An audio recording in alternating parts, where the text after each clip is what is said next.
With Phil stumbling drunkenly out of his bed, appearing in his head all the things he's wanting to be said. 19 minutes of Phil to Phil, with so much time to kill. He promised chill, but all he does instead is beg and shill. The stream's online and straight away begins to whine, but all is fine as long as Shaz benign and doesn't step out of line. His content's immature for all to endure like fresh manure, but I feel sure he ran straight to feeling so insecure. The money earned from yesterday was withdrawn and long gone, as Phil of spending impulse is always set to stay on. If supports are also slow and stays so low and fails to grow, you never know, the show may turn into an easy bingo. Once kicked off across the board with charge to what because his code can be ignored, just how much DSP makes us feel so bored. To help us fight or sleep and try to keep alert to watch a creep who play bingo, but Phil will bitch and why his sheep are also cheap. While DSP is chasing green, we're seeing green across the screen as Phil's routine predictability rivals are so machinist, snorting, burping, leaning, ban. It matters not if battery fun is shy or scant to see if hours make him feel less of a man. Takes a drink and starts his like before lunching into a big pretending never bills when truth is dead to buy a wrestling JPEG. Talks about his shitty life of call his cat and fatty wife and all his strife of forgetting that it's unwell and they were rife. With drama he will react but isn't act, that is a fact as he rehearsed to be exact in how he felt he was attacked. Teaches nearly over it and a win is in sight, with what to white despite Phil to light that tits were not white. We'll say alright it is okay and now it's time for Phil to play, but first he'll say that tits will help from being off the other day. And with those words we win again, it's never if but always when the game is won. Thanks to that we made it to the very end.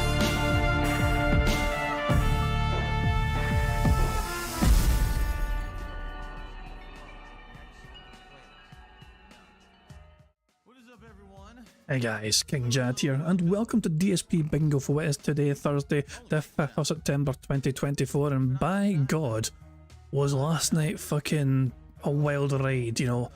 Phil reacted to his documentary and lo and behold, he admitted what we all knew all along. He was playing the Raid Champions, as they call me DSP, as Down from the Rafters, as the Gun Show 84, as insert random username here, he asked Scopely to change it to. But it was like, even though he was admitting that we were right all along, he still tried to fucking imply that he had to lie because it was our fault and all that shit. If you've not seen anything from last night yet, here's my Mulch compilation for you guys to enjoy while I eat my dinner in a hurry. So, I need to raise money in order to save my ass from these state taxes out of nowhere that came up out of nowhere. So people come out, we're supportive of Phil, let's cheer, let's help, let's tip. They do it, great. Now I'll get past the state taxes, but now federal tax. Oh, now you owe more because you made more money. All right. So, here's the thing. I'm about to tell you the actual truth. However, there's still people who aren't going to believe it. There's still people who will never be satisfied no matter what I tell you, all right? They're going to say I lied. They're going to say this is bullshit, right? And so, this is only for those who actually are capable of, like, rational thought and considering the truth and things like that, okay? Most people with intelligent brains that work, that are hinged properly, right? We're screwed in correctly. I mean, hold on, I'm mid-bite about to try and eat into my fucking dinner. By the way, I'm having chicken tikka masala, what can I fucking say, you know what I mean? I'm quite sophisticated like that. But nah, I want to eat a fucking bite of my dinner right now. The first bite, might I add, and yet lo and behold, I need to make a rant. I've seen this video already, and I still feel compelled to rant. Phil Burnell apparently has lied every single other time now, but you've just got to trust him now. Even though he told you to trust him in 2018, even though he told you to trust him in 2019, even though he told you to trust him in 2020, in 2021, in 2022, in 2023, and now in 2024. He told you to trust him all those other times then. But lo and behold, Phil's going to fucking say, oh, by the way, every single fucking time I mentioned that shit in the past, I was lying. Why in the fuck should we trust you now? All right, you already know I have a history of spending money on mobile games. I've already admitted it, okay? Everything that I said in that segment on stream was a lie. Literally, every time someone asked me about WWE Champions, I lied. Wow. I didn't expect that. Every single fucking time. Because to me, my personal spending, things I was doing off stream, was no one's business, okay? And every time someone brought it up, I'm like, this is so stupid, this is dumb, you know what I'm saying? And I just lied to get it out of the way. And I tried so hard for so long to lie about it, to get people to just forget about it. But I forgot, well, not really forgot, but I definitely underestimated the anal nature of these people who stalk me. All right. A couple things they outright got me on, like, for example, the Discord thing. I had no idea about any of that. I was incredibly ignorant, okay, of all of it. I didn't know any of that shit. So I had no clue that they could, like, track a Discord versus like numbers on your name and shit like that. So, you know, for me, here's the thing. Do you really, if you're a person who's coming to my stream and you just want to watch the content and have fun, do you want to hear about this shit? My fans did not care about me playing WWE Champions. My fans did not care about any of that shit. All right. When I was doing a fundraiser for a week to pay taxes, yeah, that's literally what it was. Yeah, there was some misspeaking and things over time about exactly directly where the money was going, but it was because I was kind of desperate for that week, you know. The WWE Champions thing, 100%. Again, I just always lied about it because I thought it wasn't important. It was just something that my detractors were trying to do. Because again, they tried to get me time and time again over the years, so many times for stupid shit. That wasn't true. They had finally found one stupid little thing that they got me on, right? So I'm going to tell you this, the truth now. But again, many of you are not going to believe it. I can't make you believe it. And I'm gonna open up for the first time about this topic ever right now here tonight. And some of you, if this is it for you and you can't take it and you want to leave and you're not going to come back, I can't stop you. All right, I can't. It's too much work. I can't. For those who've been here through this journey with me, my 16 years as a content creator, this crazy month I just had of resurgence, you know, I would hope that the things that people have been saying to me are true, that you don't care about my past and the shit that I was doing, you know, that was stupid and bad, because I admit it was stupid and bad, okay? All right, so, ready? Admission number 1. Yes, the They Call Me DSP account in WWE Champions is my account, okay? Like, whoa, That's whoa, admission whoa, number whoa, 1. whoa. It is. It always Whoa, was, whoa. okay? Now, it was very stupid of me to name it They Call Me DSP. You might say, why was he so dumb to name that account that? Because when I opened it in 2017, when the game launched, I didn't think anyone was going to ever give a fuck about my mobile game spending. I had already played games such as Dragon Ball Z Dokkan Battle, Supercard, WWE Supercard, and others as well. Like, for me, it was like, who cares? Like, who would ever give a shit? I'd already publicly posted and talked about playing those games, spending money on them and shit. So I never in my wildest dreams thought that it would ever blow up in the way that it did, okay? So what ended up happening was the game came out, 2017? And I barely played it that hardcore, like the first year or so, I would say. It wasn't until the second year where the game actually got like redesigned to be more serious of a game. And so then it kind of warranted more time, more spending, etc. Well, I played it for what? It came out in 2017. I think about year 1 or 2, like a year in, 2 years in, it got, you know, to the point where everyone wanted to form guilds and factions because big events were being based in the game around that. So that's when I joined my first faction. And I was, you know, playing along with the faction. At the time, I was low. I wasn't, you know, I didn't have a good account or anything. They were teaching me along the way on how to play the game and shit like that. You know what I'm saying? Basically, after like, I don't remember, the time frame is going to be completely wrong in my head. I can't tell you times of anything because I don't know, because I never tracked it. Eventually, after being with this group for a while, I became one of the leaders of the faction, okay? You can't even give you fucking rough estimates as to when this fucking happened, and it all doesn't make fucking sense, you know. But yeah, let's just no even dates, no even rough dates, not even a fucking rough estimation, just nothing at all. So, and then I was with them probably a year more, okay? And so, of course, there's going to be like, there was Discord, you know, chats and things like that. There never was an issue with any of this, never. And then all of a sudden, somehow, someone had discovered that there was a WWE Champion's name of my name. And guess what it is someone who played the game knew how the accounts worked or whatever, and they did money, and they said, he spent thousands of dollars on the game, right? Based on some calculation that they had made. I'll be honest with you, I don't even know what it is because I don't watch my detractors shit, okay? And I'm not here to tell you I didn't spend money on the game. I absolutely have spent money on WWE Champions, okay? A good amount of money on WWE Champions over the years. I'm here to fess on this, right? This is the big moment, correct? What ended up happening was my detractors, seeing that there was this name that said They Call Me DSP and had spent money in the game, went on this insane stalker spree, basically trying to get me like banned from the game, all right? What they found is that obviously the makers of the game don't care that I have haters online. They don't give two fucks. Anything for this, right? So the attempt to like get to the company and shit, no one cared, right? So what they ended up doing is they started actually sending in clandestine people into the servers, like the Discord chat, the clan that I was in, the faction I was in, to join and then start tracking conversations, trying to get all this information. Eventually what happened was, I guess, a detractor literally made shit up. They had made a fake Discord conversation between me and the actual guy who had like founded this faction I was in. It was some weird, I can't even remember what it was, but basically it was like a fake conversation between me and this person saying that like he had agreed to do all kinds of favors and shit if Why don't you back it up with a source? My source is that I made it the fuck up. I kept spending money on the game. Like, it was a weird conversation, right? But basically, they doxed the guy. Like, they put it on Kiwi Farm, all right? So because the guy had gotten doxed, now it had escalated. It's not just, oh, they're trying to talk to the company to get my account, you know, kicked. They're not just having trolls join the server. They had doxed the leader of faction I was in. And he confronted me about it. I'm like, dude, I have nothing to do with this. It's messed up that it happened. I'm really sorry, but obviously I can't control these people for what they're doing or whatever. And all along, you know, I'm denying to the faction that I'm this streamer. I'm like, no, I'm not that streamer. That's not me. Well, what ended up happening was, even though I had been in that faction for like 1-2 years, I don't remember the time frame again. I don't have that data. They kicked me from the faction, and that's terrible. That's such a terrible thing. Okay, they outright just kicked me from the faction and said, fuck you, get out. Okay?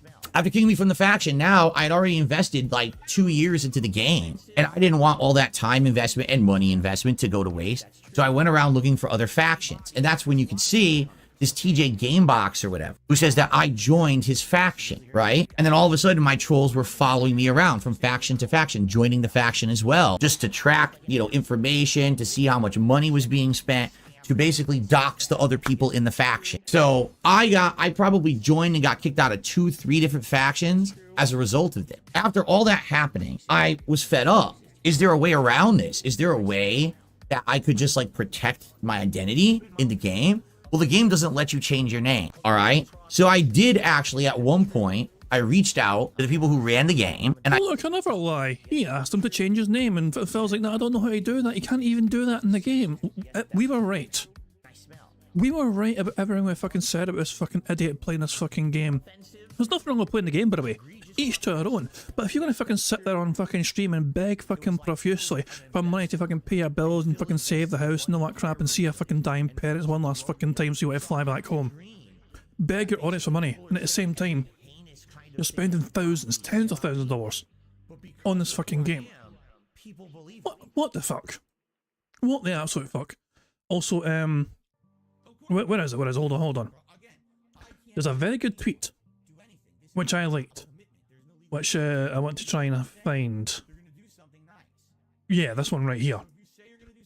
Phil was awarded his Chapter 7 bankruptcy 3 days before this post he made in his Discord in the Raid Champions. So hey, I appreciate the convo, but likely you won't want me on your faction as trolls who think I'm some streamer are stalking me and will likely flood your Discord. That's what got me kicked from my last faction and why nobody will pick me up. He was wailing on this game while he was fucking going through bankruptcy. And he fucking kept that shit quiet in his fucking forums and all that shit. He's wailing away in this game. And he's not going to fucking declare those fucking expenses in that fucking game. Why? This is what I'm saying. Why do you think he fucking kept talking about microtransactions so goddamn much on that fucking bankruptcy call? It makes perfect fucking sense. Basically, Phil, to me, this is Phil admitting he's fucking committed fraud. And the microtransactions are all fucking valid or whatever. You keep listening to it and then I'll fucking get into this some more. Is Phil live yet, by the way? Yeah, his stream's like live. Let's put it on mute so I don't hear the music. Stream's starting now. Is Phil having issues, whatever, or is it just...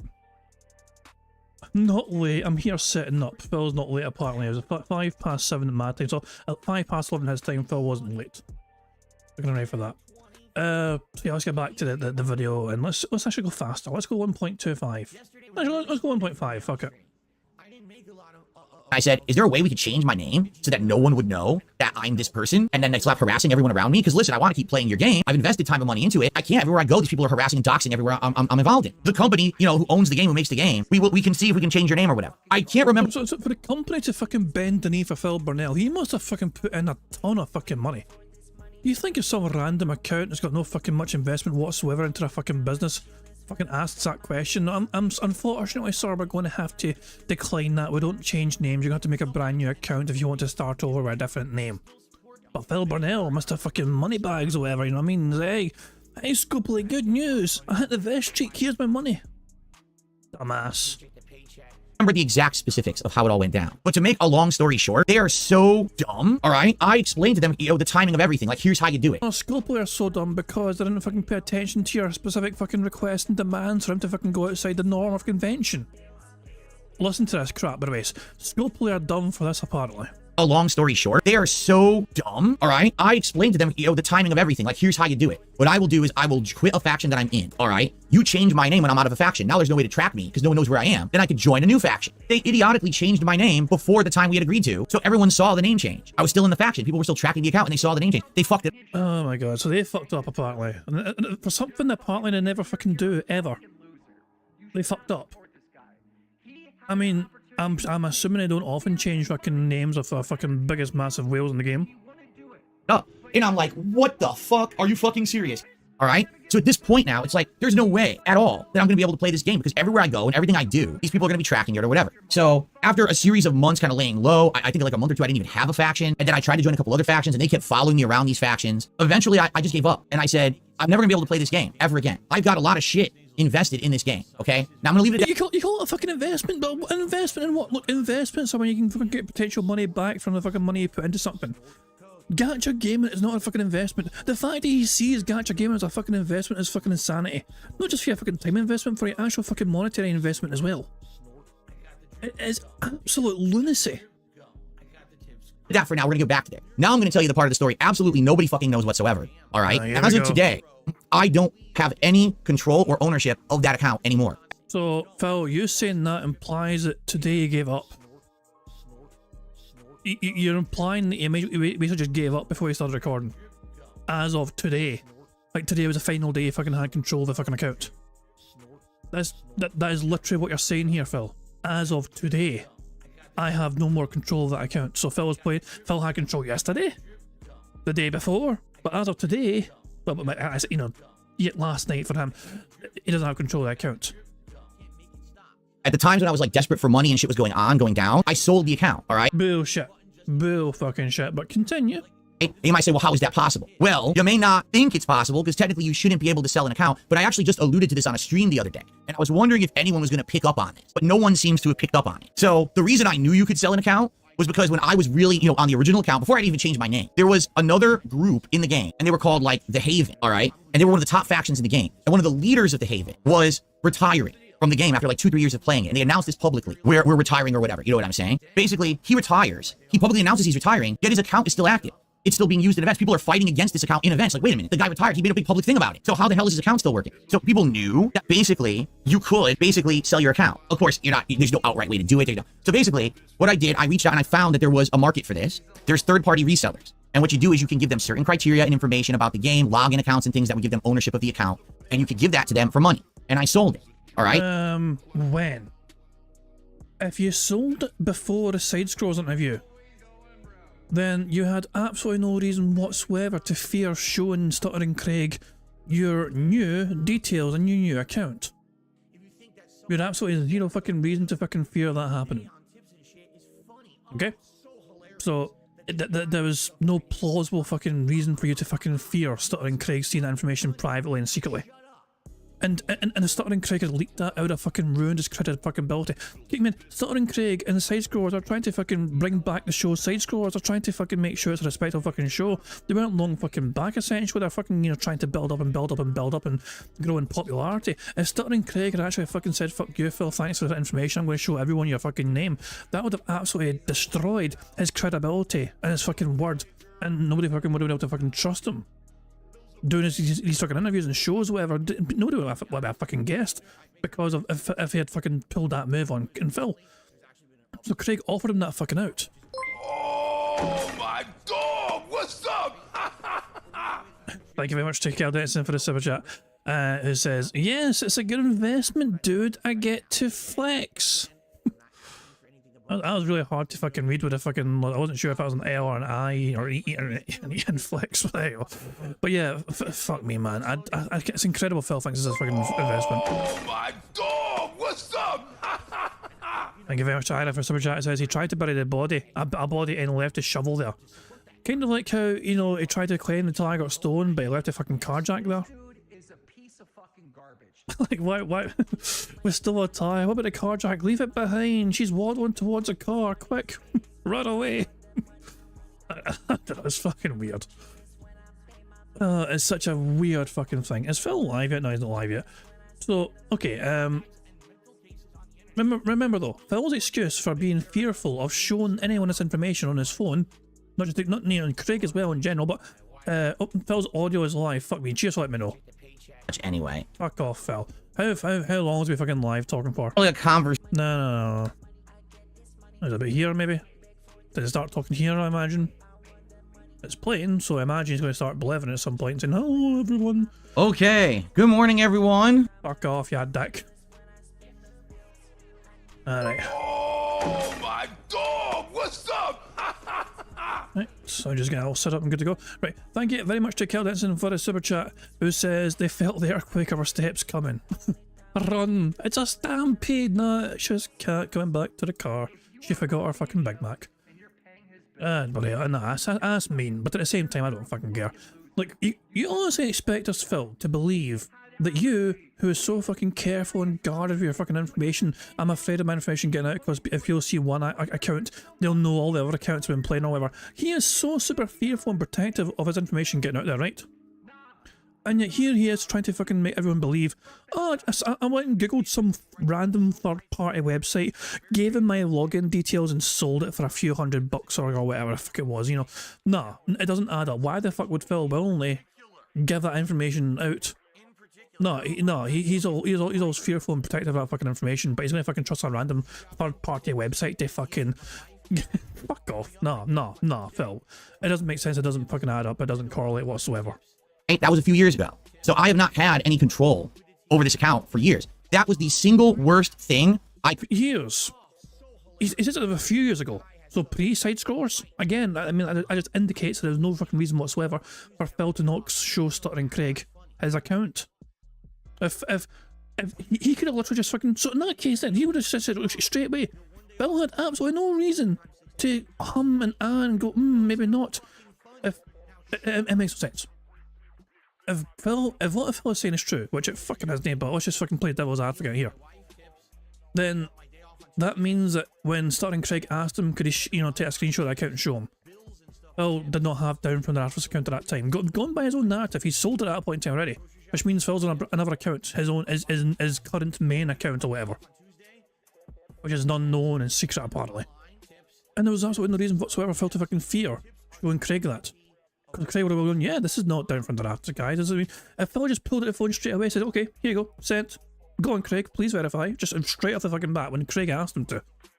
That would have fucking really discredited a lot of the fucking claims, essentially. I mean, that would have fucking... We would have been like, what the fuck? Was Phil prepared for that? You see what I'm saying, though? It doesn't make sense. It doesn't correlate. It doesn't make any like a sense whatsoever.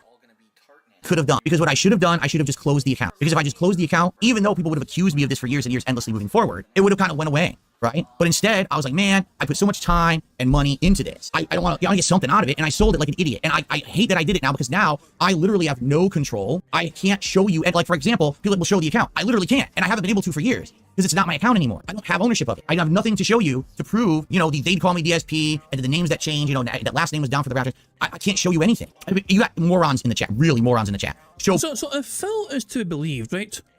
If Phil is truly to fucking be believed here, how about a detractor with big fucking pockets contacts the Sons of SmackDown faction and offers to buy that account for double the amount that Phil sold it for? Let's fucking see what happens with that shit, you know, and also... Right, let's see what fucking happens there. no proof of sale. It's a dumb idea, I know, but still, you get what I'm fucking saying. Nah, it's Phil owns a fucking account. Do you really think right now I'm going to open up a PayPal account and show you anything? I'm going to open up a bank account and show you anything? Phil, you were prepared to fucking talk about this, so you didn't the least you could have fucking done is bring receipts. The absolute goddamn bare minimum, Phil, you could have fucking done is bring goddamn receipts to fucking back up your claims, because this was not an impromptu admission of guilt or whatever. Phil was hyping this up on the podcast yesterday. Oh guys, I'm going to fucking reveal something I've never fucking revealed before on the fucking night, you know, on the React stream. He knew this was coming up. He has definitely watched this part of the documentary already, before this point in time. So he knew it was fucking coming. And he's fucking spun this fucking story together, thinking it's the fucking most plausible story to fucking have, to fucking escape accountability for his fucking actions or whatever. You're an idiot. No one would believe it anyway. They just say I photoshopped it, or you know what I mean? I lied about this, I lied about that, right? You can believe my story or you cannot. In fact, you know what? I choose not to believe you. I don't believe you. Like Ron Burgundy says, I don't believe you. I choose not to believe you. All right? Here's what I will tell you. I still have the game, but I don't have it on that phone. I have it on my current phone. It's my personal account. That's a Samsung phone that we fucking clocked like was it a month ago or something? We've seen a random Samsung phone get flashed about. Yeah, that was odd, wasn't it? And Bjorn, a good question as well. What about the username he was teasing on Twitter? You mean this kind of shit? Hold on. I was scrolling on Kiwi Farms as well. Oh shit, bad gateway. Get the fuck back on. Oh, Kiwi Farms is down all of a sudden. Oh well, balls. If I just press a fucking... No, fuck, never mind. Kiwi Farms is down. I'm going to show Ira. Ira made an interesting post as well, I think responded to the video directly, and they shared a screenshot and that being said Discord, so I thought I'd just, you know, go through that after the video. Just because, you know, fuck it, why not? It's a brand new account, not brand new because I've been using it for a while. I've had this phone for a while, but you guys didn't know that because I never told you. This is not an iPhone, all right? I've had this phone for a while, and this is what I do everything on now for the business, and I have some mobile games on here. It's my personal shit, and it's my right to own my own personal shit, and if I want to play games and stuff on it, I fucking can. I've never had... So, Phil still had his iPhone on July the 23rd, 2022. In fact, as far as we can tell, Phil's had his iPhone for most of this year. Whenever we've seen little fucking glimpses of the fucking phone he's got when he's fucking messing with anything on stream, it's usually been the iPhone. Wait, when's the last time anyone could have ever seen the iPhone? It's definitely been this year. So for Phil to try and fucking imply otherwise doesn't make sense either. Well, I haven't had that account on an iPhone for a while. You know what I'm saying? It sucks because every time people call me out and I'm like, well, maybe I can prove it. I can't prove it. I don't own it. I have no ownership over it. I have no way to do anything. And just to let you guys know, I have an iPad from ages and ages and ages ago. All right, it didn't work last night. To be fair, Morgana, your point in there are some transactions on the bank leaks which actually don't make, like, you can't explain them, you know, like there's some strange transactions and there's like just question marks as to like what they're related to, like but there's a couple here or whatever. Yeah, see, I mean, also, these are unspecified debits, for example, you know what I mean? Who and there's no idea, there's no information as to what these are relating to, and there's other things as well, like obviously piece to piece does add some whatsoever. For some things that happen, sometimes you can explain some of these things, but sometimes it's like there's a random $1,000 credit here and there's no explanation why. I'll see if I can find one randomly. Just scroll down. Flagging for manual review. Look at this shit. Two debits of $563.65. What the fuck is that about? It could be a chargeback actually, who fucking knows. Likely, here we go, manual transfer, look at that shit. Oh yeah, it's just a manual transfer credit. Manual transfer exact amount is unknown. 2018 back taxes and water and this PlayStation fucking network or whatever. But there is occasionally a random ass fucking big chunky credit whereas like there's no real explanation for it. Fuck me, man, there's so much information on this fucking thing, isn't there? I love the fucking bank lease, how do I fucking do? Where are you? I love how some of the notes as well, like some of the random shit you just fucking forget. Yeah, there we go. How about that shit? $2,000, random $2,000 credit in April-June 2021. You know, and likely a minor transfer from PayPal for bills, but we don't. I mean, it's a guess, so that's a guess from Peace at the end of the day because we have no other way to determine what the fuck this credit relates to. It's just a credit. There's no category for it. It's just a $2,000 credit. You know, things like that. Sometimes in the back leaks there's no further information available, so could relate to fucking this or that, who fucking knows. Same with this fucking random credit as well. It's just there's random credits and sometimes there's just fucking no explanation as to why they're fucking there. So, I mean, the bank leaks are not as informative as the bank leaks are. It's not the kind of be all and end all of, like, you know, conclusiveness or whatever. But fuck me, man. This is Phil's explanation just makes no goddamn sense. Still, it still baffled me. I woke up this morning and checked Twitter and I was like, holy fucking shit, god damn. I just couldn't fucking believe it. I could barely fucking focus on work today. Try to fucking keep tabs on this shit, man. I was like, that is fucking insane. Night, I plugged it in, I charged it to 100%. I spent an hour trying to get back on the iPad. I got the iPad. Oh yeah, this is him. He got the iPad working, and Phil wanted to get the iPad working so he could try and get access to his down from the rafters account again. Working. I said, holy shit, maybe if I use the old ass information, I'll have a back door into the account. So I can bring it up tonight and show you guys on stream, here's the account, and it's not mine anymore, but here it is. Guess what? The iPad is so outdated, it doesn't run WW. Wait. Your plan was to show your account on your device and say, this is not mine, but I've got it on my device, so please trust me, bro. That would have made us even goddamn more skeptical. There's so much it does not add up and correlate. WWE Champions. You download the latest compatible version, and when you go to play it, the game just crashes endlessly. And it's not just that, it's every game. Like, I tried to open WWE Supercard, that crashes too. Like, every game fucking crashes. Get anything. You know what I'm saying? I have no way to corroborate what I'm saying, but here's the thing. If everything I just admitted, right? If the account was not mine all along, why would I have just admitted what I just admitted to you? I have no incentive. I would just keep the story going that it's not my account, okay? There was no reason for me to admit that. I'm admitting because it's the truth. It was my account. I did spend on it. The trolls harassed me out of the game. And after years of that, you know, I was like, fuck this. I'm just going to sell it. And I got rid of it. And now I regret it because if I had just closed it, this whole saga would have been over years and years and years and years ago. But I fucked up. With that act of, oh, I want to get something out of this or whatever, you know? So God just tipped me $1 and says, here's $1 because you still think that money is the end all and be all when it comes to life. You'll find out the hard way. So I'm fessing up to all of you now. All right, that this is the truth of the matter. You don't have to believe me, and I know many of you won't, but that's the truth of the story. You know, that really happened. Now, in regards to all the other shit that's said right there about the bankruptcy and everything, I've had enough of that. Then what is wrong with the data? And it's funny because you could ask me, well, specifically, Phil, what is this line item and what was this expense? I don't know. All right, literally all year I track my expenses of all kinds. Some of them are personal, some of them are business. I don't know. I track them all in like a big spreadsheet, and that goes to a tax attorney. And every year there's questions that shoot back at me, and I answer them all truthfully. So if you don't know which ones are personal and which ones are business, then how can you fucking pay taxes for your business and then taxes separately for the state and the IRS? Aren't you meant to fucking keep your business taxes separate from your personal in the first place? But Phil just lumps them all fucking together and say, oh, here you go, accountant, whatever, deal with it. That doesn't make sense. For Phil to fucking... it doesn't add up. I might hear that again. All right? Literally all year I track my expenses of all kinds. Some of them are personal, some of them are business. I don't know. I track them all in like a big spreadsheet, and that goes to a tax attorney. And every year there's questions that shoot back at me, and I answer them all truthfully, and we do them. It's, you know what I'm saying? They're fine. There's no issue with my taxes. They're done properly. It was scrutinized by both a tax attorney, by both a bankruptcy attorney and a bankruptcy judge. We went line by line. They weren't a judge, by the way. They were not a judge, Phil. Through all of it, and they were okay with it. So there's no issue. You understand? There never was an issue. This is something that's completely blown out of proportion by people who just don't know what the hell they're talking about. I'm sorry. And that's, you know, no, I'm not going to... We don't know what we're talking about. Phil, we told everyone you were playing WWE Champions and you were lying to your audience about fucking playing WWE Champions and wailing in the fucking game, and you called us all fucking mouth-throwing idiots and fucking making up stories about you to try and fucking hurt you. When in fact we were right all along about that. We knew way more than you fucking wanted to let on.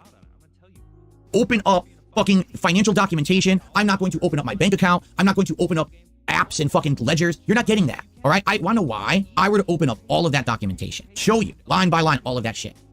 So that's that. That's really it. There's nothing else to say. Now I'm done. Like, I'm literally done with it. I'm not going to talk about this again. I'm not going to waste time on it in the future because I told you the full story. Now, do I still play WWE Champions? Yes, I do. On my actual personal account, on my current phone, I play WWE Champions. You will never see that account because it is mine. And if I showed it, the detractors would nonstop try to get information about me and my new account. And I'm not going to fuck around like that at all. You're never going to see that account ever.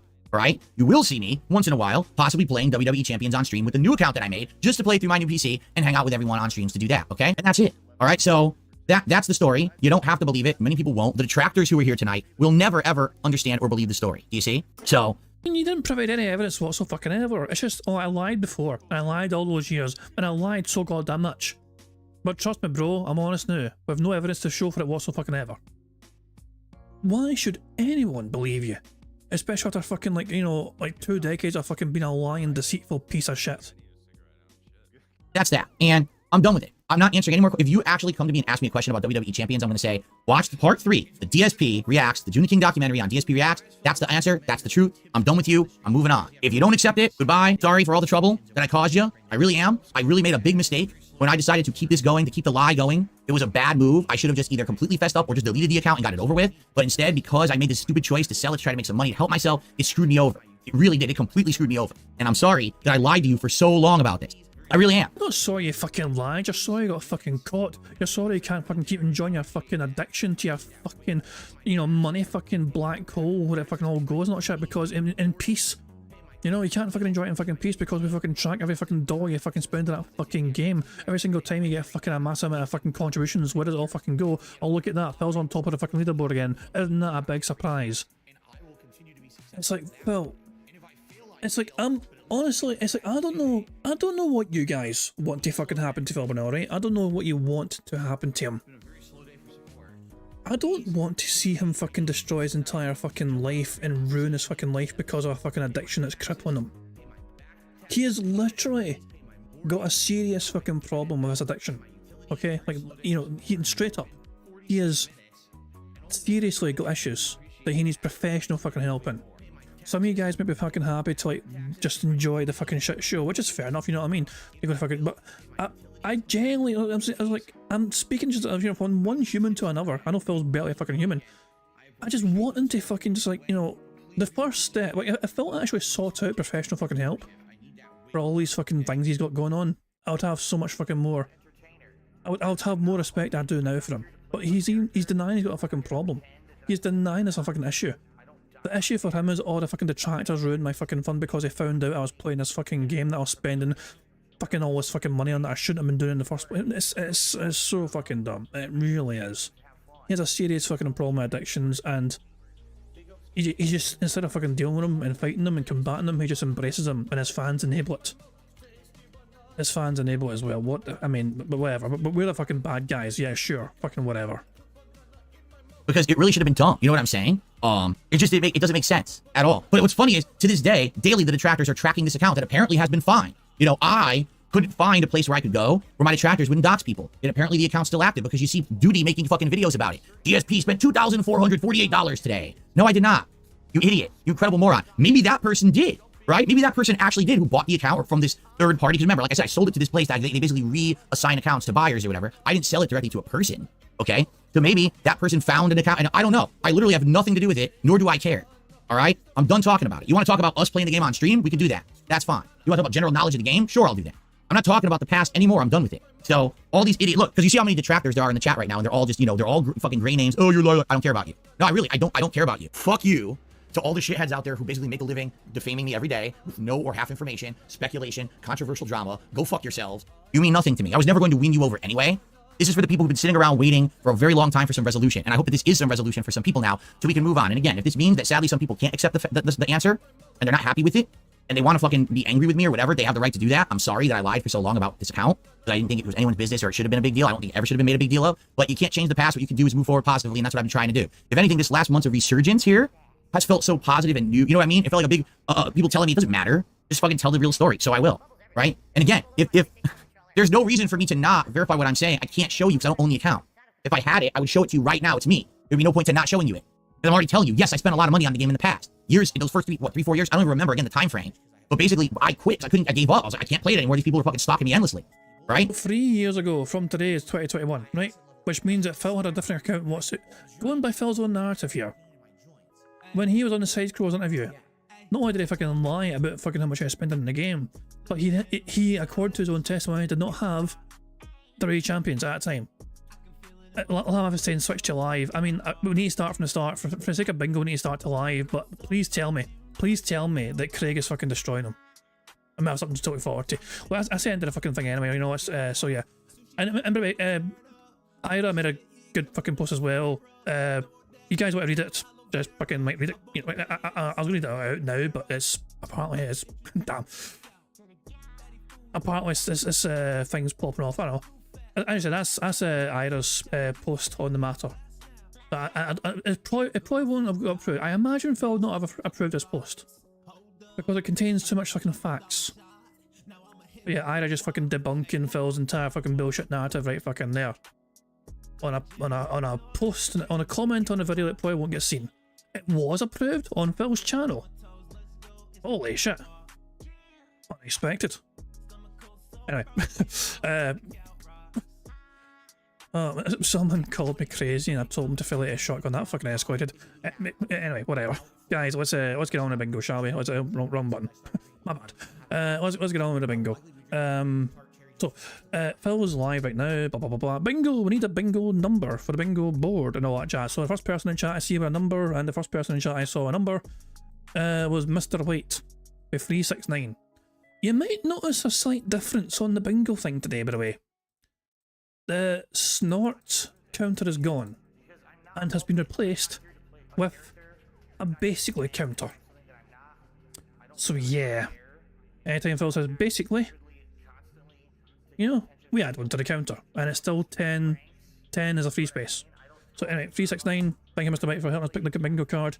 This is the bingo card we have for today's show. We need Phil to say interesting. I'm making a weird noise. I'm saying react, I'm saying short, and contributions.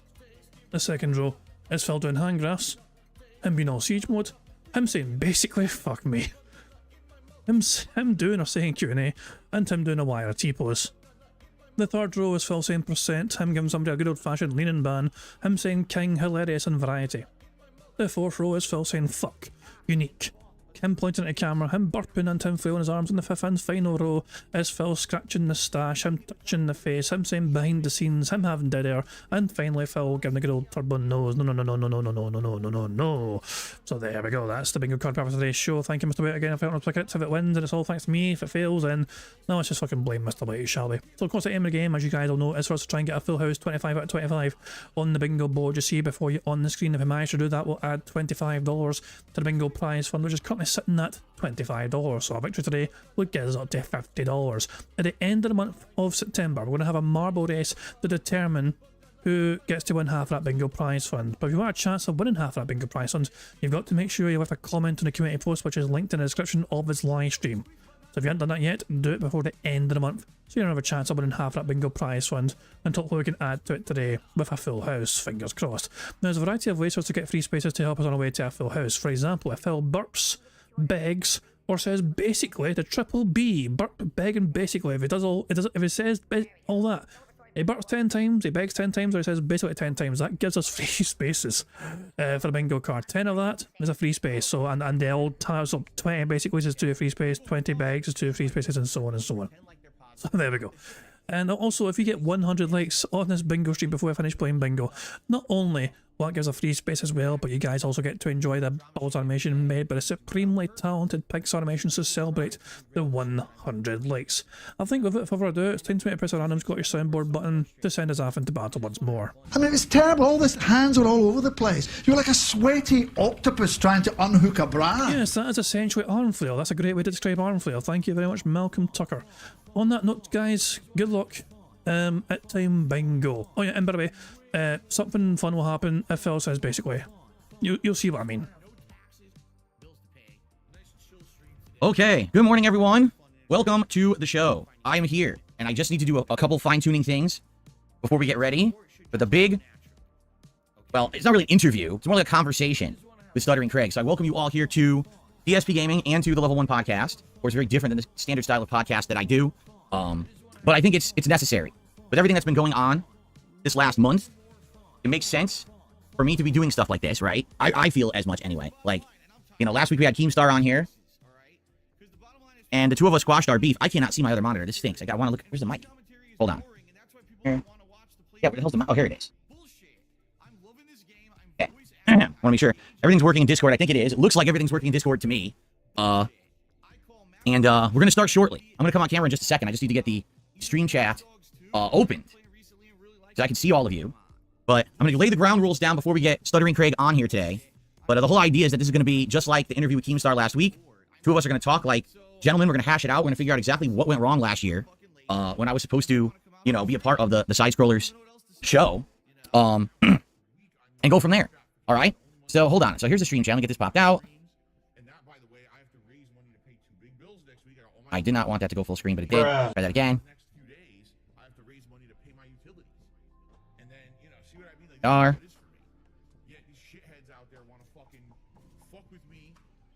And here we are here. All right. So let me come on screen. I'm going to look weird because, again, this is through Discord. Okay.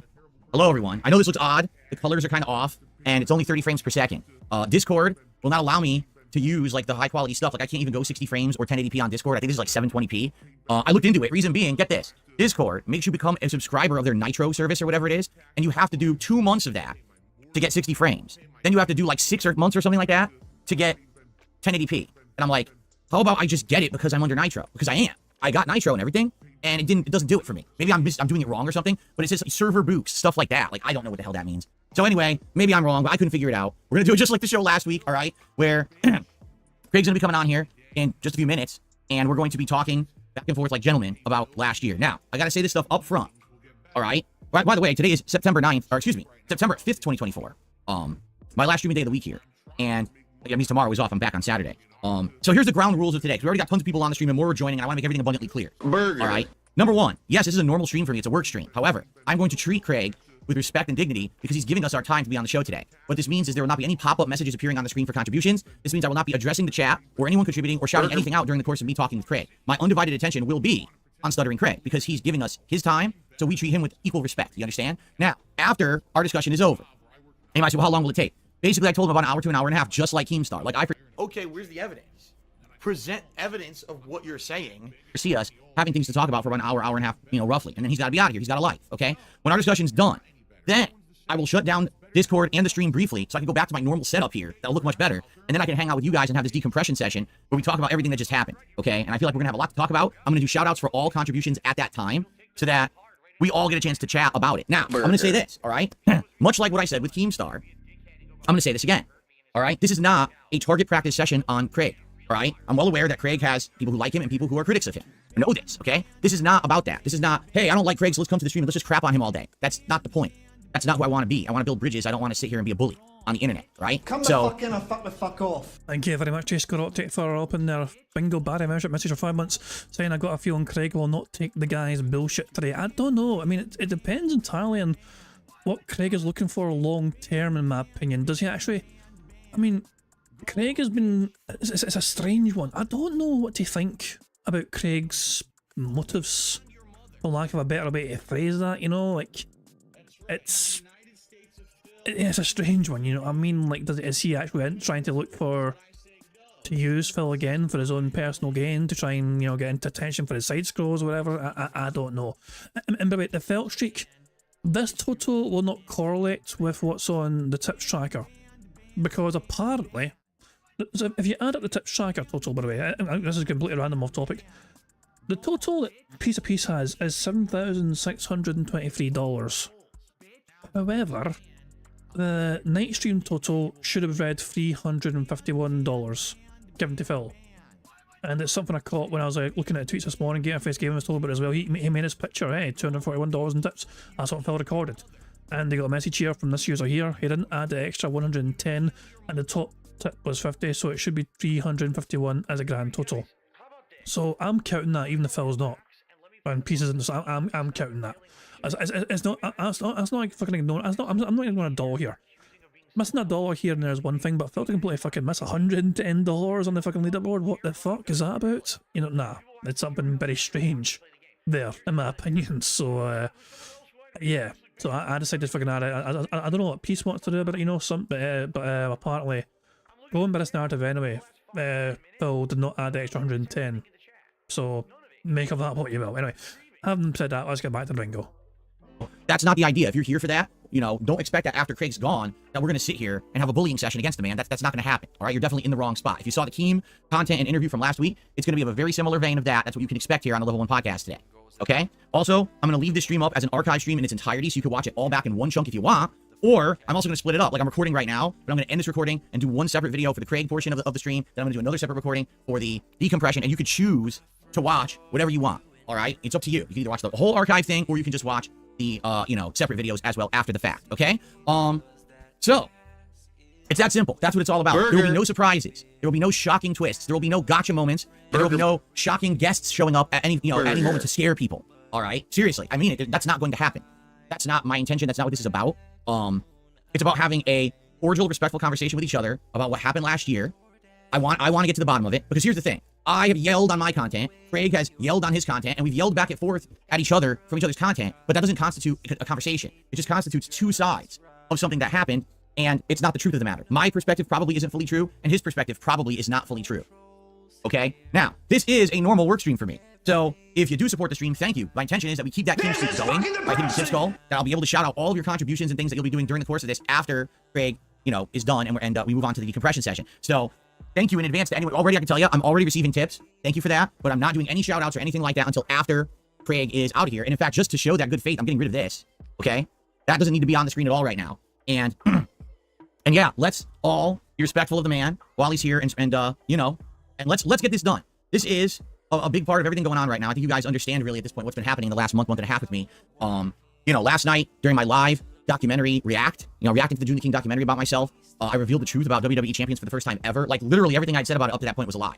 It was the first time I'd ever spoken truth about the situation. And already I can tell you there's fallout from that. I've had a couple people contact me behind the scenes saying that they're incredibly hurt and crushed and lied and all this stuff. And, you know, that's what it's about, is you got to face the music for things that you've done wrong. And I did for years lie to my audience about stuff. And that's already over on the DSP Reacts channel. You can check that out right now if you haven't seen it yet.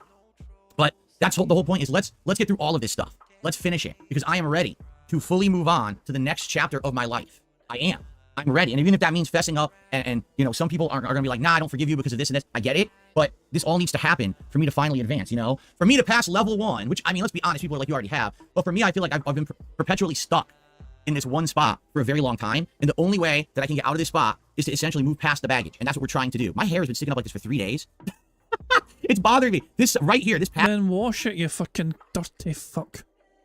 Has been sticking up for 3 days and will not go down no matter what I do. And I don't use hair gel. Usually it's not an issue. I don't know, maybe it grew out in a weird direction or something. I don't know. It's stupid. Why do I care about how I look, right? I'm dumb. Anyway, all right, this is the final countdown. In just a minute or two here, I'm going to get Craig on the stream, and we're going to start our interview. So just, again, to make this perfectly clear, the chat will be open. You can talk, but I'm not going to be looking at the chat at all during this interview, all right? It's not my job to be talking with you guys right now. I'm here to talk to Craig and respect his time, okay? If you contribute, thank you. This is a normal work day for me, and I would appreciate if you did. There'll be no pop-ups on screen and no shout-outs until after the interview is done, okay? Who fucking cares? So if you're sitting here screaming, hey, sup, Phil, you're not going to get my attention, because I'm not going to be responding to you. I'm going to be talking with Craig. All right? All right, I think that's enough. I think I've prefaced it fair enough. And now, of course, the views are about to jump, I'm sure, because Craig's about to jump on. I hope I do this right. Currently, there's 1,300 people watching Phil's stream. Apparently, how I did it last week, I did it wrong. Even though the show worked with team, I made mistakes. So I'm hoping I do it correctly this week. So I'll end my recording here. There's a little mini recording just to do a preface. And the next time you see me in an on-demand video, it'll be the interview. For those watching live, I am going to turn the screen off for a second. Make sure I don't, you know, accidentally disclose any information. The next time you see me in an on-demand video will be Phil, the fucking luxury of on-demand videos is you can just skip this boring little preface and just go straight to the fucking interview video. I was like, oh great, can you imagine somebody watching that on demand thinking, great, the interview's up and uploaded. But wait a second, I can fucking watch Phil's little explanation of what that interview's going to be about first. And not get to the fucking juicy meat of the fucking content. Let's go here instead. Fuck off. Dumbass. Information that no one should be seeing about Discord. And then go for here. Let's, hold on. Need to get my headphones on. Okay. All right, so. Where the heck is it? Here it is. All right, I will be back momentarily with Stuttering Craig. Okay, hold on. What I need to do. Here we go. Already I'm going to botch this. So what I need to do, I think, is I need to end. Oh my God, where's my mouse? There it is. I think I need to end this. And then I think I need to. See, I can't even see the screen. I gotta get up and walk to my desktop PC to open the call. Then I have to run over here and sit down before he jumps on, or he's gonna be looking at an empty chair. Because I can't do it from here because I have dual screens and I can't see the fucking Discord screen from here. All right, hold on. Then warn him you got an empty chair and you need to fucking just get back to your seat. Hold on.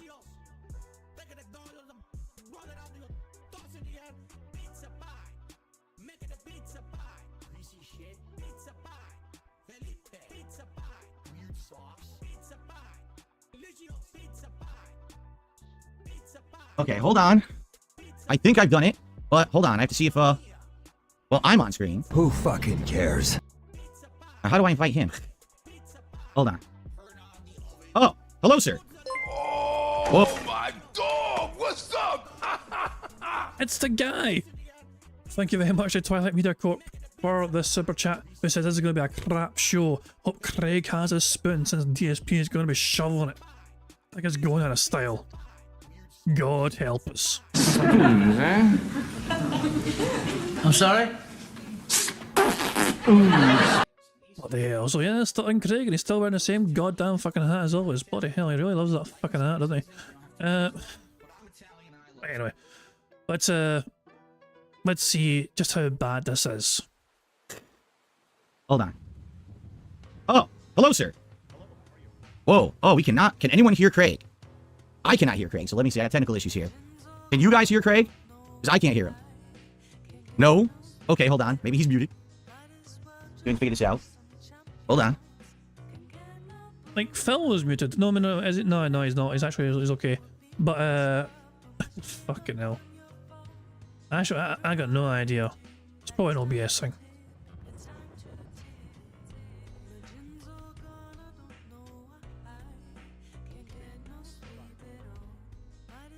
I'm going through the menu.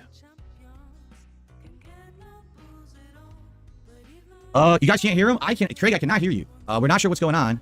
It's not showing anything here. It's very odd because it's not playing audio through Discord either. Like, it's not showing you talking at all. As if your microphone's not working in Discord right now. See, this is incredible. This is the fucking level of Phil's fucking unprofessionalism right here. He wants to fucking be taken seriously. He wants to have fucking guests on all the time, but he doesn't even fucking do any preparation for it whatsoever, because why the fuck should Phil Bonnell put effort into his fucking craft, you know?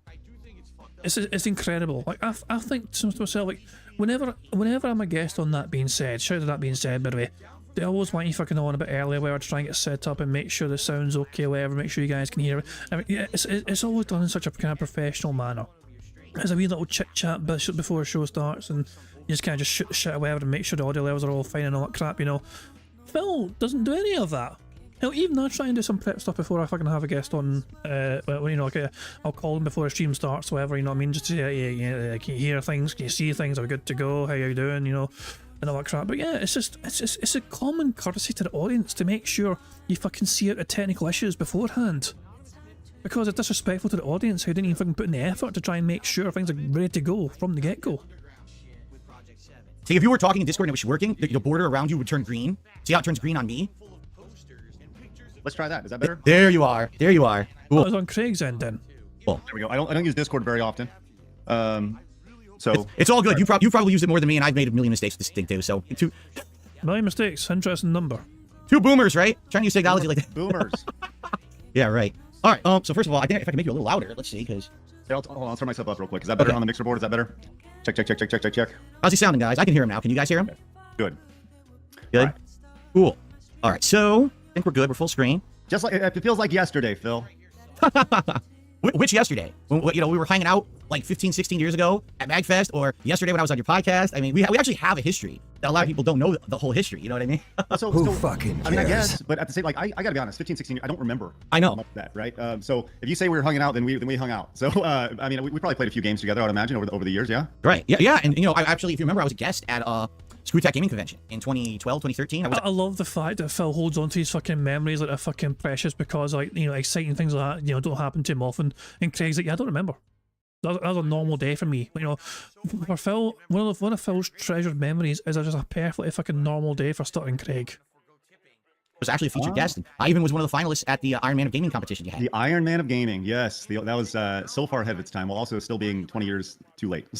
People are saying your volume's still a little low. Is there any way you could boost it anymore? Yeah, sure. Let me see what I can do on my end. Let's see. So I don't use Discord very often, so let me kind of go into my settings here and check things out.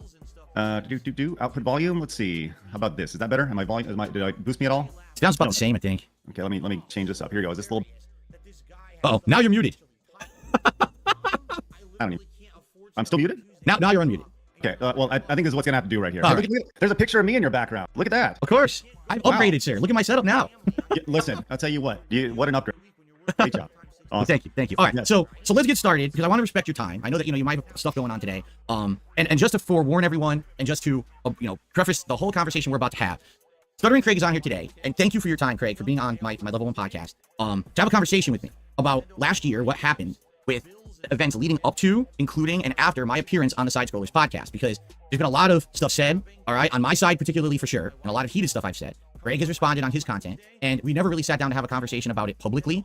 And I feel like this is the best way to do it, is to have a forum where we're just going to be cordial with each other. We're going to talk about it, hash it out. Craig kept reaching out to you to ask you, and you said no. We never had a fucking... You're acting like the fucking stars not aligned properly for you guys to fucking talk.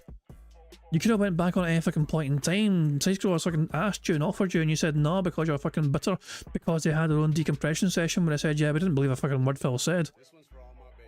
Figure out exactly what happened and figure out how to move forward from here. This is not an attack session on Craig. I've already said this right before Craig showed up, so I'm going to say it again, because now we're actually have him on the show. This is not, oh, I don't like Craig, let's all in the chat rally against him and insult him and stuff. This is not, oh, you know, let's all take pot shots on Craig. There is no surprise guests that are going to show up.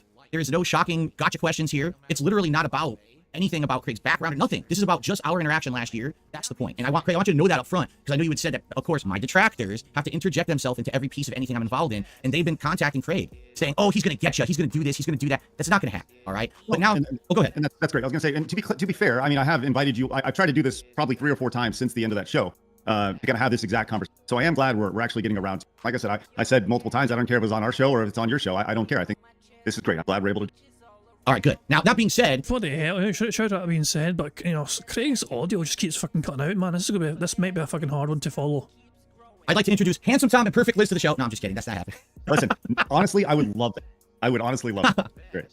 Okay, so I think what we should do to start the conversation is give a little bit of background about Craig. A lot of people, you know, on my show may not know, but Craig's been in this space for a very, very long time. Craig, in my What's the fucking point of giving the chat a whole history lesson about Stuttering Craig and then just fucking limiting the conversation itself into, well, last year you set me up. Explain yourself. Justify it. For fuck's sake, Phil. was one of the innovators of making video game content on the internet. I mean, in mid-2000s, right? You were making big view content on your Screw Attack website. And this was before the era of like YouTube being prominent and everything. Like you were there in the forefront, covering video games, doing countdowns, news stories, going to conventions, doing all kinds of stuff. And you've always been a prominent person in that space. It's not like you've come out of nowhere now with the Side Scroller show in the last year. You actually have a history, a big established history of making very prominent content. That's how I knew Craig. Is because I used to actually watch the Side Scroller show way back in the day in the mid-2000s. And I was a fan of the Angry Video Game Nerd who was associated with Screw Attack at the time. So that's kind of how I got turned onto their content and started watching. Over the years, I did have association with Craig and Screw Attack. For example, I went to, which I know Craig says he doesn't remember, I don't blame him. Way before I was even a YouTuber, I went to MagFest, this gaming convention, and we hung out like the whole time. Like I was with these guys and we were playing Street Fighter, we played Call of Duty together at the time. It was a Call of Duty competition, and we even judged a rock band competition together. I don't even know if you remember that. We? Yes, we did. We were both judges on the panel, judging people doing rock band and stuff. It was fun. Okay. So that was like our first personal interaction. And then fast forward to years later, I was a YouTuber. I was a big YouTuber in the gaming space. I was like, not top, but you know, I was bringing in 10 million views a month on my DSP gaming channel. And I wanted to go to conventions and stuff. And I had contacted you and you said you were reviving the Screw Attack Gaming Convention. You were bringing it out of retirement. And I said, I would love to be there as a guest. And you had me as a guest. And I mean, this might sound crazy, but if you're introducing someone new to your audience, wouldn't it not be fair just to fucking let the person that's been introduced tell people about themselves? So that way it's not just the host fucking kind of taking over the whole thing, making it about themselves. Phil was basically giving a personal history lesson about his own history with Craig, rather than the audience learning who fucking Craig is. You know, what the fuck, you know what I mean? I don't know, it's weird. Like, you know, this is like an interview with Craig, and so far it's just Phil been talking 99% of the time. Let me tell you, Craig, you were the most gracious dude. Like, I knew that you didn't really remember me from MagFest at the time. You were like the most nice guy to me. You were there, and you know, we had a table, a vendor booth, and there was a little misunderstanding about a vendor booth with someone else, and we hashed all that out. And basically, you were so cool. And you know, so from my history of knowing you, Craig, you were just a really nice guy. You were a good guy in the gamer space, making this content. We hung out at MagFest. You were so personable. You're such a nice guy. Meet you at Screw Attack Gaming Convention. So all the history I know of you is that you're just a really solid dude, right? So what changed? What changed? But when did I become so irrelevant? Oh, irrelevant. Not irrelevant. That's absolutely not. But basically, I want to preface this of how this whole thing came about. Why? Okay, where's the evidence? Present evidence of what you're saying. I would even like want to be on your show and stuff like that. So I heard, what was it? Was either late 2022 or early 2023. I heard through the grapevine, hey, Phil, did you hear that Side Scrollers is coming back? And I was like, no, I didn't know that. Let me check it out. So I actually did my research, and I saw that you had announced that you were going to bring back Side Scrollers. It was going to be a fun podcast about gaming and, you know, all this stuff. And I got interested because I'm like, wow, that's cool. You know, I used to listen to the show when it was audio only way back when, and it'd be cool to see a revival. Now, I didn't know if you were going to have anyone back from the old show or anything, but I'm just curious. So I actually started listening to and watching your show when you revived it. And I just was thinking in the back of my head, now I know at this point, everyone hates me, right? Like, I'm the guy you love to hate on the internet. I'm the guy everyone dumps on as a content creator. But I'm like, man, it would be fascinating if out of nowhere, out of the blue, if Stuttering Craig contacted me and asked me to be on a show.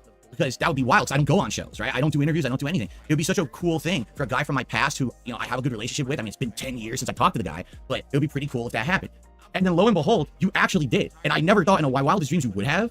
So what I'd like to preface is once again, Phil fucking highlighting the fact that he's fucking too lazy to fucking do the legwork himself. They have to go to him.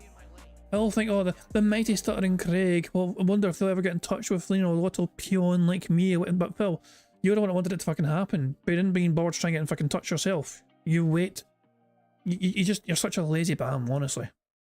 Now we're getting to, you know, talking about what happened last year. What actually happened that you reached out to me like that out of the blue after 10 years of no contact? So the first time Craig gets to properly talk is basically to fucking talk about Phil.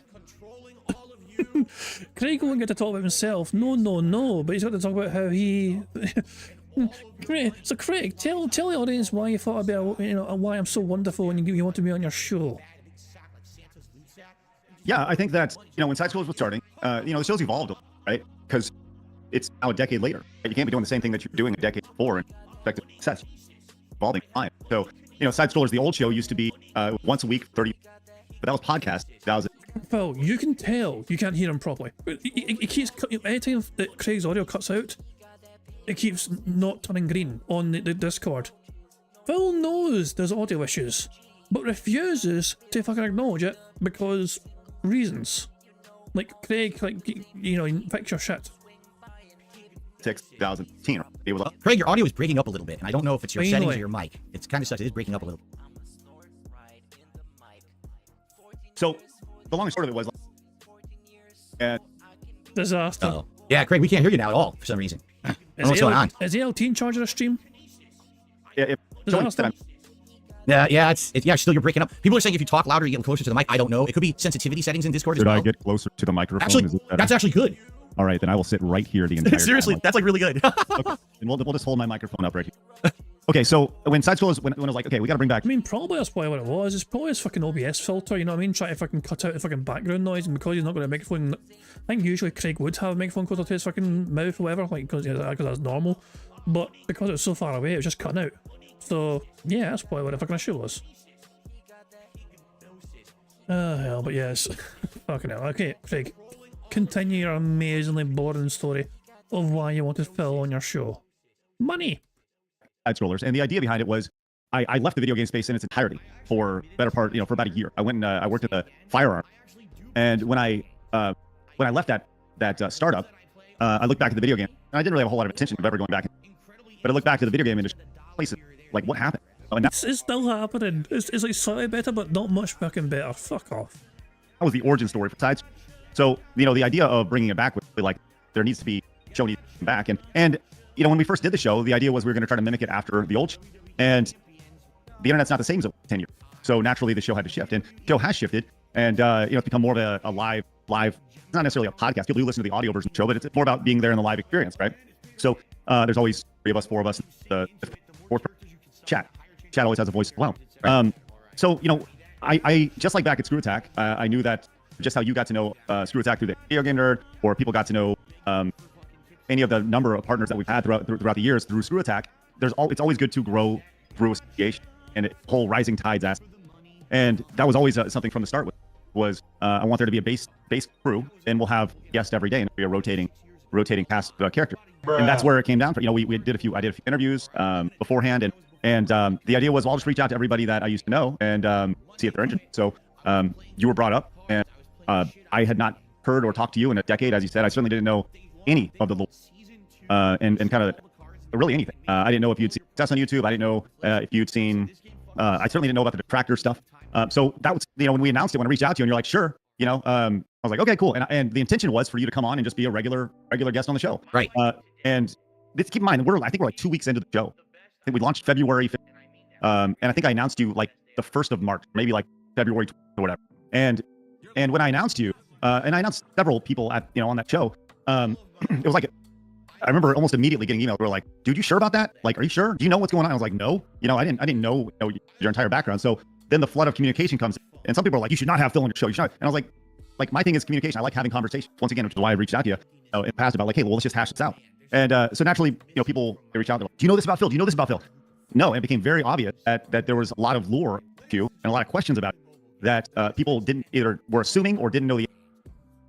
Which is why I reached out, and I remember saying like, okay, listen, the intention was to have you on the show, but it's very obvious. Like, we just have the show, do a normal show, and not address the elephant in the room, which is, the fact that you haven't been show in a decade, that you have all these questions about mobile games and blah, blah, blah, and all this stuff. Like, if I had to guess what's going on with fucking Craig's mic, it might be through Discord itself, where it's like fucking, it tries to fucking activate when it hears you talking.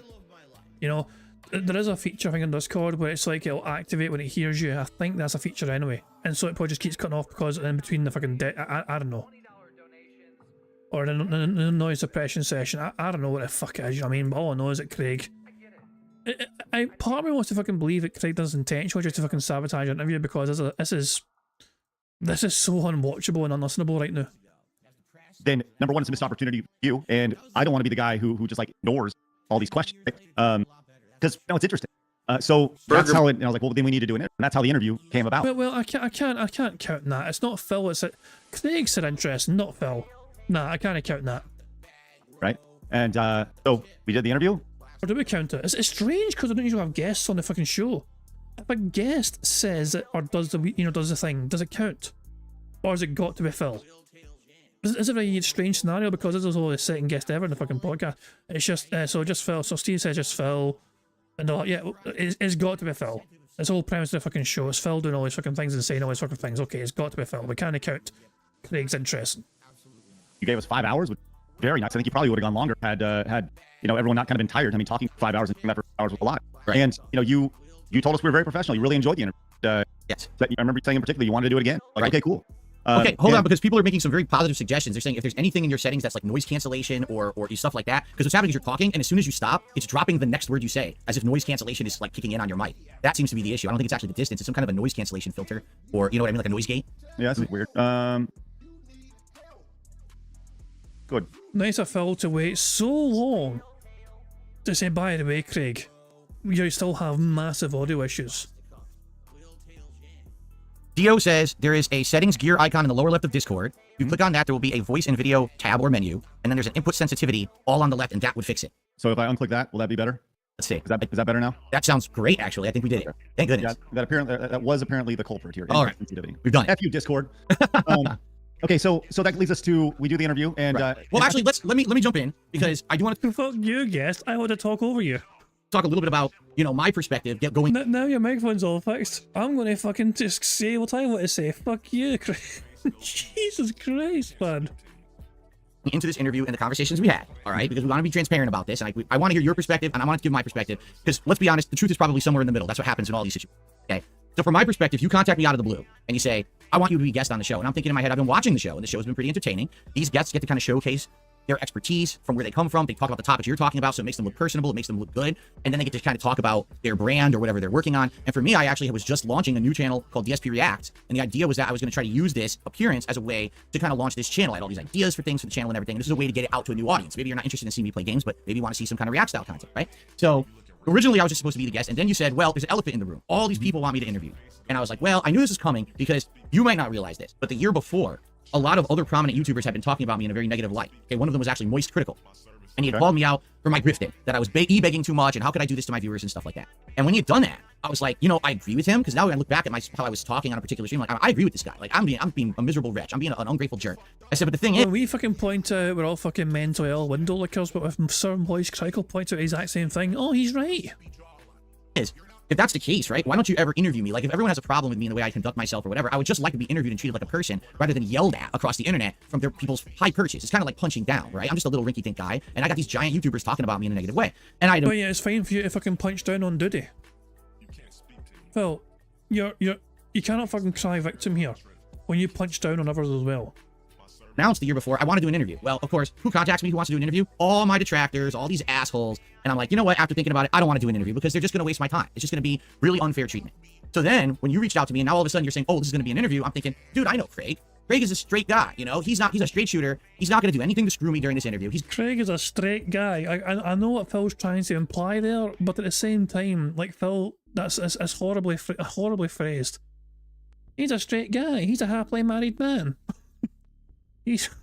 I don't know, it's just, that caught me off guard. He wants to say he's a straight shooter, whatever, I mean, he'll give it to me straight. But Phil's way of phrasing it, he's a straight guy. Dude, I know Craig. Craig is a straight guy, he's a straight shooter. He's not going to do anything to screw me during this interview. He's going to hit me with hard questions, and I want him to hit me with hard questions. I think I even had told you that previously when we were talking, so you can ask me whatever the heck you want. You might not like the answers. You said you wanted it to be the definitive DSP interview, right? And just to be clear, did I do anything during that interview that was dishonorable, or did I hit you with anything that because like? So remember, Phil hated the fact that Keemstar's involved. So will Phil fucking actually talk honestly about this, or is he going to fucking just bite his tongue about that? Like I said, you finished that interview and you thought it was very fair. So yeah. did I would say there were a few times that things were suspect, but at the same time, it was never outright like, oh, disrespectful gotcha moment or something like that. The one thing everyone's going to say is when Keemstar showed up, right? Now, I don't know how that came about. You know what? Let's clear the air about that right now. Sure. How on earth did Keemstar end up in my interview? Because obviously that was a shock. And he was in the audience, he was in the chat watching. You talked shit about Keemstar, who was in the fucking chat, and when you fucked off because of whatever fucking reason happened with you, Keemstar's like, let me on, I want to fucking clear something up. And so the side-scroller guy's like, alright, bet. Do you remember how it happened? It was really questionable circumstances. Someone DDoS'd me off the internet. So I couldn't even continue the interview. Why don't you back it up with a source? My source is that I made it the fuck up. And as I got DDoS attacked, Keemstar showed up on the show, and everyone's like, what the heck is this? Like, I'm sure this is a coincidence, right? So what actually happened? Yeah, well, and once again, it's been 18 months, so I'm actually going to go through and I'm going to look through my DMs right now to make sure I'm saying this correctly. But from what I recall, he had, like most people at the time, had reached out via DM. And let me see. I don't like to divulge private conversations, but let me go back as best I possibly can to see. Let's see, we did that on what? FYI, because I don't even know if you know this, Craig. I had Keem on the show last week, and we hashed everything out. We're good. Cool, excellent. So, there's no issue. There's no bad blood between me and him. So it's not like, oh, you're going to divulge something that he's going to be pissed about. Nah, we even talked about the appearance and everything, why he was on the show. So it's all good. I want to hear from your perspective how it came about. So I think somebody had mentioned the idea of having him on, and I was like, well, if you're watching, then DM me. So he DM'd me, and the idea was like, look, you said beforehand you didn't want to talk with him, right? And I was like, fine, that's fine. Now, you said your internet went out, right? So that was like, okay, well, let's take this opportunity to, we got Phil here. Let's take this opportunity to bring Keem in, right? Because he had DM'd me and he was like, let's talk. And if you recall, during that interview, like I was attempting to honor your word there. You said you didn't want to talk to Keem. So I went out of my way to be like, listen, we'll only have Keem on if you're okay with it. And the intention, and I think I've said this at the time, was to build a bridge, right? Was to build, and think about this, you probably wouldn't have had Keem on last week had we not done that on Side Strollers, had it not opened up the communication between the two, right? I disagree. I would have had Keem on regardless. I don't think that him being on the interview had anything to do with him being on the show last week. Fuck off. Fuck off. It was certainly a factor as to fucking why you're so fucking bitter about him as well. And it's certainly a factor. If I was like, I disagree completely. I would have had him on regardless. It had nothing to do with you guys. What an arse. That's fair. Totally fair. But like I said, I'm just going off assumptions. I don't know. That's fine. I want to hear your perspective. So this is good. This is good. So the idea was to build a bridge, right? And whether it worked or not, that's fine. So we had you on, and when your internet came back, it was like, okay, I believe, and like I said, been 18 months. I believe we pulled Keem back, brought you back on. Yeah, Keem disappeared because Phil came back, and you can't fucking have the two of them in the same fucking room unless Phil has his fucking permission or whatever push. Said, hey, we have Keem here. Are you okay with this? Before Keem came back on, right? And the way I like to think of it is probably like, it's halftime of a basketball game, right? So you go down to the sideline reporter to talk to the coach, right? Or something along those lines. And you get there, and like Keem being the color commentator at the time to provide, hey, how do you think this is going type of thing, That's the best analogy that I can give, like off the cuff. But yeah, it wasn't meant to be malicious by any means. And nothing that we've ever done has meant to be malicious towards you. And I've stated that continuously in my communication with you. It's never been meant to be to tear you down or make, as your words, make money off your misery. That's never been an intention at all. Well, I would disagree with Craig there, actually. Personally, I disagree with Craig. Him fucking doing like multiple, beat your demon streams, whatever, or monetize the haters or whatever streams, that was to me capitalizing on just, well, not only the fucking detractors and giving, them getting money after detractors, but it's a fucking shot at Phil as well, especially for how he reacted afterwards with Side Scrollers not shit. So to me, that was a bit of a petty move on Craig's part. So him saying that, I'm not sure about, but I'll keep going. So yeah. Okay. So I understand what you're saying. I get it. But you have to understand that from an outsider's perspective, okay? Even what you just said, a lot of people didn't know. A lot of people didn't know that I told you beforehand that I didn't want to talk to Keem on this interview. So you've been told ahead of time, I don't want interaction with this man. Literally, one of my trolls who works at Comcast DDoS's me. I'm serious. This is proven it happened. There's actually evidence now. And the person, why don't you back it up with a source? My source is that I made it the fuck up. Has been fired. So the troll who works at my ISP DDoS's me to kick me off my own interview. And you bring specifically the guy I told you I don't want any involvement in this interview onto the interview stream. So I think you can understand how that looks, right? So while you're gone, I'm actually looking at our DMs with him right now. He said, let me pop on so when he comes back, he can respond, right? Because I believe, and once again, 18 months. I believe we were talking about Keemstar beforehand, right? So he was broached, the conversation about him was brought up, right? So I'm of the mindset that if I would rather talk with somebody than about somebody, right? And I've said it many, many times on our show, and I say that right now, which is why, once again, I'd much rather talk with you than about you.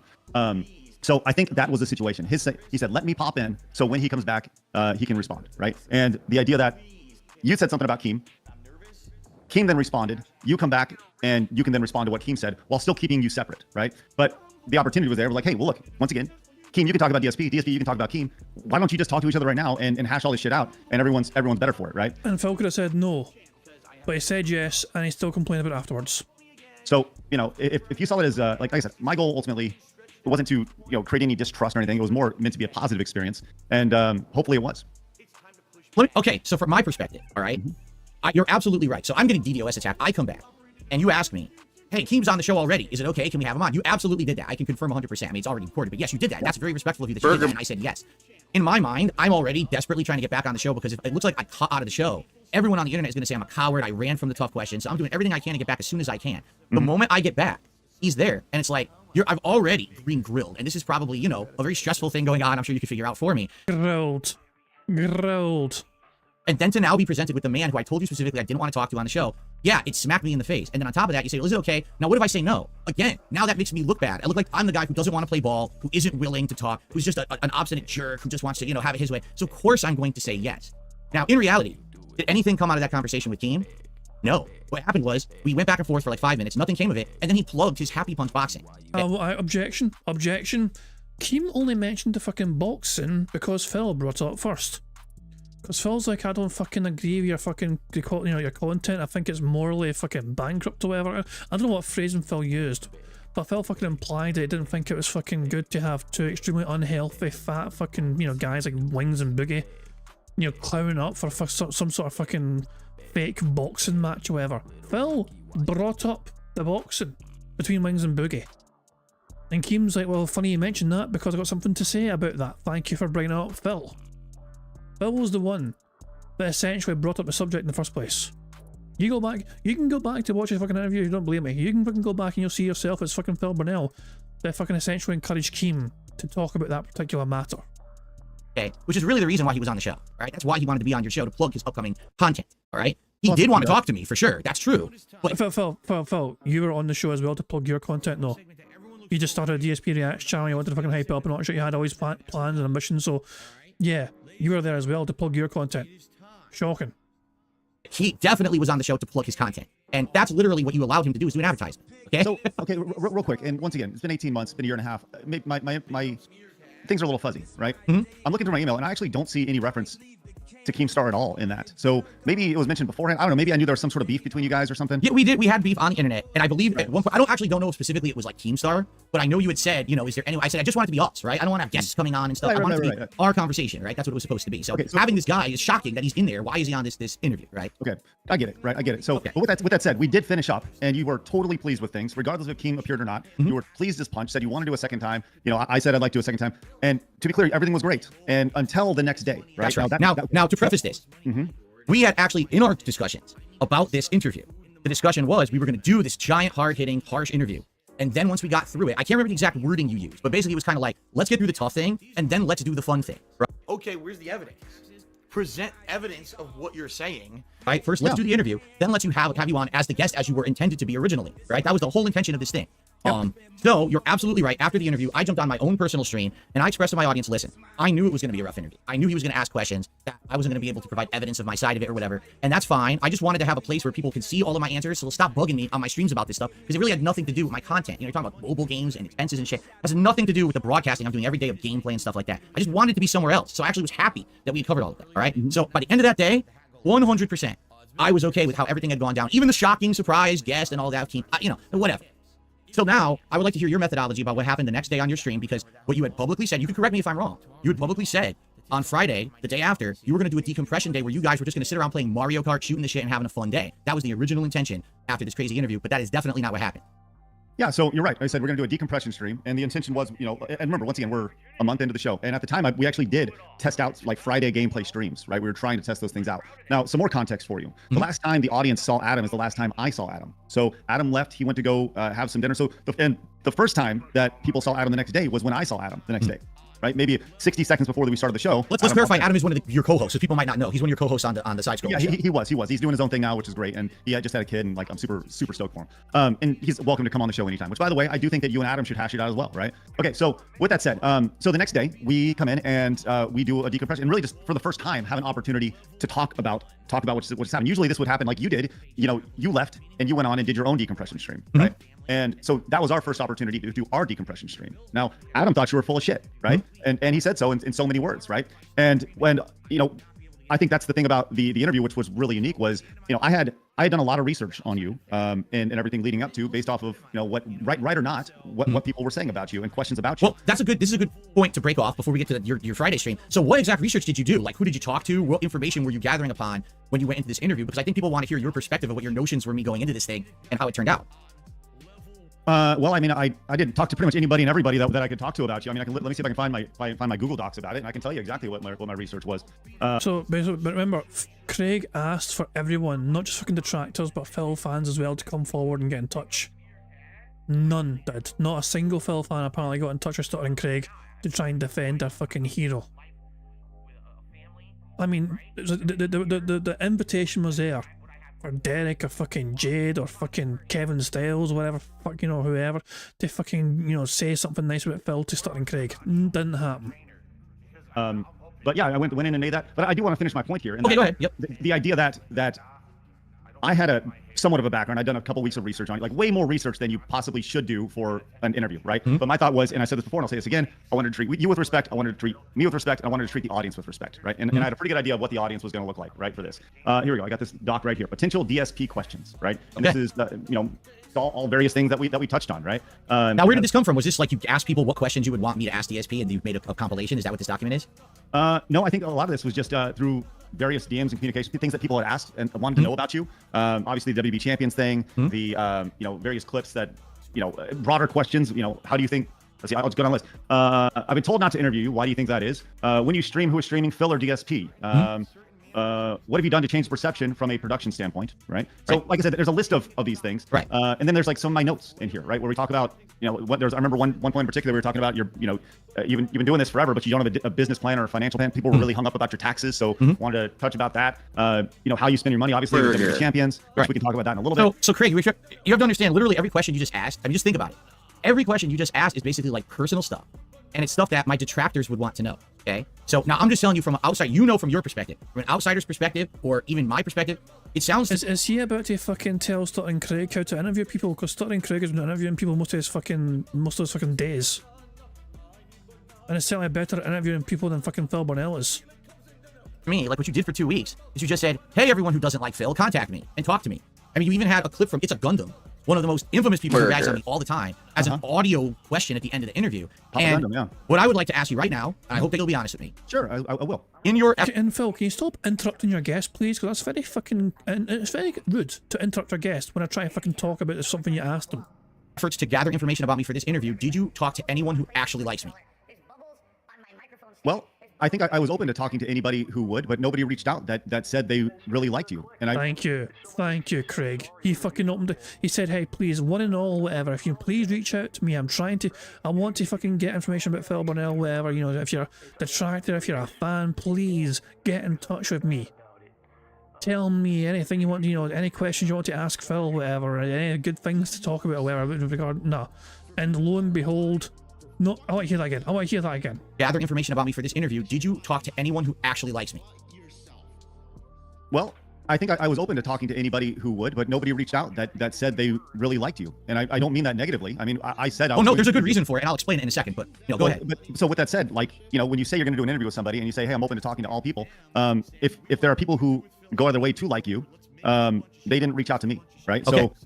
So, you know, your theory of like, I only collected things from detractors at the time, you know what, it may be right, you know, but once again, it wasn't malicious. These are all things that people were curious about. And you have to admit, Phil, when you're essentially radio silent for a decade and people don't go in and they don't have an opportunity to interview you, it's important to flush those pipes out and just get it all out there, right? It goes back to the elephant in the room, right? When you have this giant elephant that everyone's staring at, if you don't have an opportunity to talk about those things, whether they're personal or not, right, then they should be addressed, because that is what the DSP lore is all about. Right. So, you know, if you did have it, you know, to use the opposite side of this, the detractor versus the champions for DSP, not a single champion reached out and was like, hey, did you know this? Did you know that Phil donates to charity? Did you know whatever, right? And had they, then we would have. Now, with that said, you know, leading up to this, you also knew what this was going to look like, because you prefaced me. I mean, I have our emails pulled up, and you gave me, sent me ammo saying, hey, this is what I think they're going to ask, and I feel like I've addressed. Phil sent them ammo.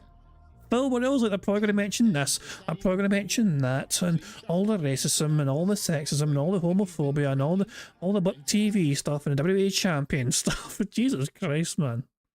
A lot of these things. You sent me videos of you addressing these things, but as you said, you wanted this to be the definitive DSP interview, right? So if you want it to be the definitive DSP interview, then naturally I should be listening to everybody who has criticisms of you. And if there is this lore that's attached to it, then I wouldn't be doing my job as the interviewer to do research, good and bad, about the interviewee. Otherwise, it's a fluff piece.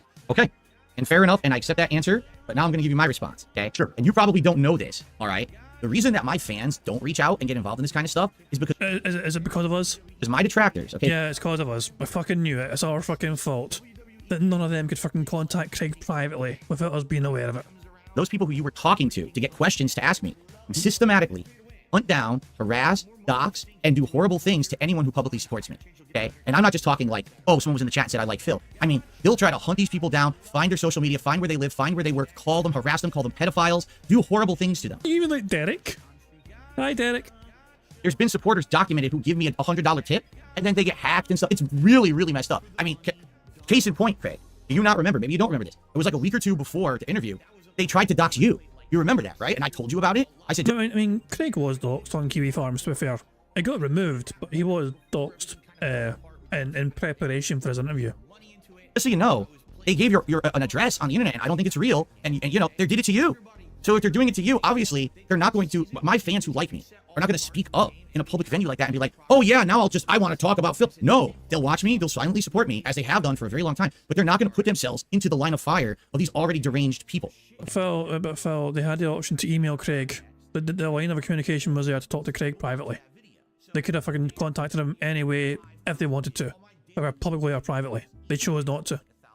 Okay, and you maybe didn't know that. So I got to give you the benefit of the doubt here that I got to trust you, say that you were doing what you thought was fair. But a lot of people were going into that interview thinking, okay, he's going to ask tough questions. But at the same time, maybe we'll talk a little bit about the positivity about Phil's 16-year history on YouTube. The good old days, or even what's good about what he does today, how he's improved, stuff like that. Like, there was none of that. It was literally just like negative, negative, negative, negative, negative. Now, I told you I was okay with that, all right? But from, again, outsider, they're looking at the situation like Craig just sat around for 2 weeks claiming he did all this research, and all he literally did was talk to the people who hate Phil the most, compiled it into a ball of negativity, and threw it out. And that's the perception of that interview at this point from those who aren't my detractors, basically. In fact, just to give you another example, Mike... Okay, where's the evidence? Present evidence of what you're saying. Clone, who I was planning on possibly doing a documentary with this year, said to me directly, you realize that that Side Scrollers interview was just for your detractors, right? Like, no one else cares. No one else watched it and said, oh, it was literally a detractor interview. And it's all it'll ever be. That's why you should do positive content like a documentary, because you need to have parts of your truthful nature, your personable, you know, personality come out. No one saw that. Your personable personality needs to come out. The interview, because it was literally detractor question, detractor question, detractor question. With all due respect to Mike, do you not think he was just puffing up your chest to try to get you to do a documentary with him? It's a great fucking point. It's a good fucking point. Of course he was. I mean, let's be honest. Of course he wanted to do a documentary with me. But, I mean, from all this nonsense, there's always a little moment of truth, right? And it rings true. That interview, if you watch it back, you don't get to learn anything about me besides all the things people don't like about me. And that sucks, because that's there forever. That's a video that launched you guys into prominence for a while, right? I think you can agree. Can we agree there? Can we just say that interview did give you a launching board to popularity, right? And I'm not saying that anything that came after is a result of me. I'm not. But was that not the piece of content that launched your show into prominence and people wanted to hear from the Side Scrollers? I think that it raised awareness that Side Scrollers was back, but to think that anybody who watched that, like, I would say, we had, Phil, 2,500 people tuned in live to watch that show, right? We had 3,000 watching our show today, right? That's right. Of that 3,000 who watched our show today, how many of those of that 2,500 were there? Probably zero, because your show today is a different show. It's completely different content. Well, it's not an interview. It's not about Phil. And I think I recognize that, right? Now, did it raise awareness? Sure. Is it why the show's been successful? No. You know, and I agree with you. Your show is taken off, and I want to say kudos and congrats to you for having a very successful show now. I mean, it's blown up, and that's great. But people didn't know about Side Scrollers until my interview. Is that a fair statement to say? It raised awareness, yeah, absolutely. Okay. But just like our interview with the Tetris CEO, or us talking about Concord or Dustborn or whatever. Like, once again, the show was changing. We were trying to figure out what the show was, and it took about a year before we figured out what the show was. Yeah, you remember you were saying on the show, no politics, and now it's like it's completely flipped. Like, that's mostly what you're talking about these days. I disagree. I don't think what we talk about is politics at all. I think we talk about the culture of this stuff. Fair enough. Okay, not hardcore politics. I agree with you there. Very rarely do we actually talk about Democrats or Republicans or anything like that. No, we talk about the culture associated with the game, which I think from a video game perspective is way more important than whether a game gets a 7 or an 8 in a score. You know, yeah. And I think that's what's limited, because at the end of the day, you see a number of the reason why Side Scrollers is working and our audience is growing is because we know that there are a bunch of, as we say in our chat, our community is called normal men. They're called normal men for a reason, because there's a bunch of normal men who are looking around going like, yo, what the hell's happening? And this is... No, Phil wants to be normal. Phil's so desperate he wants to be normal. Remember, we said that the other day, Phil wishes he was fucking normal. But he can't be normal because the detractors wouldn't let him be normal. Community is called normal men. They're called normal men for a reason, because there's a bunch of normal men who are looking around going like, yo, what the hell's happening? And this isn't right. This is not normal. And the thing about Side Scrollers, we do the exact same thing now that we did a decade ago. It's just in a different package, because a decade ago, we were laughing at all the stupid shit that was happening in the video game space. Now there's just way more stupid shit that happened in the video game space that we can... Oh, I'm looking at the chat right now, and apparently Craig has destroyed Phil. Oh my god, apparently it's getting so much better. We're behind us, by the way, by like in the 20 minutes. But at 1.5 speed, let's just keep going. This is good. Talk about it every day. You know, it's the same premise. It's just in a different package. So anyways, with that said, like I said, the show was evolving, the show was changing, and you know, we haven't done like an interview on the show in I'd say almost a year, you know, because the interviews were fine, and they were originally supposed to be a regular weekly part of the show. But once again, it takes a while to figure out what the show is, and now we have a good idea of what the show is, who our audience is, and we're there. Now, once again, did those interviews help raise awareness? Absolutely, but I can't, you know, I'd say it's a chapter of the side scroller story, and just as side scrollers is a chapter of the DSP story. Sure. I will agree with you on that. The show today has nothing to do with me. I'm not trying to take credit for it whatsoever in that regard. You've done good for yourself, putting it in its new own space, and it stands out. Okay? So getting back to now, because we did get derailed there talking about the beforehand. So the interview happens. All of a sudden, all eyes are on you guys because you did this interview with DSP. Friday is supposed to be a decompression stream with Mario Kart, but instead it turns into something else. So now let's get into this. So what actually went down on that Friday show for you?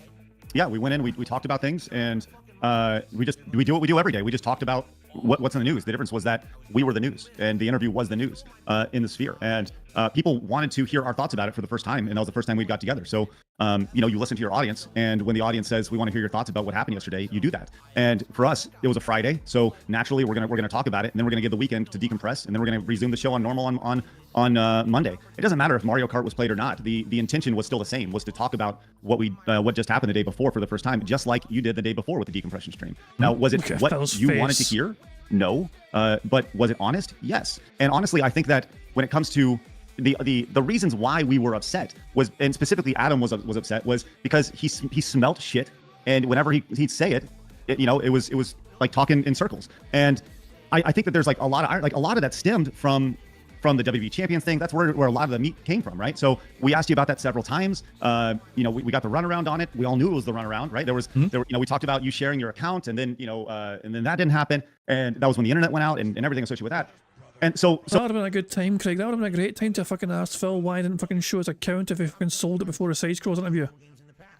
Remember, Phil's word is that he fucking sold that account before the side scrolls interview happened, which meant that Phil, going by his own story, would have had a completely different random account on WWE Champions at that point in time. But Phil was still too scared to fucking show it secretly and discreetly to fucking Stuttering Craig to fucking prove it's not him.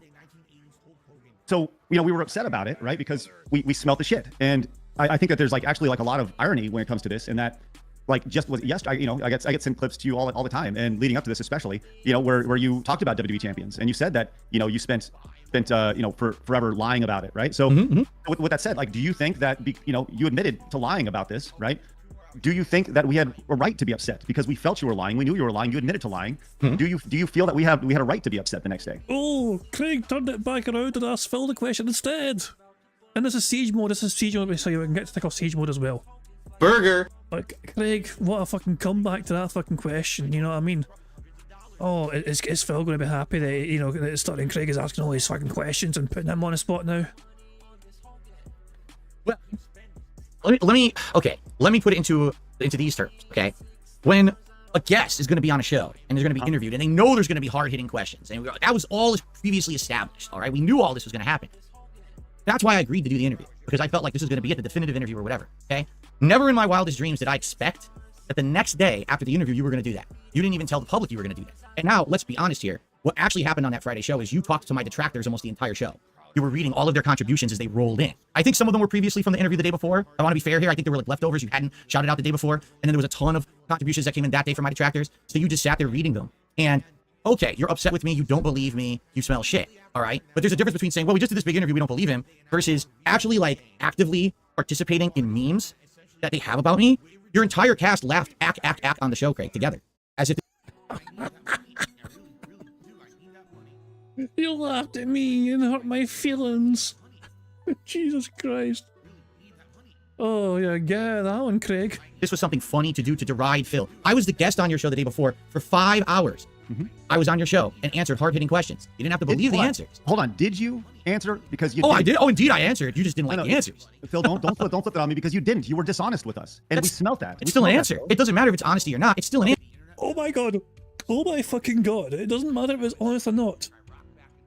Mr. I want this fucking interview to fucking be the be-all and end-all of all the fucking questions about me. You say it doesn't matter. Oh my god. I'll rewind that. I'm sorry. I do apologize for pausing. I just cannot help myself. I'm going to let it cook.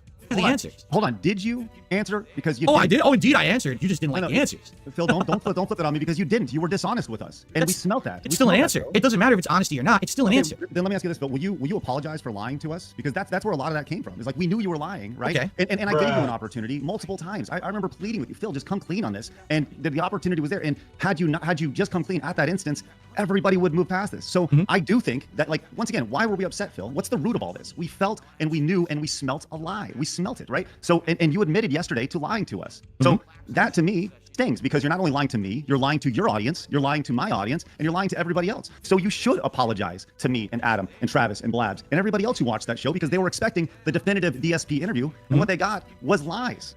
That's not definitive, Phil. That's the issue I had with this. Okay, now since we're getting into the nuance of it now, let's go talk, because the lies you're talking about are WWE champions. That's what we're talking about. Let's hone in on. But will you apologize though? Because that's Let's hold on. Let's talk. Let's do this. All right. Let's like man to man. Don't demand something from me now. Let's talk like man. I'm asking. Okay. If in that interview, all right, I had been honest with you and completely transparent, and I said fessed up to everything, right? Immediately you would have said that's great. Prove it. Correct? You would have said prove everything you're saying. And we gave you the opportunity to. Okay. Now let's be real about this, because I don't want you to lie to the internet about it. I want to be real about this. I'm not going to lie to the internet. In that interview, all right, you said to me, show me evidence of what stuff you're saying, show me screen captures or whatever. And I'm going to be honest with you. No, I was never going to do that on the fly, because I'm the kind of guy I want to make sure if I'm going to do something like that, I want to make sure everything's safe. I want to make sure it's correct. I'm not going to send you something just to say it wasn't good enough. I want you to show you the definitive evidence to prove what I'm saying or whatever, okay? So I'm thinking in my head during... It's a screenshot of the home screen of WWE Champions that Craig would not have fucking revealed to anyone else. That's all it was. interview, because I didn't know you were going to hit me with that. Honestly, I thought you were just going to ask me questions and I was going to answer. I didn't know you were going to say, this is your opportunity to actually clear this up. I never thought you would do that. So when I'm thinking in my head, okay, how can I prove it? How can I do this? How can I do that? I need to get this stuff together for you, right? And you had left the door open. And in fact, this is what near the end of the interview we were talking about this. If you want to, clarify everything, you can send it to me after we're done here. We even left the door open for that, correct? You remember that, right? I'm not making that up. That was correct. Right, and to be clear, I actually have our emails pulled up. Sure. If you have those pulled up, I think that you can read your part and I can read my part, just so everybody is on the same page and there's full clarity on all this stuff. Yeah. Oh, I don't need to read them. I know exactly what they say. Well, I think it's important just so this is us talking, but yeah, we'd be ignorant to say that there's not a couple, few thousand people who once again, this is part of the story of how we got here, right? So I do think it's important because I don't want to leave any context out. So do you mind if I read our emails after the just our back and forth that we had after, because I think it does provide context to what we're talking about here. Sure. This is the email that was sent after I got off the show. Yeah. Because I believe there was an email then, and then I emailed you again after I'd eaten dinner about, are you available? Are you going to be checking this email box? And that was where we had left it. And then the next day you emailed me something in the morning, correct? That's the chain of events. Okay, so it happened on I guess we talked March 16th of last year, right? So you emailed me at 8:18 and said, "Hey Craig, I'm interested to hear your thoughts on how the show went. I really hope that it was a big benefit to you guys. If so, this may have been the only time in history that my infamy has actually helped something. I know you'll want to get back to normalcy, but I'm looking forward to hearing from you again about the possible next appearance. My viewers are telling me that they think that you and Adam were too harsh, but I disagree completely. As I told you on the podcast, you are nothing but fair. But there is pretty much 100% consensus that the Keemstar bit was intrusive, gave him free plugs for his own content, and took away about an hour that should have been more on topic. I didn't mind. I didn't mind, but that's the vibe my viewers are sharing with me. I would likely be best for a repeat appearance to just be us, to avoid people feeling like it was a quote surprise or trick or shock me. How often do you check this email? I'm still 50-50 on showing you my champions account at this point, especially because of what Keemstar said. I feel nobody would believe you even if you vouched for me, but I respect you and still considering it, despite the fact I'm incredibly scared my info will once again leak and hurt me." So that was the email that you sent me at 8:18. Okay, which was 5:18 my time. Well, actually, I don't know what time zone you are, but it was Central. So 6:18 your time. Gotcha. Okay? So it was right after dinner. Correct. Okay. Now I will clarify what was going on. Okay. Now, did you see my show last night where I told the truth about WWE champions for the very first time? Have you seen that at all, or did you just hear that? I had a clip sent to me, but I haven't like watched the whole thing. I've watched like 90 seconds of it. In a nutshell, all right. Yeah, the account was mine. I had it for many years, and after years of harassment by my detractors, I sold the account. Okay. So at the time that we're doing When? Before or after the Size Girls interview? this interview, I don't have access to the account, so I can't. Hold on. Detractors, I sold the account. Okay. So at the time that we're doing this interview, I don't have access to the account. That's a fucking huge revelation, because that means that he should have had no problems whatsoever. Shit, fucking taking a screenshot of the WWE champions and showing Craig. Look, he could have taken a screenshot immediately. Go to my Phil's on narrative, because I take a screenshot of the fucking game. Home screen, here's my fucking name. Send it to Craig straight away and go, yeah, that's not down from the rafters, guys. What are you talking about? That would have fucking helped Phil's credibility so much. So I can't prove really anything, right? all I could do is I could show you like a new account, which is the account that I had currently. If you remember, you would ask me straight up in the interview, hey, do you still play WWE Champions? Yes, I do. But it's on this new account. It's not the original account that the detractors knew about and were stalking me for all these years. Phil, I don't really care about WWE. Okay, no, fair, but really here's, don't. I understand, but you have to understand the situation. So I'm saying to you, I'm 50-50 on sending it, but if you had said to me, yeah, okay, I'm still open to it, I was going to show you the new account. I was going to try to explain all this to you and say, this is why I can't just on a whim show you everything. It wouldn't work. You easily could have said, oh, you made this up. This is a bullshit new account or whatever. Yeah. It's a convoluted story. It is, okay? So what was your response to me reaching out to you saying, hey, I have the information, I'm 50-50 on it? What was your response to that? Yeah. So, and once again, let's make sure we have all references here. It's you send that March 16th at 18 p.m. So it's evening time for me, right? My morning routine is I wake up and I start prepping for the show, right? So we're live at 11. I'm getting up. I'm getting prepped for everything. I have not checked this email, right? I've not checked this email, and you know, because I told you prior to in our original correspondence, I don't check this email. I don't check this email very often. Sometimes it'll go weeks before I check the email, right? So you know this. So so you send me that email. The following day, March 17th, I respond at 7:45. That's the next time we have any sort of correspondence. Is that AM or PM? That is PM. Okay. So it's been about 23 hours. And you've already done your show for Friday. It's already taken place. It is done. So here's my response to you. I said, and I felt like this was a very fair assessment of things. And you can tell me if I'm wrong. I said, hey, Phil, I think the show went okay yesterday. We talked about it at length on today's show as a debrief. I think we all left the interview mentally exhausted and feeling incredibly frustrated as at the end of the day, we want what's best for you, man. The things that are laid out about everything, the WWE mobile games, the bank stuff, etc. It just doesn't make sense, man. There's too much evidence saying it's yours, and your only evidence is just saying it's not. I feel like we gave you multiple opportunities to turn this thing around, but you just seem so dug in. Even in the face of insanely detailed evidence, you wouldn't take it. Even with Keemstar coming on, I tried to lay out the similarities you feel towards him and the way people feel about you based off of things that you said online. It was tough. Honestly, I'm just disappointed, man. Like I said, I and we want what's best for you, man. We very much do, but you have to want what's best for yourself. When you're ready to take that step, I will gladly help you, man. Help you, man, on your journey. You deserve to get to level 2. I know you can do it. And So Phil would have fucking seen that as fucking so condescending. Phil would have fucking been seething about that, you know what I mean? He'd have been fucking raging. Reading that fucking message thinking that, so how dare he? How very dare he mock me and make money from mocking me. And that's the email that I sent to you. And I think that was very fair. You know, I did not lie to you and be like, hey, Phil, it was great. It was spectacular. Can't wait to set up number 2. As I said in the email, we were exhausted from it. And, you know, mentally tired from it, physically tired from it.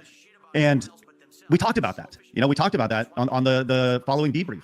So, you know, had we done that debrief immediately after the show, chances are we would have said the exact same thing. Probably worse, you know? But you can see in that email, we felt lied to. We felt exhausted, right? And the reality is, Phil, we were lied to, right? So, and, you know, self-admittedly, you said we were lied to, and we knew that. So naturally, when somebody lies to you and continues to lies to you, you're going to be upset. Right. So we were upset. Okay. So I will confirm everything that Craig just said is true. That is correct with what was in those emails. I know for a fact that's exactly how it transpired. Okay. So now, I mean, why would Craig have lied about that? Like, you know, was I got you. You know, I didn't say to, I said from. now he said it. I didn't say it. He said it. He literally read the emails word for word. No one can say that I made this up. Okay. So we got to follow the order of events. I'm on your interview. 5 hours, hard-hitting questions. I lie to you about WWE champions. You leave the door open and say, you can send me the information after to clarify all of this. Okay? That was said directly in the interview. You agree to that, right, Craig? You did say that. I go on my show. I say, that was a good interview. I'm okay with it. I even email you, say, I'm okay with it. I'm 50-50 about sending you the stuff. Do you check your email? You literally just publicly admitted you don't check your email. Right? Well, in this situation, yeah, been a day. Yeah. So you ended an interview, the hottest piece of content you'd ever made at that point on Side Scrollers. You knew all eyes were on you. You knew people were looking to see if I was going to follow up with you and send you this information. And you decided not to check your email, but instead to do a show ragging on me the next day. Is that a correct statement? I would say that in between me ending the show, being done with the internet for the day, going to sleep, and waking up the next day and then doing the show, like Phil, as we said at the time, you had one opportunity to send the stuff. It wasn't there, right? You passed on that. Whoa. Passed on what? You just admitted the door was open to send you the information when I got it together. During the show, Phil, during the interview. Craig, we're on an interview in a show. Craig. We're in an interview. The idea of the interview is for me to answer your questions. It's not stop the interview. Let me dig into documents and get you screenshots and things proving that's not what the interview was. Never once before the interview did you ever say that's what it was going to be. And like I said, if I'm going to send you something, it has to be sure that it's proving my point. This is a convoluted story. It's not I could just send you a screenshot. I got to try to prove now that I've got a new account. It's not the old account that I sold the account. This is complicated. It's not something I could just do during the show. I was literally, to be transparent with you now, as I sent you that email, I had everything ready. I told you I was 50-50. I literally had it all ready to go. And all you had to do was check your email and say, I'm here, Phil, I'll check it. And I would have sent it to you and you would have had it. And instead of having a Friday show where all you did was beat me up all day, you would have had the Friday show saying the big reveal. DSP cleared the air. He said he was a liar, but here's the truth. But you didn't check your email. Wouldn't have mattered though, Phil, because it was fucking ages after the fact. And there was like, your window of opportunity for you to fucking prove that, Phil, was when you were fucking asked and before you fucking disappeared randomly from a fucking mystery DDoS attack or some bish. When you vanished from that interview, that window was slammed shut for you to fucking prove all your fucking critics wrong about that particular topic.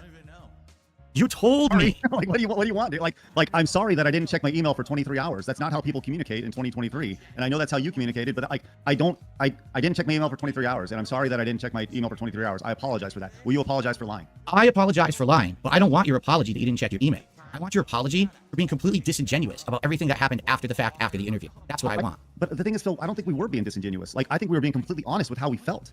You know, like I said, we spent 5 hours talking. So yeah, that's a great fucking point. So Phil hasn't got a problem with them, like if they were being honest about their feelings and said Phil was a fucking, you know, can you, if they loved how the interview went, side scroll, right, and they fucking trusted what Phil said, and they're like, oh my god, that was a wonderful interview, wasn't it? I'm so glad we had Phil on. I can't wait to get him back on again. He was a super fucking guest, and the way he answered this question and that question was so incredible. Phil wouldn't have had a problem. Phil has a problem simply because he cannot handle that people are, you know, people don't believe me on the internet, boo fucking who. It's the same old shit, Phil. So I don't think we were being disingenuous. Like, I think we were being completely honest with how we felt. You know, like I said, we spent 5 hours talking to you, getting the runaround, man, and like, it was not meant to be like, this was, once again, I go back to the definitive dark side Phil interview, and it wasn't. So I'm disappointed in that, because there's things that you're telling us now you lied about. We felt it. We knew it was happening in real time. We felt like we were getting gaslit. So naturally, yes, I felt exhausted and tired, and honestly didn't want to deal with it, which is why in that email I said, look, man, we're just disappointed. Like I said, I want what's best for you. We very much do, but you have to want to help yourself. Is lying to us on stream helping yourself? No, of course not. You deserve to get to level 2. I know you can do it. Right? Craig, what you told me in that email you sent me on Friday, basically in other words says we don't actually care what the truth is, because I had the truth and was going to send it to you and you ignored me. No, it's not that I ignored you. It's because I didn't check the email. And that's called ignoring, because you knew that was our line of communication. You asked me to send you the information. I was going to, and you chose not to check it. You actively ignored the way that I could have cleared my name. And then you went on to do a show that made you tons of money defaming me on the internet. That's exactly what happened. And there's no way that you can ever clarify that, because it's in black and white. You just admitted it. You read it. You just admitted it publicly that you didn't check the line of communication we had that I could have cleared the whole situation. Is this like the gotcha? Like, there's no gotcha. There's no gotcha. You read it. I actually wasn't going to read the emails. You did it. Phil, I don't apologize for not checking my email for 23 hours. I'm an adult with a family and kids, and honestly, I was tired of it. I love it Craig used that fucking excuse on it. That's Phil's line. He stole Phil's line about why he's such a fucking busy boy. And he used it back on Phil. Oh, that's beautiful. I don't apologize for not checking my email for 23 hours. I'm an adult with a family and kids, and honestly, I was tired of it, right? The fact that I did check my email on Friday night was fascinatingly amazing that I did that, right? That's a big dub, but I'm sorry that you felt betrayed that I didn't check my email. And once again, there's a big difference between ignoring, because I didn't know the email was there in the first place. You have to know it was there to actively ignore. I did not actively ignore your email. I didn't know it happened. So I can't ignore something that I didn't know happened. Craig, in the interview, we ended it with, the door is open, you can send me the information. So you didn't know it happened. Do you need to have a bomb go off when someone sends you the thing you directly asked for? Would you not even in a moment think, hey, maybe he's going to contact me today about this and I should check, you know, because how else am I going to send you these documents anyway, by the way? It has to be an email attachment, right? I can't just call you and give it to you. I didn't have your Discord or anything, right? We were doing it through some other streaming client. So I had to send you an email, all right? Now, here's the thing. We can talk about this for the rest of the show. Allow me to kind of... One more, and then I want to move on because this is... Sure. And that's fine. I'm just going based off of our track record of emailing back and forth, okay? I'm just looking at how we emailed back and forth leading up to this thing, right? There's pretty much at least a day between every correspondence that we had, right? Almost every single time there's at least a day between our correspondence. So based off of our track record of corresponding with each other, I'm not gonna go. Like I said, Craig, this is a really bad cope, bro. This is really bad. You're saying we just ended the interview. You said the door is open. Send me the information, and then you just say, "Well, I'm just not gonna check for the information." No, we don't all fucking live in our fucking inboxes like you fucking do. Like Phil's fucking go to his fucking inbox 24/7 when he's fucking streaming because he's fucking always tracking fucking tips every single fucking second of the fucking day. But that's not a fucking normal human being. I fucking don't check my fucking emails too much either. I don't know about you guys, but I fucking very rarely I'm looking at my fucking emails. It's not really a fucking common form of communication these days. Like, you know, so you still get fucking important shit sent to you sometimes, but I fucking rarely look at my fucking emails. That's a bad code. Previously, our correspondence was never a reason for you to check right away. Now you had a reason, and you didn't. Instead, you actually did the opposite. Instead of giving me the fair shake, but see if I was going to send you stuff, you went on a show defaming me the entire next day. That's the worst situation possible for you, but you didn't care. Phil, you got me. I didn't check my email. I'm sorry. Hey, with that said. Oh, Phil got his apology. Phil got his apology. There we go. Phil got his fucking apology after all. You got me? Didn't check my email. I'm sorry. I'm sorry. But you didn't care. Phil, you got me. I didn't check my email. I'm sorry. Hey, with that said, why do you need me? If you want to put this out there, like, you have an X account, you have a Twitter account, you have social media, you have a YouTube community tab. You can post all this stuff available like literally right now. You said you have it pulled up. Like, you had all this stuff available. It's still got to be on your computer somewhere. Is this your gotcha moment? You're going to try to get me to post my shit on the internet? No, Phil, I'm saying is you don't need me. You never did need me, right? That's actually untrue. Because what you don't understand, Craig, because again, you didn't know this, is that any time that I try to defend myself, the detractors move the goalposts. It doesn't matter what it is. It could be a little innocuous thing that doesn't matter at all. It could be a big, full-blown lie that I've been doing for years. Whenever I try to do something, all right, they move the goalposts. Right now, I could post all the information up and they would say, that's fake, that's not true. So it doesn't matter what I post or what I don't. Now, in the case of you have presented yourself as a neutral third party. You were going to be someone who was going to do this interview and be fair, and then you were going to judge for yourself, which actually seems like that's what happened, except you didn't actually give me the opportunity to send you the information to clear my name and tell you what really was going on. Now, whether or not you checked your email or not, it's not a big deal. I'm sorry I didn't check my email, and I would like to take this moment to apologize to you and to apologize to all of your champions, and especially all the detractors for not checking my email for 23 hours. I'm sorry. Right. Okay, so let's move on from the email because this is going to be so boring if we keep talking about this. And I know that your time is valuable. You said you can only be here for about 90 minutes, right? So I got about another 20 minutes, yeah. Okay. The next day you do a show. The entire show you're ragging on me, saying you didn't believe me at all. You laughed. Okay, go ahead. Which you didn't give us reason to. Okay. You admitted to yesterday. Fair enough. You laughed with my detractors. You did all the memes. You got a whole bunch of detractor contributions, correct? That did happen. Sure. Okay. Did you continue to do content based on me after this at all? Yes. Let's be honest. Craig, yes. Not especially. I think there was a... I don't remember the context of it, but I remember seeing you said something about us, and I was just kind of like done with it. And I think I went live, and I did what was called a monetize the hater stream. And but I don't remember the context of it. But I remember being like I was done with it, right? And that's the thing, Phil. You got to understand. Like, we've done almost 400 episodes of Side Scrollers, right? Your interview was one day, right? Now, once again, was it a chapter of the show? Yes, 100%. Do we appreciate it? Yes, 100%. But like, we were done. We turned the page. Just like I don't watch your stuff on a day-to-day basis. Just like you don't watch our stuff on a day-to-day basis. I have too much going on to worry about what somebody else is doing online, right? So you get brought up occasionally, but it's just part of the Side Scrollers chapter in our book at this point. Part of the lore, just like Side Scrollers is a part of yours. So yeah, I was pissed. So I went live and honestly, I would like to give credit to my boy Jeremy from Geeks and Gamers for his monetize the hater thing. So yeah, I think I went live with a monetize the hater thing and just kind of railed for a little bit because I was tired. I don't remember the context of it. I was just tired of hearing you talk about us. So it is what it is. Do I regret it? Yeah, kind of. But at the same time, it's just part of what it is. Okay. All right. I wanted to hear that straight from your mouth that this happened. The truth is, Greg, I don't even know. Because like you said, I don't watch your content. So I actually don't know the truth of what happens and what doesn't happen. I just hear people saying, are you aware that right now Craig has a stream called Monetize the Haters? He's making money off of your detractors. He's saying that he wants to be on your show. I'm like, what? I don't know what you're talking about. You're right. You're right. That's what it was. You were live. That's right. You were live. And I think you were talking shit about us or something along the lines and, talking about how bad we were to you. And I was like, and this was another thing. I was like, look, I will come on your show right now and do exactly what we're doing. And this was, I don't even know how long ago this was. It was just like, let's just get done with this. And as I've said at the start of this, like, I reached out to you multiple times to do exactly this, to just get through this shit. And I told you, like, I don't care if it's on our channel or on your channel or some other channel, right? Let's just do it. So I was actually glad that you reached out because, this is, I don't think about you a whole lot, Phil, except for when people bring you up to me. And, fair enough. And you're upset that people... and that's the fucking difference here. So Side Scrollers and Stuttering Craig, whatever, they're in Phil's mind fucking like 24/7. There's not a fucking day it goes by about Phil fucking seething about Side Scrollers and an interview and the fucking 5 hours and the fucking ambush and the Keemstars brought on as well. Phil cannot help but dwell on that particular day. It is etched in his fucking oddly-shaped head forever. For Stuttering Craig and the Side Scrollers, I mean, was it an interesting fucking day for sure, but they've had a lot of fucking more days since then where I've not fucking thought a thing about that particular day. It meant far more to Phil than it did to Craig. Are like, giving super chats because, well, maybe they enjoyed what we do, right? And I'm not gonna say like, some people were just excited to see that the interview was done. They were congratulating us for Craig. doing the interview. They don't enjoy what you do. They enjoy that you were bullying me. Fuck off, Phil. That's subjective. Objection? Subjective. That is you just giving your fucking opinion and not stating a fucking fact. That's what it was. You were doing the whole stream, monetize the haters, and you were making money off of making fun of me, which is what everyone else does too. Why was I live? Because you were talking shit about us. So, okay, now on my stream, was I sitting there saying, hey, Craig haters, come on the stream and dump on Craig, and let's accept all the donations for everyone who doesn't like Craig. Let's talk about all Craig's dirty laundry on my stream today. Did I ever do that, Craig? So I don't know. I don't watch your stuff, but you're telling me. No, It's a great answer. I don't know. I don't watch your stuff. Fuck you, Phil. Talk about all Craig's dirty laundry on my stream today. Did I ever do that, Craig? So I don't know. I don't watch your stuff, but you're telling me. No, I never did that. Not once. The only gripes I ever had with you was that how you behaved after the interview. That's literally it. That's the only problem I have with you. I don't have a problem with anything before or during the interview. It was the fact you left the door open for me to contact you. You ignored that line of contact. You did a harmful show. Because you know what? Now I got to talk about this publicly. All right. Are you aware that because you didn't give me the chance to defend myself after the interview, you did a bullying show where you ragged on me and I wasn't there to defend myself against any of that? Do you know how that hurt me and my viewers and my content? You probably don't. Who fucking cares? Let's talk about this real quick. And by the way, this is something that I do want to talk about. You were upset that we went live and talked about this, and you were pissed that you weren't there to defend yourself. Mm-hmm. Right. You did a decompression show literally immediately after. You did a decompression show about Keemstar last week, and he wasn't there to defend himself.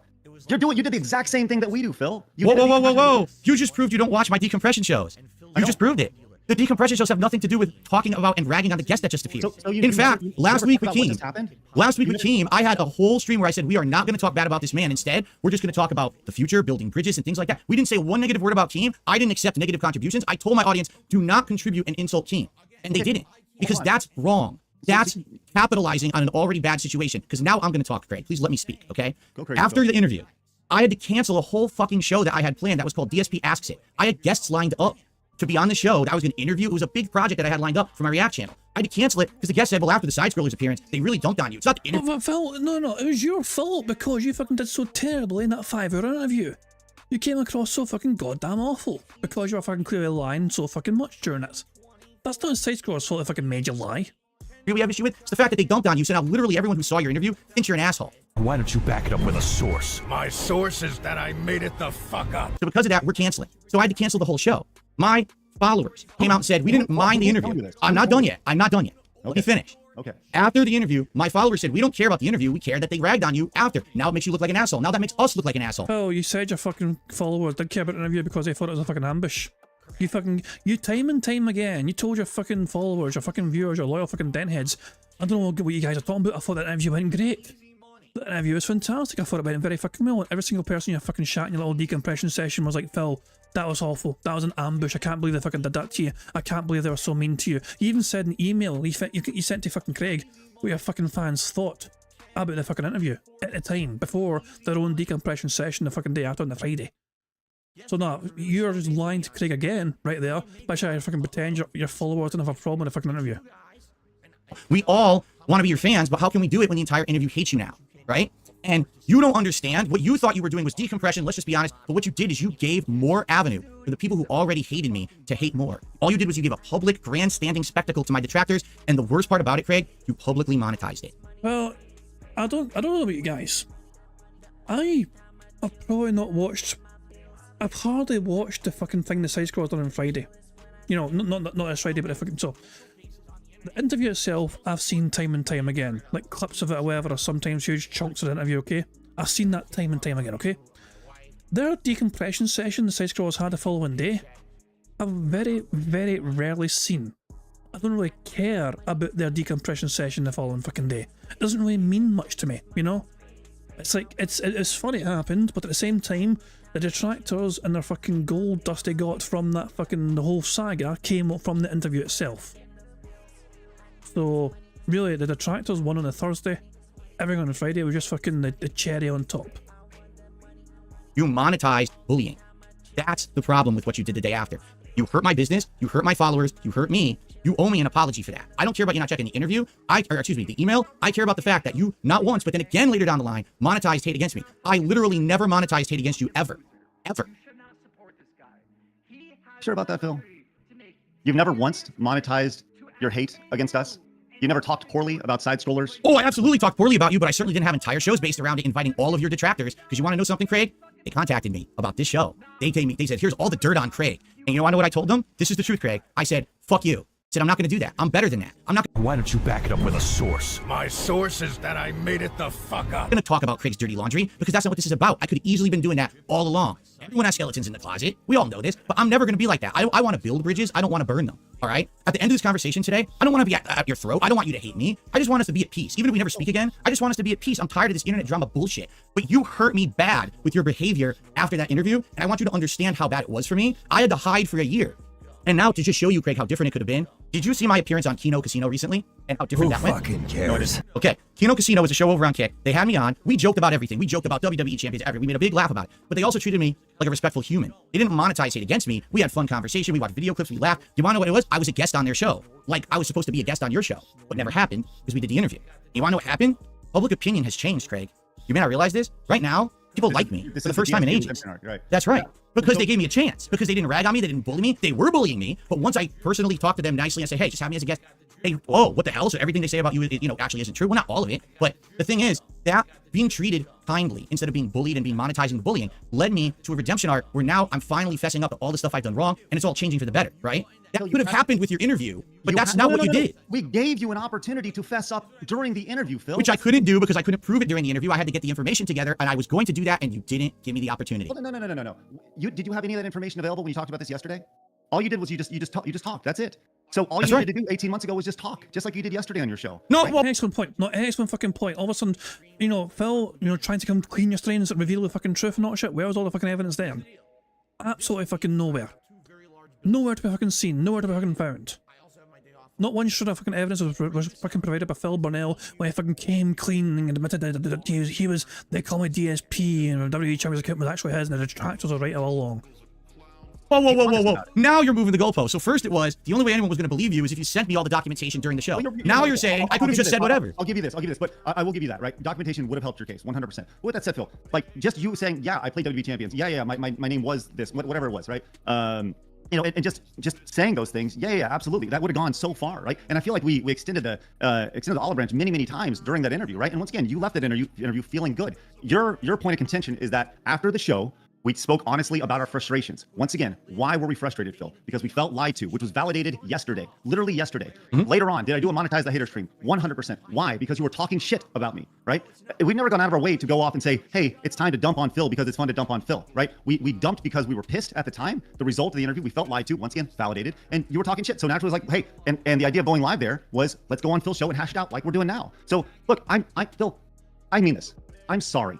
I'm sorry that you were hurt.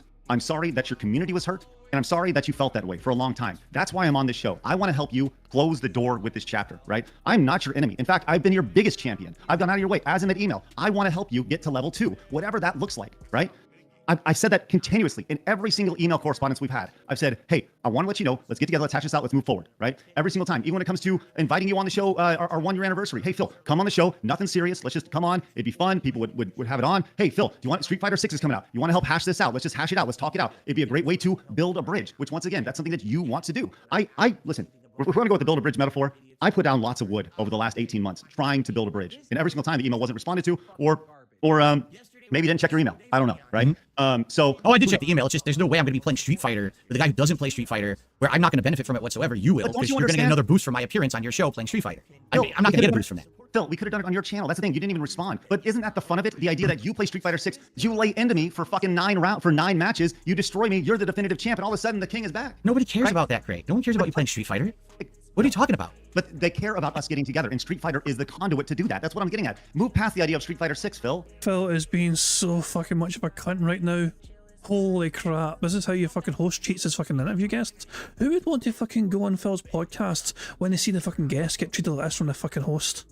Holy crap. It's bigger than Street Fighter 6. The idea was just get together. Oh my goodness. All right, well, here's the thing. You just apologized to me because I was hurt. I want you to apologize to me because you did it, because you know it was wrong. Fuck off. Is Phil going to fucking apologize because he knew it was fucking wrong to lie, or is he fucking sorry I got caught? I don't think it was wrong, because like I said, you yesterday, as you said yesterday, you lied to us. You lied to us. We felt that lie. We knew it was a lie.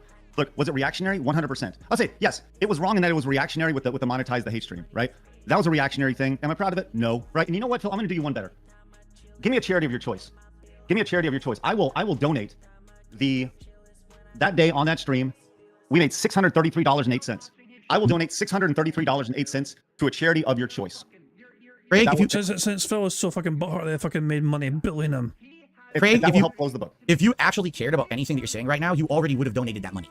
So What a fucking cunt. What an absolute fucking cunt. Holy crap, Phil. Holy fucking shit. Oh my god, be a fucking bigger cunt, Phil, honestly. you can do with it however you want. But the fact is, My dog, what's up? Oh, we're getting a spoiler alert here. Thank you very much, Carl Denson, for the super chat. It says, spoiler alert, something dramatically happened. Oh boy. I wonder if does Phil just fucking say, you know what, fuck you, Craig, I'm out, or something. I wonder. Who knows? Who fucking knows? We are behind this, by the way, by about 14 minutes. So we're 14 minutes behind live. Live DSP. Let's just keep it cooking. This is fucking cracking stuff. you're saying right now, you already would have donated that money. So you can do with it however you want. But the fact is, you have done absolutely nothing in this appearance to show any kind of responsibility or remorse for the things that you did regarding me, my community, or my reputation after the interview. And you've publicly admitted you didn't check the avenue that you could have gotten actual evidence of what I was going to tell you about the truth. So I did not check the email. So I don't really know I can help you anymore at this point. You know, it's like I've been saying to everyone recently. What's happened in the last month and a half is pretty remarkable. All right. Basically, everyone for the last like 10 years who really like to me and did it on me, it's kind of all coming back. Karma, you know. Now in your case, you're definitely not egregious. Okay, I want you to understand something. After today, I have no grudge against you whatsoever. All right, I'm gonna act like none of this ever happened. Really, I mean it too. I'm gonna act like none of this ever happened. We're just gonna move on with our life. You're going in one direction, I'm going in another direction. All right, but you have to understand that like when you have a platform, you have a responsibility to be responsible with that platform. If you were gonna have the big definitive Dark Side Phil interview, and even if you thought I lied the entire interview, which I did about WWE champions, that's what I lied about. Okay, you still have a responsibility after the fact to follow up. That's what you didn't do. You actually didn't do the most important part. What you did was the equivalent of if, let's say, Barbara Walters was going to interview a big prominent person. I don't know. We're going to make this up. Barbara Walters was interviewing Donald Trump, okay? And she does an interview with Donald Trump, and she hits him with all the hard-hitting questions, and he answers with bluster and everything. And a lot of people don't believe Donald Trump or whatever. The next day, she goes on a public appearance where she literally says, I don't believe a word Donald Trump said. He's an asshole. He's a piece of shit. I don't like his hair. I don't like this. And then as she was doing it, all the sponsors of Democratic causes are sending money to the show because, oh, this is great. She's ragging on Donald Trump, who we don't like. That's literally what you did. That's not integrity. That's bullying for profit, all right? No. And the fact that you can't admit that you did this, you say you're sorry it hurt me, but you're not sorry you did it, that just, it speaks to your character. I didn't have to do anything. You literally just did it to yourself on the show. And that's the thing, I didn't have to monetize hate against you at all. You did it to yourself. And I'm not going to monetize hate against you ever. It's not going to happen. There's not going to be a decompression stream after this where we shit on you at all. Because I don't have anything else to say once you're off this show. It's done. You did it yourself, my friend. Just to be clear, so when Barbara Walters, who is dead, interviews Donald Trump, I think she's, whatever. When She passed away, rest in peace. She was a great interview. So she has this interview with Donald Trump. Is she not allowed to talk about it afterwards? Oh, she could talk about it, but she's not allowed to monetize hatred toward the person she just interviewed. And here's why. Here's why. No, let me clarify why. Because if you're the interviewer, you're supposed to be fair and impartial, correct? During the interview. You were during the interview. Okay. But then, if that interviewer immediately discredits the person they just interviewed, there's not one fucking person who's going to go back and watch the interview with a fair take and a subjective glance at it and say, okay, so I will judge for myself if he told the truth, okay? No one who watched the interview gave me that shot because you literally after the interview said, he's a bold-faced piece of shit liar. Let's laugh at him with his detractors. Ha ha ha ha ha. Okay? So your interview originally was meant to be fair and balanced, and it became a hit piece because of what you did after. And I don't think you've ever really consciously known that, but it is. It's a giant hit piece against me, and it always will be. Phil, you did it to yourself, man. You had an opportunity with all this. If it's a hit piece, it's your words. Your words. I was going to send you everything you asked for. You had a chance to talk. Okay, go ahead. All right. You said, with your own words, you thought it was a very fair interview, right? Yeah. If people look back on that interview, right, and they are upset about the interview, it's because of the response that you gave. Nobody's going back and watching the monetize the hate stream, or no one's going back and watching the decompression stream. What they're watching is the DSP interview. That's what I said earlier on. That is what I fucking said earlier on. In fact, we can check this. We can go to fucking side scrollers. Fuck it, why not? Let's just fucking, in case we can catch up to live DSP, heaven fucking forbid. Let's go to fucking side scrollers very briefly and see fucking what happens if we go to the fucking, you know, where's this fucking. If he does it, shut up, Phil. No, it's not Phil. That's fucking Greg. Anyway, whatever. It's still the same fucking hat as well. Right, the live stream itself. When you go back, like what, 18 fucking months. And this might take a wee while, but give us a second here. Give us a second. Where is it? Where is it? Do I go back too far now in case we go too fucking far? There it is. So this is exactly what I was fucking proving. And here, the side by side, fantastic. We can fucking see for ourselves. The interview itself. The 5-hour fucking interview, 227,000 views. The day after, 78,000 views. You see what I'm fucking saying? Everyone's fucking watching. Like, it's not.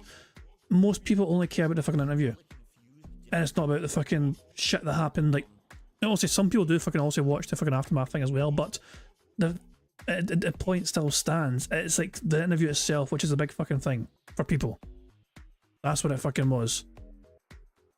Oh, bloody hell. And yeah, this Optimus, we've gotten past the hour-long email segment, yeah. Right now, we're only behind. We're only behind by about 12 minutes. So, yeah, we're not too far behind, and apparently it's going to get very fucking juicy, apparently. And if they're upset about something that happened, or if they have if they think a certain way about you or me or Adam because of that stream, it's based off of the conversation that we had then, and not based around anything that happened afterwards, right? That's the main point of contact that people are watching. So look, you can try to put the noose around my neck all you want, right? And that's fine. Go ahead. If that's what makes you feel better, that's fine. But ultimately, Phil, it's your words. It was your lies that you told that led to the ultimate distrust with this stuff, Phil. And look, I'm sorry, man. Like, I hope that you can move past this. I hope that we have an opportunity to work together again in the future. I do. I genuinely do. Because I do think, at your core, I do think that you are a good guy who just wants to play games and make positive content, right? And you know what? I think that's extremely admirable. But you can't be upset when we talk about something and somebody super chats about it, right? I'm sorry that happened. And I'm sorry that your detractors gave us money, right? But you know what? It's going to happen again. It happened today. Somebody super chatted $2, you know, saying, hey, did you hear about this? Should I give that $1.40 back? Right? Like, I don't know how to handle that, Phil. And I'm not going to apologize for people who gave us money because they felt we either did a good job or we felt like we missed something, or did you hear about this? I'm not going to apologize for that. I told you I will gladly give that money to a charity, right? And I'll give it to a charity in your name, right? But if you don't want that, that's fine. And that's totally okay. I mean, I'm speechless. You actually think that giving that money to a charity a year and a half later is going to somehow make you look good or something? Like, what are you talking about? No. I hope that I could care less.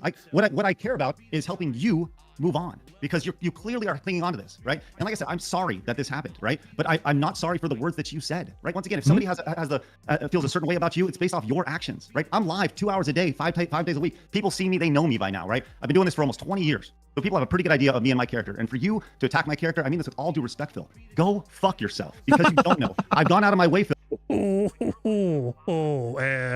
So much has been a fucking nice conversation. All of a sudden, that fucking, well, I was getting there, wasn't it? But yeah, Craig has had enough. To attack my character, I mean this with all due respect, Phil. Go fuck yourself, because you don't know. I've gone out of my way, Phil, to treat you with respect via email the entire time. I've gone out of my way to treat you with respect and be courteous to you continuously. And I'm sorry that you're upset that I didn't check my email for 23 hours. I'm sorry for that. Like, and I'm sorry that I was pissed that you were talking shit about me, right? But I hope we can move past this. I really do. And I hope that this helps you turn the page. Will it do it? Probably not. But one thing that I do really hope is I hope that people don't send you super chats in regards to me. But you know, I hope people send you lots of money in regards to me. I hope I'll be the first one talking about myself, and I'll send you a super chat momentarily here in just a few minutes. I don't want you to send me any super chat, Craig. But I want to. Well, I can't stop you if you really have to do it. I mean, I can't stop you from doing it. I don't want any money from you. I don't want anything from you. Really, at this point, like, you literally in a situation here where we were being completely cordial, you just told me to go fuck myself publicly on the stream. You realize that, right? Why? I didn't do it. You did. Why? Because you attacked my No, not why. You did it. We were being cordial. I just had an entire show with Keem last week, and I have way more gripes with Keem than I have with you, and that never happened. Did you attack Keem's character? Oh, yeah, of course I did. And he went back at me, and we went back and forth, and we hashed it out. Yeah. Listen, then Keem should have told you to go fuck yourself.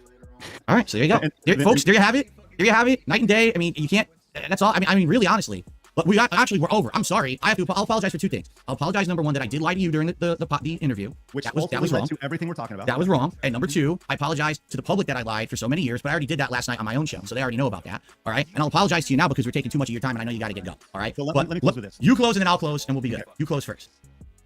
I want you to really think about your actions here, right? Think about this logically. Please do. Why were we pissed the next day? Why? I'm asking you. Why were we pissed? Oh, you want me to answer? Yeah. Well, it sounds to me like you wanted me to come clean on your show and get a really great piece of content out of it, because it was going to be the definitive time when DSP admits to everything that everyone's been saying that he's been doing for so long. And when I didn't do that, you basically had a nothing burger of an interview. 5 hours of a nothing burger of an interview. But it was good for my detractors. They wanted to crap on me, so it was a good piece for them, but you didn't have anything for anyone else. So it didn't give you what you were looking for in the product. That was the problem. You were really hoping you were going to get the big confession. That's why you kept putting me on the spot about send me the screenshot, when we had never discussed that before the interview. You didn't get it. You got upset about it, and that's why you didn't check your email, because you couldn't get the moment anymore in the interview. You thought you had wasted 5 hours of your time, and what you said was, well, now I'm going to get him back for that tomorrow. I'll make that money in this nice destruction show that we'll do on Friday. That's actually what happened. You're wrong about all that. Okay, fair enough. But you asked me for my opinion, so that's yours you go. Sure. And that also tells me where your head's at. We were mad because we were lied to. Had you not lied, none of this would have happened. If you were just clear and honest with us, like you've been like you were yesterday, none of this would happen. We could have moved on. It would have been like, yeah, do we think it's bullshit? That's fine. And would the Friday stream have happened the way it did? Probably not, right? Would the monetize the hater stream have happened? Probably not. Because if you just were honest from the start, none of this would have happened. So you can point the finger at me all day long. But at the end of the day, Phil, what's the old saying? You still got 3 more pointing back, right? Back at you. So look, I'll take my responsibility. I hope you look within yourself and you take some responsibility in this as well, right? And that's fine. I do hope that we can eventually work together in the future in some way, shape, or form. Maybe you come on Side Scores and we do a regular show. If you don't want to do with a politics-driven show that isn't whatever you said, right? You were extremely nice with your words, and by nice, I'm being sarcastic right now. And when you told us to go fuck ourselves and all that stuff, so I would like to give you a fair shake someday on Side Scrollers if you're open to it. Like I said, I want to make sure that you and everybody else knows that I am open to working with you in some way, shape, or form. But I hope more than anything, I hope you're honest, not just with your audience, but with yourself about the situation. I appreciate your time today, Phil. I got some dad duties I got to get done. Thank you guys very much for your time. All right, now hold on. Before you go, let me say my piece too. All right, Sure. it'll be quick, I promise. Yeah. This is it. This is the end. There's no more feud between you and me. Do you agree? That's it. We're done. We can stop going at each other's throats. Phil, I haven't had a feud with you for 18 months, man. That's fine. Okay, whatever you say. Monetize the haters, but you don't have a feud with me. You want me to play Street Fighter with you. You don't have a feud with me. You want me back as a guest on your anniversary show because you know it's going to bring you hype and attention from my detractors, but you don't have a feud with me. Okay? Well, okay, fair enough. You don't have a feud, but we're agreeing to this now. It's over, right? We're done. We're good. It's over. Yeah. Okay. So, and you were asking me now, a year and a half later, will I be a guest on your show? Which is what originally was agreed to. Correct. Like, that's what you're saying. It was originally, that was the agreement. We were going to do the interview. And then after that, I was going to have the opportunity to be a regular guest on your show like everyone else had been. Correct. Right. That was the agreement. And after the interview, I sent you that email saying, like, we were just disappointed, right? And the offer wasn't there anymore after the interview because we felt lied to. Okay. So now, like I said, I hope we can move past it. that's what I'm saying. Now that we've hashed it all out, right? We're all good. You're saying you're extending that olive branch and you're saying that that opportunity is there again. Possibly. Not a lock-in, but it's possible that I could be on your show. Sure. Okay. I'm not interested. Go fuck yourself. Okay. All right, guys. So that is the appearance of Stuttering Craig. I had a feeling that was going to happen. Yeah, I had a feeling that was going to happen. What an absolute shite bag. Fucking get the last fucking word in and fucking hang up and fucking block or whatever. Oh, hello. Hold on a second. Let's have a little look here, shall we? We may as well, since we have Phil's Discord information on screen here to see. Let's have a little explore, shall we, of Phil's Discord? Because why the hell not? Let's have a wee look-see here. Let's see. Let's have a little exploration. You know. So here we go. Hello. I wonder who that is. He's a part of 2 different servers. Is this a WWE Champion server? Is this under SmackDown? Just what's this? I wonder. What's that? I wonder. Who knows? So we got Craig, and then also cause OBS is like streamer mode, so sometimes it doesn't show names. God, Revan, Ryu, top tier rated. Brian, shout out to Brian. How's Brian doing? Dr. Klein and whatever. And then look, it's a Kino Casino guys. 4 members. Would you like this Warski individually? There's no sign of Derek. Jake James Lugo. Madara.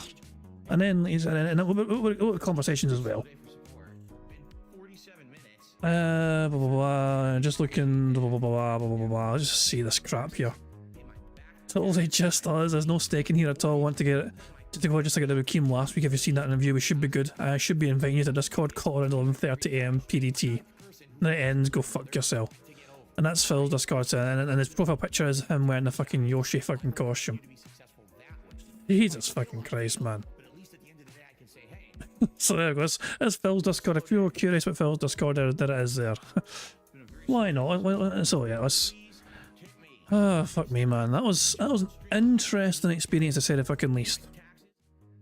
Now let's have Phil hopefully get the rest of this bingo stuff ticked off the board. On the Level 1 podcast, I hope that you all enjoyed it very, very much. It was a good one, right? I hope that, All right, so here's what I'm going to do.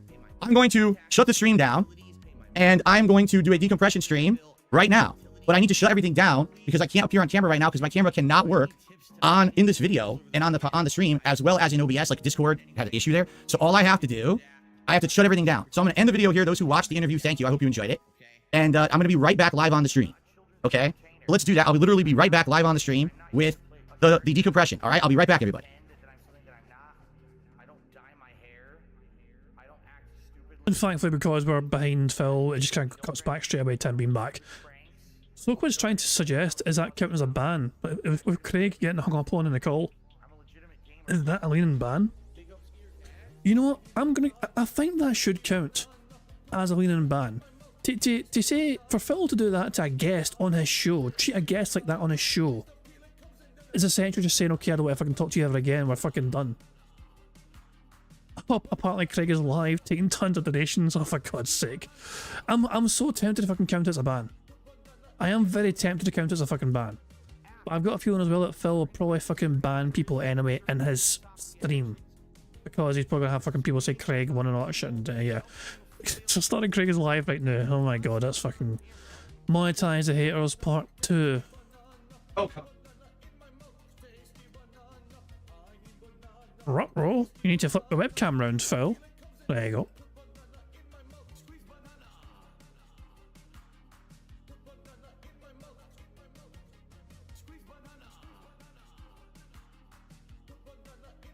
That was an absolute fucking shit show, wasn't it? Yeah, a screenshot of his chair. There's tons of... Meester. Don't fucking pretend you've never seen Phil's fucking empty fucking chair before. There are literally dozens of fucking empty chair screenshots out there. There's dozens and dozens of them that fucking exist already. What do you mean? I can never find a good one. It's an empty fucking chair. What do you mean a good one?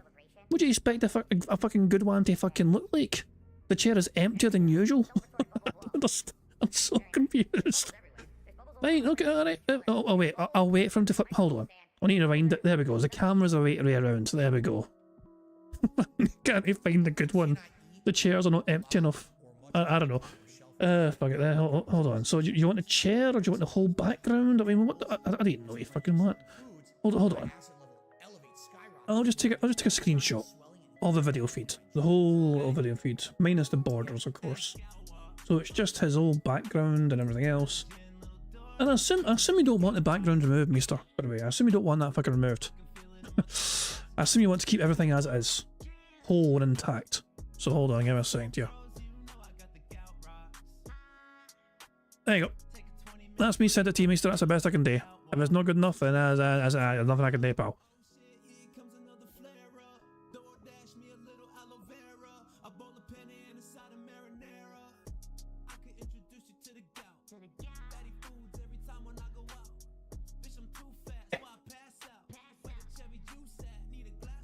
Are we good? Is it working now? I had some technical issues there. My camera actually crashed, and I had to redo everything. Are we good now? Is everything working and everything, guys? Here? Can you hear me? Can you see me? Are we good? Who fucking cares? We're good? We sound good? Okay, hold on.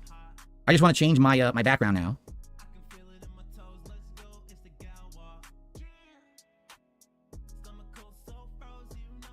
Okay, that's better. Actually, I think I have to turn it off and on again to get it to work. Make sure. Anybody care what this guy thinks? No! Nice shirt, 25 All right, we're good? Cool. All right, are we ready to start? Burger. Are we ready? All right, let's begin. My hair's all screwed up from the headphones now. Alrighty, everyone, what's going on? Welcome to the decompression stream and show after the Stuttering Craig appearance here on the Level 1 podcast. And I mean, essentially what I like to do, by the way, my hair's all screwed up because I was wearing headphones, so now look, it looks like I have a big dent in my head, so of course you're all gonna make jokes about me being dented and stuff, and that's fine. That's to be expected, right? So anyway, wow. That was a very, very interesting appearance, don't you guys think? Like, to be honest, now, I'm gonna be honest here, okay? I felt it interesting. Burger. 5 in a row. That's concerning. I guess only Phil's allowed to fucking tell side scrollers to go fuck themselves, but if fucking Craig fucking says it to Phil, I was like, no, I'm gonna hang up on you now, fuck you. I don't want this whatsoever to be a monetized hate against Stuttering Craig segment of the show. That's not the intention here. He literally said in that he thinks that's what I do. And I told him, well, don't you watch my content? And he goes, well, no. I said, I don't do that. I don't do entire segments where I monetize hate against people. I would never, I don't do that. That's why I'm like... You encourage your fans all the time to fucking give you money so it fucking makes us all seethe, apparently. You know? Like, you know, yeah, look at fucking you and Dude. He's like, oh, make Dude seethe, make Tevin seethe, and Brand Dude, and all that shit. Wondering why you did it to me, right? And I'll just go ahead, and I'll just say this, all right? The reason that I ended the show like I did was very simple, all right? It was very simple, because he didn't show me respect. He literally told me, and you guys don't know this if you didn't see it yet, he actually told me to go fuck myself during the show, and I was being incredibly cordial with this man, I didn't betray him. I didn't snake him. We didn't have special guests to crap on him. There was no gotcha moments. There was no, oh, here's a bunch of questions about your past that you weren't expecting. I was as cordial as I possibly could be with that man, right? Was I not? And I tried my best. But over the course of that interview, he literally did things I didn't expect he would do. He actually self-exposed himself by reading our email correspondence, which I was like, dude, there is no way he's going to read it because it makes him look bad. And then he did. I was like, what?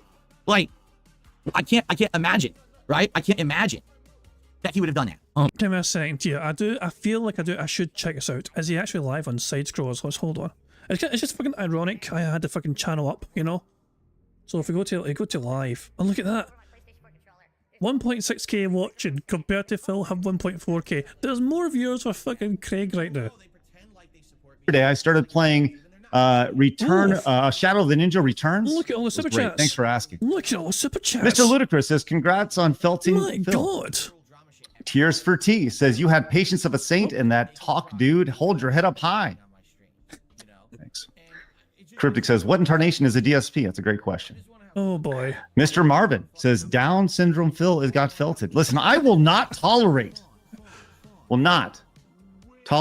any negativity towards Phil. I refuse. Oh, glorious. Never forget that Phil felt super sad for being forced to ban Degenerate Derek. Phil and his cult are all creeps. Craig, WWE champions. Free Ice Cream says, that's how you handle an addict. Don't let him off. What the hell, man? Nervous Noodle said, just watch the interview. You respectfully gave DSP the biggest olive branch, and he decided to set it on fire. Oh, beautiful. Hulk and it's going to came be in, more. says, you told I'm putting it on mute, but it's going to be more. Look, there's more and more people joining now. 1,700, almost 1,800. That's Kel Denson. Shout out to Kel Denson. Isn't crazy? Yeah, Sneaky Bam. Look at you supporting Craig. Good stuff in there. Okay. Let's get on a bingo. We have a bingo game to play. We have a bingo game to get through, so we must get it done. And then by the end, again, instead of manning up and apologizing for what he did, he insulted me and told me to go fuck myself. So, you know, do you really think that I was gonna spend any time with that? Like, what are you talking about, right? You know, so absolutely ridiculous. But you know, we want to do contrasting stuff. Like I said, okay, I absolutely, positively, 100% had bigger beef with Keemstar, all right, than I ever did with Stuttering Craig, right? But look how the Keemstar interview went, and look how the Craig interview went, right? Well, Keemstar had something to gain from keeping you fucking sweet. Craig clearly felt it wasn't a fucking important thing. Night and day. Because Keemstar, he gets the game, he understands how it works, right? He really does. Oh, people want me to show Phil Burnell's tip bar for comparison. There you go. I can't scroll. There's nothing to scroll on Phil's and super chat bar. So yeah, mind you, he may have got a lot of contributions. I don't know. We're 16 minutes behind live DSP. I don't know how much fucking support he was getting. Some super chats, to be fair, Phil. You know, like if I scroll up on his chat, you know, there's like one there, the most recent one there from Purple Pickle Yum Bum, whatever. Zebby, you know, member message thing. And there was a few more afterwards, like fucking, you know, 15 minutes ago, or whatever. You know, but I can't scroll up that far. But yeah, Craig. Rushing Phil in the metrics right now. Oh, fuck. Super chatting despite the pig roach. W's in chat for Craig. Fucking hell. Look, they just keep coming. They just keep coming and they just keep coming. Craig is just really monetized the hate right now. All he has to do is just turn up and just put his stream on and say, yeah, detractors know what to fucking do. Pixar saying, check your email. I got that. I'm not sure what to do with that. Pixar sent me otters. In fact, I can show you the otters they sent me. Well, people will have seen them before, to be fair, the otters, but they would have seen them as a bingo background thing. So yeah, Pixar sent me a clean background of the otters angry, you know, and yeah, I'm trying to essentially come up with a good idea as to what to do with it. You can overlay or whatever, yeah. Yeah, I got the email. Thank you very much, Pixar, for that. And it's like a case of like, okay, I've got this, and how can I best use this to, you know, to try and make the streams better? I lack the creativity to try and make the best of this material you've given me, you know what I mean? But we'll try and come up with something good. This is a part of a bingo background image where DSP is getting chased by some angry otters. That's one of the potential background images for bingo. So yeah, cheers again, Pixar, for that. put them in kilts. I can't do that to them. That's cruelty to fucking animals. No. let's get on with the bingo, shall we? Let's just almost, yeah. So there we go. Oh, bloody hell. Yeah. So Phil's getting a lot of W's right now. Sorry, Craig's getting a lot of W's right now, and Phil's patting himself on the head for such a well hosted interview. Damn sure I'll fucking hold him in good stead for having future guests on. And he knows how to behave himself, how to read the room, how to do things properly. I'll give him credit for that. I don't agree with all the things he does. Keemstar does a lot of, immoral things, I feel, in his content. But man, he showed me respect. We literally just talked about this last week, that if you treat someone with kindness and respect, they'll reciprocate. It's the golden rule. I just showed Craig, nothing but kindness and respect. I was trying to be nice with him. He decided to read things I had no idea he would ever even read, and basically self-felt it himself, and... Okay, where's the evidence? Present evidence of what you're saying. I mean, I cannot help the man. I just can't. I tried. I was like, maybe we could get him to just say he's sorry and he'll look better and then we can just move on. And he wouldn't do it. All he said was he was sorry that my feelings were hurt and that my viewers' feelings were hurt. He literally didn't apologize for the heinous thing he did, public bullying that was monetized, which wasn't part of the agreement of me being on the show. And then, by the way, he didn't do it once. He did it again and he did it again. He kept doing it. It wasn't like, a one-time thing. He kept doing it. So that was pretty crazy, in my opinion. I wasn't expecting that. To be honest, I really, really thought that was going to go like the Keemstar interview. But, I guess that's kind of the nature of getting into this kind of stuff. And me, I'm new to it, right? I'm totally new to this kind of shit. I thought 100% it was going to go cordial, and then he acts like that. I mean, when he told me to go fuck myself, I was like, holy shit, what on earth? Okay, wow. I think that, so he's trying to save face and shit. And then he does, I mean, you fucking question someone's fucking character and fucking call them out for it, publicly and all that shit, and they're fucking trying to defend themselves, and you're fucking saying, no, they're fucking lying to you, then yeah, they're fucking gonna get fucking upset with you that you fucking constantly fucking talk over them, and they're the fucking guest, mind you, on your fucking show. You show them so little fucking respect. They're the fucking guest on your show. It's their fucking time, their precious time to fucking do you a fucking favour and go on your fucking show. After them fucking trying to reach out to you for fucking months and several fucking occasions to fucking try and build some fucking bridges. And you fucking just say, why did you fucking bully me? And they're fucking saying, no, it wasn't fucking bullying. You lied to us for fucking 5 fucking hours and we fucking knew you lied to us for 5 fucking hours, and so we're fucking pissed off at you for lying to us for 5 fucking hours. But Phil's like, yeah, but I'm allowed to. So I apologise for bullying me. But no, you lied to them. You disrespected them. You disrespected their audience, your audience. You disrespected the internet for fucking trying to lie to them to fucking believe your fucking bullshit. Because we were fucking right all along. The detractors, we were right.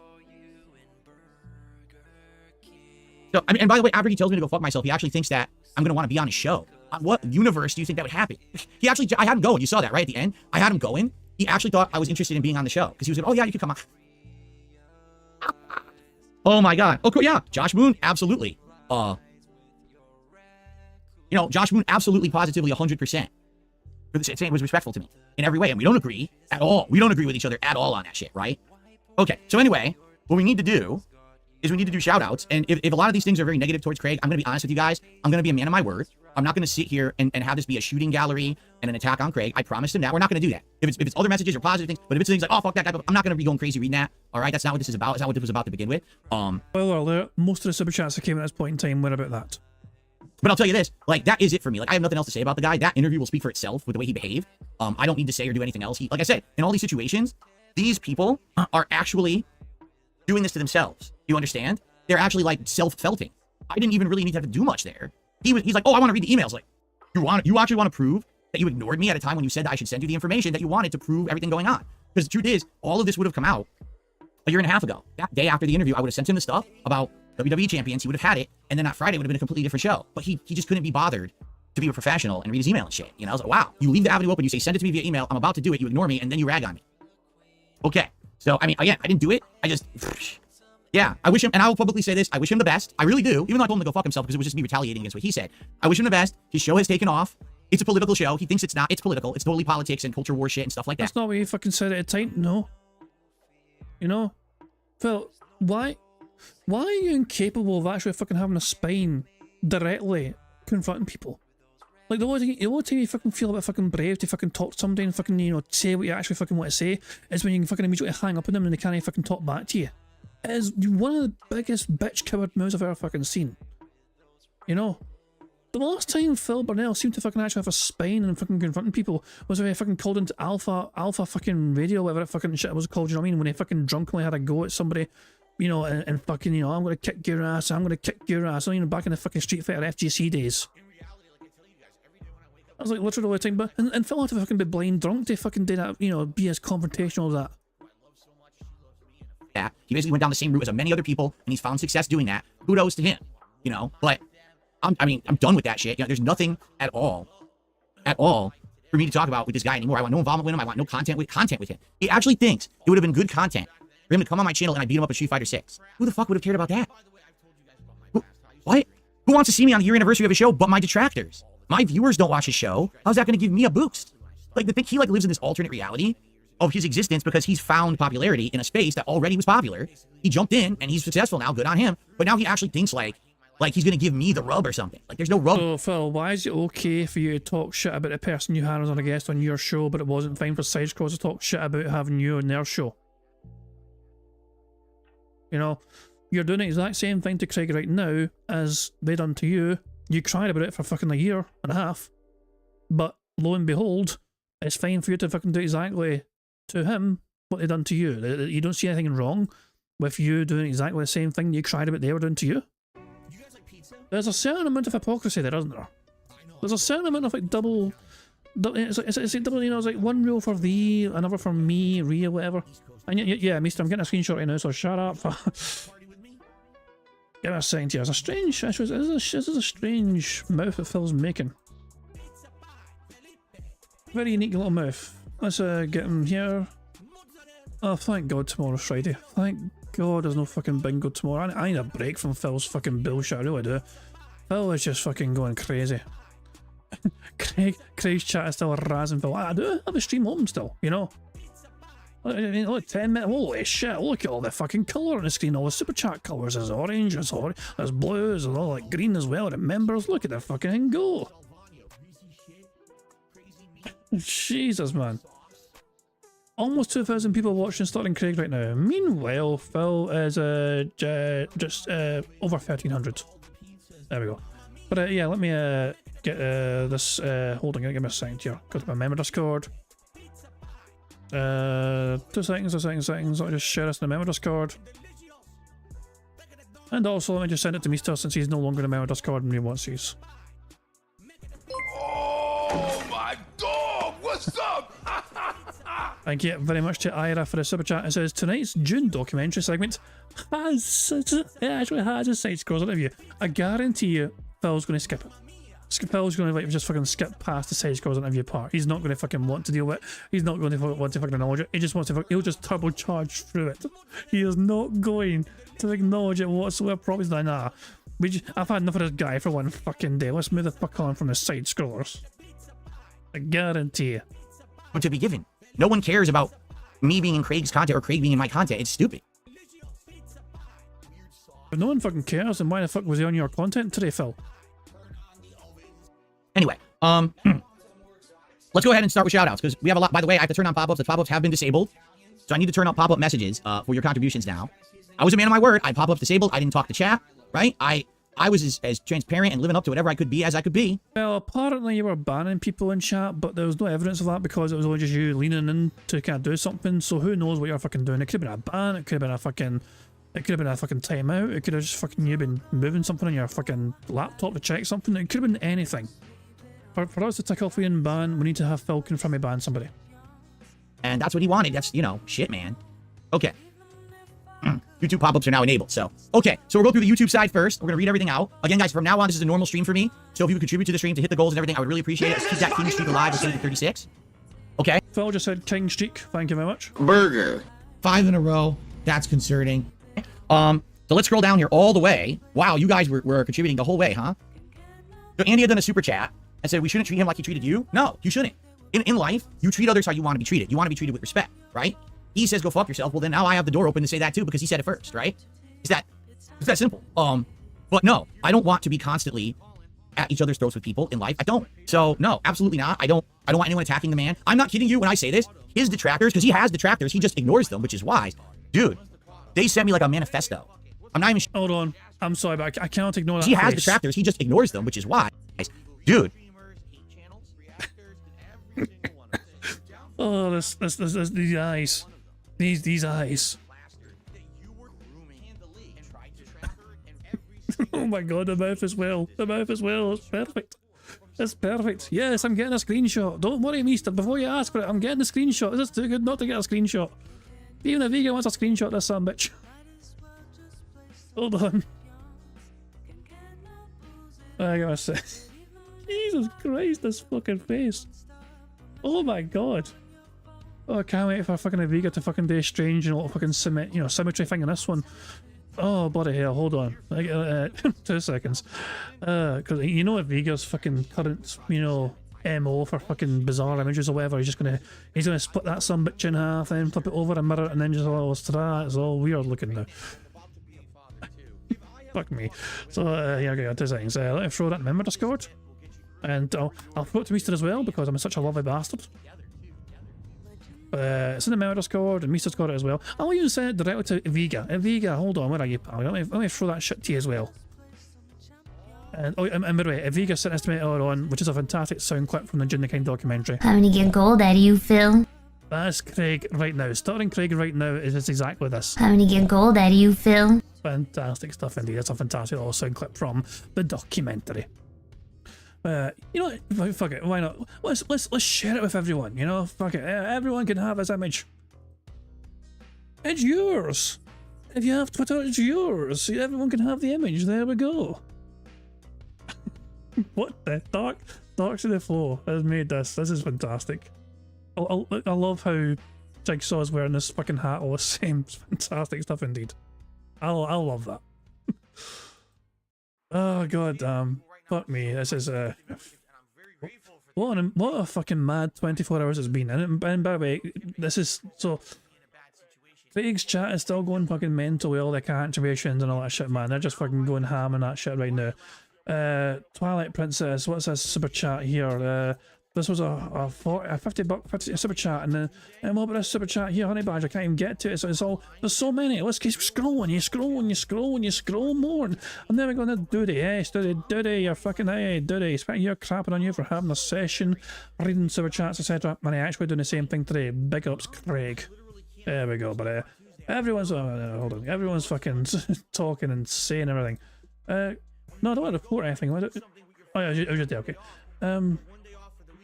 How do I get? There we go. That's what I wanted to do. Fuck me. This is Jesus. I'm scrolling horizontally, says Brian. I guess you could say a part of the side scrollers. Good one. On that fucking great joke. Let's and let me scroll through Phil's contributions.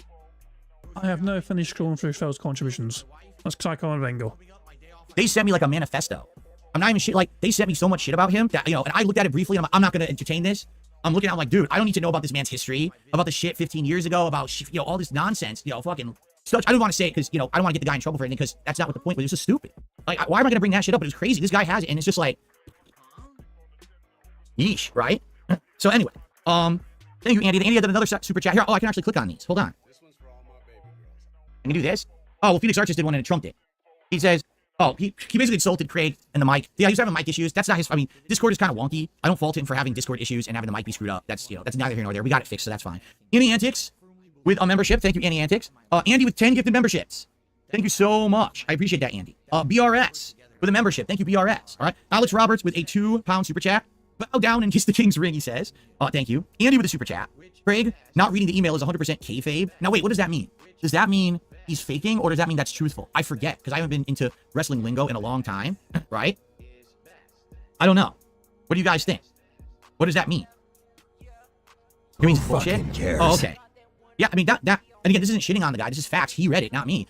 You're on an interview. He hits you with a surprise question. Will you provide evidence of what you're saying to prove your innocence or whatever? Now I'm thinking in my head, well, the truth is, the whole WWE champion thing. I don't want to get into it now because I talked about it last night over on DSP Reaction. I mean, literally, all it took. So if Phil's narrative is fucking true, and he sold his account before going on side scrollers, that meant that his fucking current account on WWE Champions at that point in time was not down from the rafters, but it was his own fucking other account that no one knows about because he fucking sold the old account. Which meant there should have been no problem whatsoever with Phil taking a screenshot of that and sending that immediately to fucking Craig and going, here you go, pal. So here's my phone, screenshot, attached to email. Check it right now, buddy. It would have literally taken less than 2 minutes for most people to take a screenshot of their fucking, something in their phone and then attach that in an email. it would not have fucking been the biggest ordeal ever. That's all fucking Craig was asking for. And Phil's like, I don't know, man. I don't know, man. I'm going to have to fucking think about that. I'm going to need to talk to Kat about that. That's my own personal private information now. That's a slippery slope there. I don't know if I can trust you. Fuck me, man. It was the most ridiculous. No, bullshit. It's absolute fucking bullshit. You can check it out. The entire story's been explained, right? And I'm like, here's the truth. It's very convoluted, right? Very convoluted. I can't just even really explain it and have it make sense, or even he'll say prove it. So I need to get the documentation together. I need to show him different accounts and to do different things, right? And so I'm thinking I might do it after the show. I'm not sure yet. And then after the show, I legit decided I wanted to do it. I was like, I'm going to do it. This is good. Yeah, I'm going to do it. And then he just never gave me that chance. He literally destroyed me on his show the next day. And then he did what he did. And then later on, he sends me a condescending email about, oh, we just wish you the best. Literally, you just did a bullying stream. We monetized all my detractors, right? And now you're going to say you wish me the best? No, you don't. You literally don't. You proved that with your actions, right? Anyway, Purple Pickle Yum Yum, thank you for the super chat. He did a couple of them. He actually wanted us to kiss. That's pretty disturbing. I don't know how we were going to kiss through the internet, and I wouldn't kiss him regardless, but that's pretty disturbing. Boniface Enjoyer did a super chat and says the king always wins. Thank you. Smarty did a super chat, and it is kind of insulting towards Craig, so I'm not going to read it. Tartarian Truth did a super chat. He did apologize. You're letting ego disrupt. Oh, he apologized, but did you hear what he apologized for? He apologized for the fact that my feelings were hurt and my viewers' feelings were hurt. He didn't actually apologize for the bad action. In fact, he's like, I don't know if it would have happened again. Like, he's basically saying he might have done it again too. He thinks it's okay. That's ridiculous. If you don't apologize for the action, it means nothing, right? It means nothing at all. Let's see here. Phil is literally doing the exact same thing Side Scrollers did. I just don't. So why is it fine for Phil to do it but not them? It makes no sense, does it? Sarah, the super chat said Craig is a nice guy. Well, there you go. We have someone for Craig. And then Boniface and George did a super chat and he said total Craig defeat. I don't think it was total Craig defeat at all. All right? No, I felt like there's two ways it can go. Well, actually, there's three ways it can go. It could be totally 100% cordial, no real harshness at all, right? And it could just be basically it's a nothing burger, right? Or it could be somewhere in the middle, which I feel like it was. I feel like this appearance was somewhere in the middle. Or it could be, as Keem deems it, the internet blood sport match. We were at each other's throats and constant insults, and we didn't do that. We didn't go that route. And I'm happy we didn't go that route. I had no interest in going that route.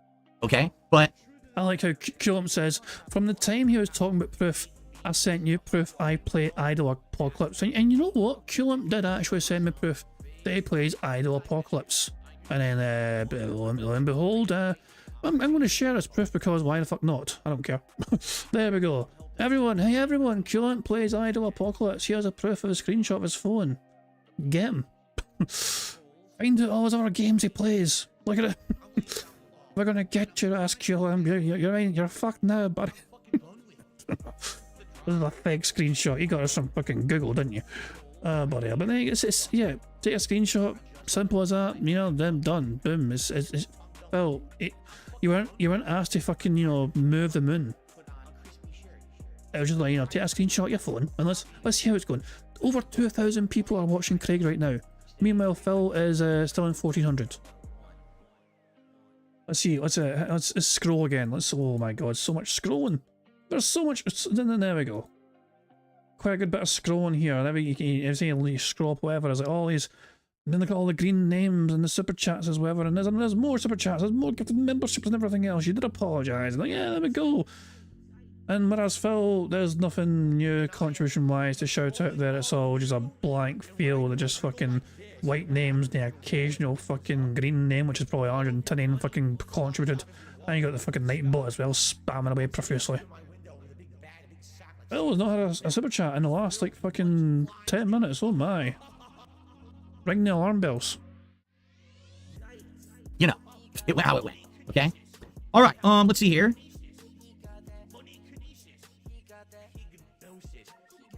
Oh, Blackjack he became a member for 5 months and then he did a super chat and he said Craig went out of character. He's not cordial when he's upset. So I think what Blackjack Yak is saying is he feels like I basically did get to him.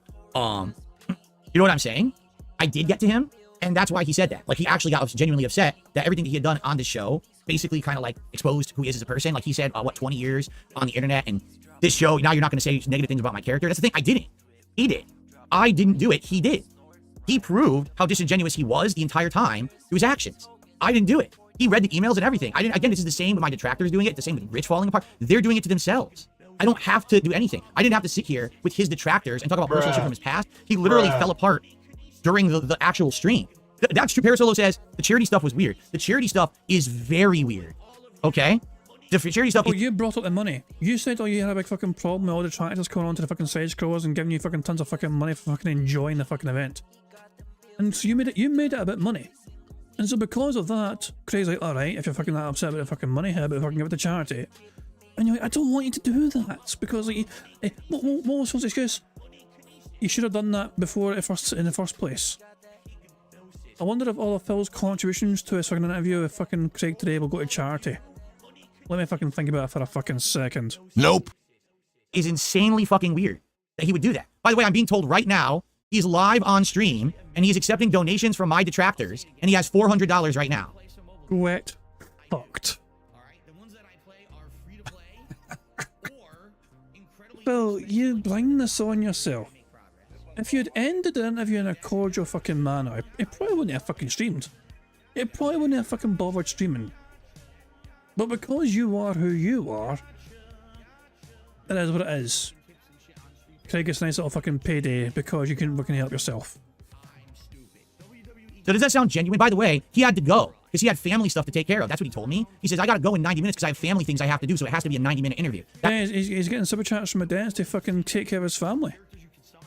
Well, not a dentist, from whoever fucking wants to give him money. That's what I'm saying though. Him doing a stream which is very profitable for him is going to take care of his family. True? That's why I rushed the ending like that. But he's on stream right now accepting donations from my detractors, huh? Gee, that seems like a really genuine person, doesn't it? It's very interesting. He literally said it on my stream too, you know? What? But he's on stream now. Okay, let's continue. So by the way, because people are saying contribute to the coffers, people have tipped. I'm not reading it out yet. I'm getting to the YouTube contributions first, then we're going to get to the tips, okay? So very well, we may have hit this, we may not. I have no idea. All right. Okay, let's continue. Wonga says, who was the guest, Phil? Answer the question. What are you talking about? I was the guest on his show, or he was the guest today on my show. I have no idea what you're talking about. Volsair, did a super chat. He says, build a bridge builder. Yes. Oh, Bungus says, please tell us the guest who refused to come on after the side scrollers pylon stream. Invite them on now for an interview. I told you, I reached out to quite a few people. And I'm sorry to say that one of the people who had agreed to come on isn't talking to me. They, you know, after that happened, they basically said, you know, I can't take the risk. And now they're not talking to me anymore. So I can't have them on. They refused to respond because of that, because that happened. Literally, because that appearance last year happened. The way it did, and the way that they turned me into basically a villain after the interview. This person literally has shut off all communication with me. So I can't do that interview now. That's completely locked off to me probably forever, I would think. Right? Okay.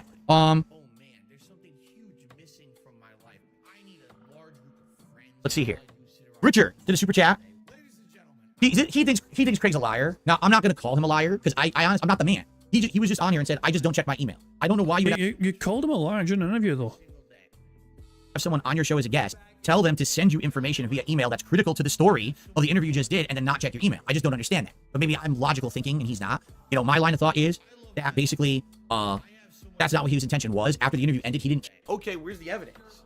Present evidence of what you're saying. care what the real story was. He just wanted to benefit now from it. Because like I said, the interview was a nothing burger. It's 5 hours. It's very boring.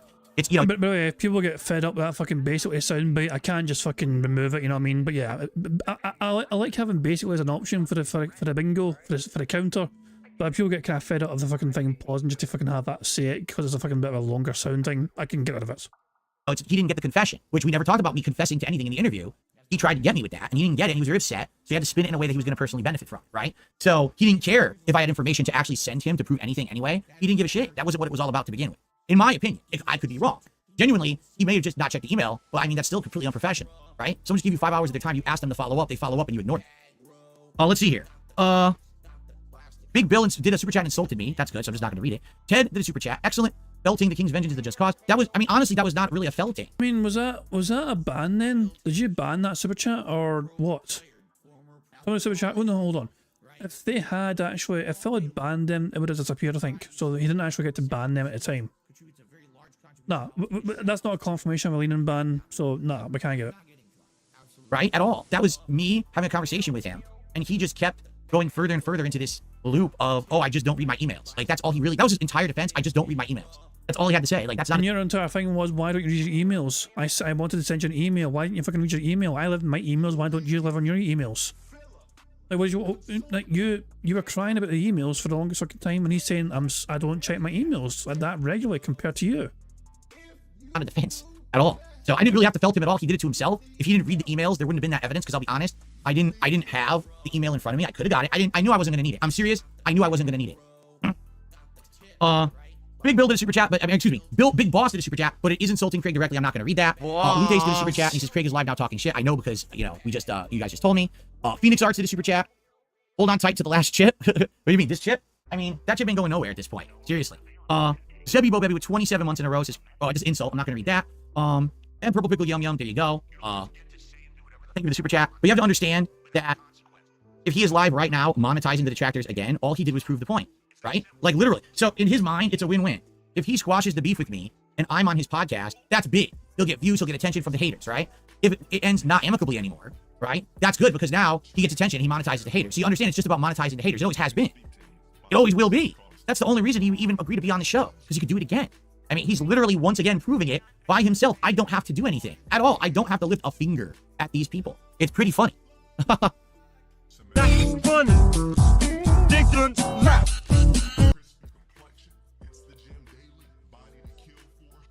Okay, so now Tip time. So now Guy is saying Craig isn't talking shit. People are lying. I spent 10 minutes there. His supporters are talking shit, not him. He's telling people not to send him money. But wait, why don't you do this, Craig? Why don't you just tell your supporters to donate to charity? Right? If this is the big thing, right? Because again, you got to save face. Why don't you just tell your supporters right now, which is not your supporters, it's the detractors of mine who are doing this, by the way. Why don't you just tell them to all send their contributions to a charity right now? Right? There you go. I don't want you to send money you made during my show to charity, but every time that someone's sending you money and insulting me, send it to charity. If that's, you know, I mean, if you're being serious, if you're being, you know, if you're being genuine, do it. Yeah. He's telling people not to tip, but he's reading out every tip in super chat. Okay. All right, let's continue. So now we're gonna get the tip shout outs, okay? And it doesn't look like we hit the tip skull, just so you guys know, but let's start reading these out. So, Oh my dog, what's up? Oh, hang on. Just him saying doesn't look like we hit the fucking goal is a fucking beg. This is fucking depressing. Thank you very much, Cal Denson, for the super chat. It says Craig is going to release the emails. What, you mean all his correspondence he's had with Phil Burnell? I mean, there's nothing really new to learn, though, is there? Because he's read the emails before, and Phil, I think, has read the emails before. So, what is to be gained by the emails being released? You know, I mean, it's cool. Cool is going to release the emails, but are we going to actually? We won't learn anything new, will we? Because we already know what happened in emails. So I don't really. I don't understand why it's a big hype thing unless I'm missing something. I don't know. I guess it's proof and evidence. You know what I mean? Cool. You know, well, that's cool. I don't. That's a cool thing. You know, hey, Craig wasn't lying when he read out the fucking email word for word. I'm ready for that. But yeah, I guess it's good to have the evidence. You know what I mean? A good paper trail as well. You know, so people can fucking dissect it. You know, and have something to show as evidence later on when they're fucking making content about this down the line. And it doesn't look like we hit the tip skull, just so you guys know, but let's start reading these out. So, I received a $20 tip actually early this morning. This was from Darren. He says, you know, lying shouldn't be rewarded, but coming clean and manning up should be. Thank you. I assume that you lied and had to continue to defend that out of fear of losing your audience back then, correct? Yes, because here's the thing. Me playing a mobile game shouldn't matter at all to anyone, right? Now, obviously... Oh my dog, what's up? Thank you very much to Ira for a super chat. It says the Safe Foundation is a charity out of Brooklyn that helps drug, gambling and alcohol addicts. Put your money where your mouth is, Phil. Nah, Phil Burnell can't do that because that goes against his faith, remember. You know, he says as a Catholic he's not allowed to fucking try and he's not allowed to tell people essentially what he's doing for charity because that's going to make him look good, and that goes against the point of charity. Phil has literally said that before as to why he doesn't talk about charity on streams. Then again, he did say, I'm going to give $20 to this Humble Bundle charity thing the other day, which doesn't make sense either, you know, because I don't know. But speaking of charity, actually, I want to bring up something that TJ stressed, you know, so TJ made a good tweet earlier on, and it was related to charity, and I liked it and retweeted it. But I feel like I should go over it again because, you know, I mean, it's good to bring attention to these kind of things, you know. Here we go. So it starts off with this tweet. Let me check Twitter for head now. Okay. Phil is down from the rafters, but sold accounts. True or not, he didn't sell it. 1. Why didn't you show Craig previously? 2. Why lie to your wife about mobile games? 3. Why continue to play? 4. What's a new account? 5. Why do you still spend thousands and claim broke before 2021? Last time tagged to play a game as down from the rafters as if selling was true. 6. Why ban all these pay pigs? Cause all they did is mention the game then. It makes sense if you don't think about it. And then he said afterwards, you know, anyone still reading this, instead of donating or tipping me as some have asked to, donate to the Canadian Cancer Society, a place for cancer research. I've been helping for a decade, at least raise money and honour my late friend, Frank Moran. So there we go. So TJ was promoting that as well, Canadian Cancer Society. Obviously you guys know as well about our charities. The Jasper's Angels, you know, the half of the Bingo Prize Fund goes to Jasper's Angels as well. But good on Ira as well for promoting another charity, the Safe Foundation in Brooklyn. It helps with drug gambling and alcohol addicts. So there we go, good stuff indeed. So it's always good to kind of highlight these things, you know, bring attention to these kind of things as well, you know, when you get a chance to. So it's good of TJ to kind of promote that as well when I had a chance to. They got 100 likes as well, 100 likes on his tweet, so there we go, good stuff indeed. Good amount of eyes have seen that. Let's get back, so hold on, before we continue, Phil's got 1,500 people on the stream right now. And hold on, Craig ended the show. That didn't last long. I guess he couldn't stay too long. He just had to kind of enjoy it briefly, and that was it. And then all of a sudden, he's done. Thank you so much for your... So how does it end? Let's just check the last few minutes in, I guess. But with that said, I want you guys to have a great rest of your day. And hopefully you guys come back and you join us tomorrow. Vera Dark will be joining us tomorrow. It's going to be a phenomenal show. And as always, Monday through Friday, 11 a.m. Central Time. Thank you so much for your support. I mean, I can't even get over like 50 bomb of memberships from the guy right there. That's ridiculous. And just thank you. Really appreciate it. Hopefully you guys have plenty of things to watch and enjoy. But you guys have a great rest of your day. And remember, people are going to try to keep you down. Don't let them. You guys got a goal? Go get it. See you guys tomorrow, 11 a.m. Central Time. I got to be a dad. See you later. Bye-bye. So that was quite a short stream in the grand scheme of things. He was only on for like 40 odd minutes, you know. No, yeah, finish. There you go. Wow, fucking face. He's gotta go bit. There you go. I cannot ignore this. In good faith, I cannot ignore this. I was about to hit play again, I was about to get on with the fucking bingo, but I cannot in good faith ignore this fucking face. It would be unforgivable if I did not get a screenshot of this. There we go. Let me just yeet that in people's general direction. Let's see, the members Discord. I'll throw it there. No, I'll fucking throw it to Meester as well. I don't even think Meester wants this one, but I'll fucking throw it to him anyway, just in case. There we go. Girl stuff indeed. Anyway, let's crack on with bingo. Didn't realise it. Fuck me. So, Phil, we're behind by 24 minutes. And Phil... so Phil is not going to bother playing a game? Wait, hold the fuck on. I have a bad feeling about this. I think Bingo's been sabotaged by Phil because he was fucking basically stalling until people fucking gave enough money to a tip school. And by the way, he has hit a tip school. I have a very bad feeling about this. Guys, please like the stream and all that shit. You know, we need all the free spaces we can get. We need to fuck out of here. No. I meant to. Bingo's meant to stop when he starts recording for a shitty gameplay, or start recording for a shitty fucking reacting or whatever. What the fuck's going on here? We just can't have a fucking decompression session where Phil fucking begs for fucking money until he gets given fucking money. Come on, what the fuck? I don't know. Fuck it. There's a problem there. I'm playing a mobile game. I'm spending. I shouldn't have been doing that, correct? I think we can all agree on that, right? You know, if I come out and say publicly, yeah, I'm doing it. First of all, it's no one's business anyway, right? Whoever was, it's just a guy playing a mobile game. And the way that the detractors were grossly over-exaggerating everything about it, the amount of spending and shit, which is not true, you know, it would have made me look horrible, correct? Why don't you back it up with a source? My source is that I made it the fuck up. So to defend the fucking spending thing with the claims, so TJ always fucking tried to give the lowest possible estimates as to what Phil Burnell was spending in a fucking game. He fucking broke down how he fucking came to those fucking metrics based on the fucking level of that fucking user in the fucking game, based on fucking the roster they fucking had as well and everything else. Phil, the literal truth is, Phil has no idea how much he fucking spent in the fucking game. You want to know fucking why? As a fucking addict, he didn't even fucking pay attention. He just fucking kept pressing the fucking buttons to try and fucking make the shiny gems on screen keep happening until he got the fucking JPEG he always fucking wanted. Addicts do not fucking pay attention to fucking where their fucking money goes and how fucking much money gets fucking pumped into the fucking addiction. Phil does not keep track of those things. He knows he doesn't keep track of those things. He's fucking trying to claim we're all fucking lying, but the simple fact of the matter is he simply has no way to fucking say what figure it was because Phil does not even pay attention when he's fucking wailing away in a fucking game. Yeah, I had to basically lie. And I was like, you guys, I don't want to talk about it anymore. But the people keep Okay, where's the evidence? Present evidence of what you're saying. bringing it up. So, you know, again, but we talked about this last night. I don't want to talk about it again. That's not the point. To keep talking about it endlessly. It's already been admitted in everything, and I think we're good on that regard. Okay, but thank you. There's a $20 tip, and I'm well aware of what's coming up tonight. Because Darren says tonight there's going to be, you know, this and that coming up in the documentary. I know what's coming up tonight. I'm well aware of it. I haven't watched it, but we already skimmed through all the topics. I know what they all are. You know, there's not going to be any, oh my God, blindsiding, I don't think, and the rest of it. I think we're pretty good at this point. But I do have to find the $20 tip animation. It worked. Okay, cool. So that was Darren. Who fucking cares? Cool. All right, let's get started here with all of this. Holy crap! I got a $2.25 tip from Sour Nipples,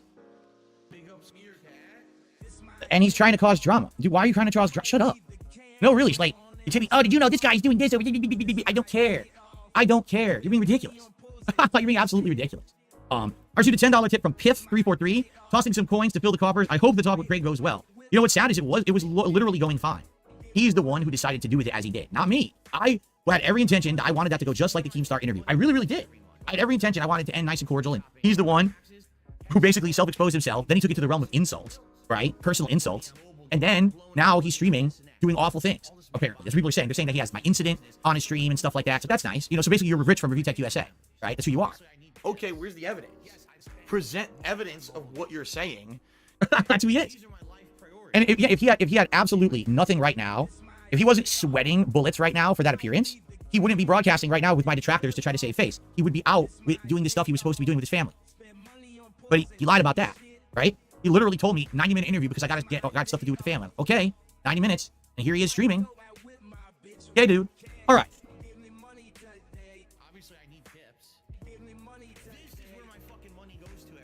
So I got a $5 tip from I'm Troublesome who says, I know you told us to respect your guest, but he disrespected you.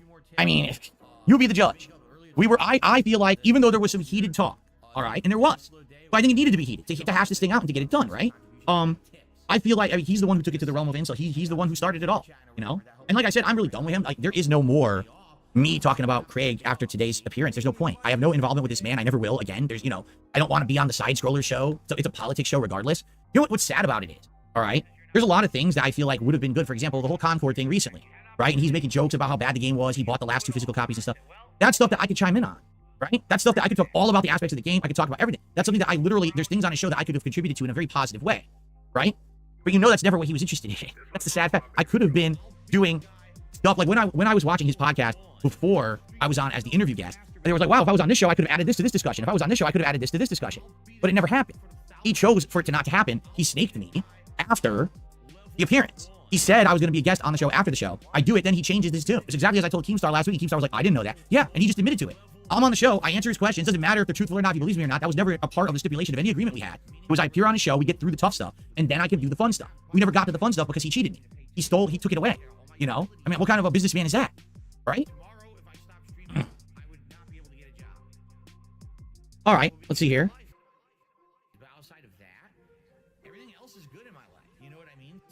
I got a $1 tip. Someone says, this is a goated for your ending there. And he basically says what I did yesterday, I guess, was respectable, fessing up. Thank you. Thank you for that.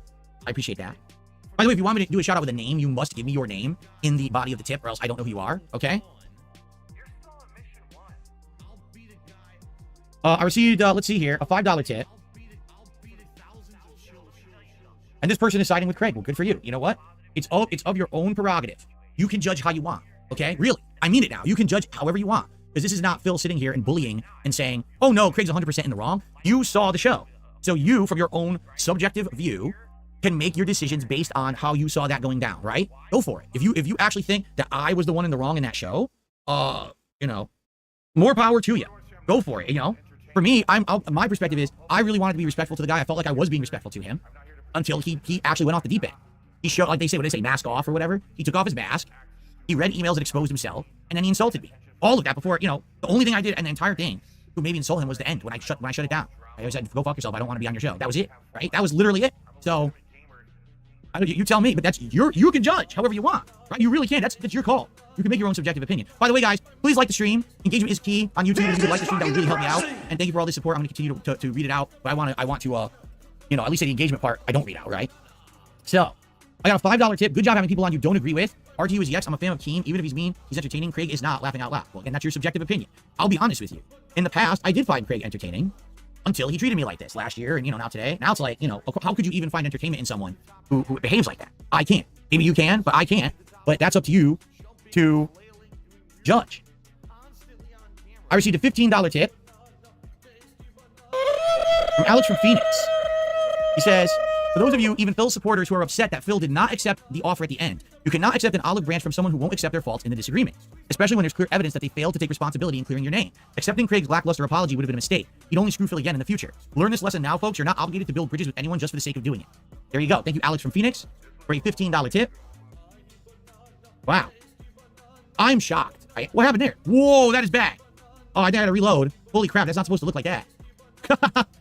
Let me try reloading my animations page to see if that fixes it. That was really lagging, right? Okay, let's try again. That's what's better. Okay, so thank you, Alex from Phoenix, for a $15 tip. And no, like seriously, he wasn't gonna apologize genuinely, right? And if anything, again, if he truly felt bad about anything, he wouldn't be streaming right now monetizing my haters again. He would have been like, all right, well, fuck, that didn't go well. Let's move on with my life, and we're done. Instead, he's streaming and making money off my detractors again. Right? Again, it's the continued behavior. It's continued behavior. You see who the person really is, right? I received a $20 tip.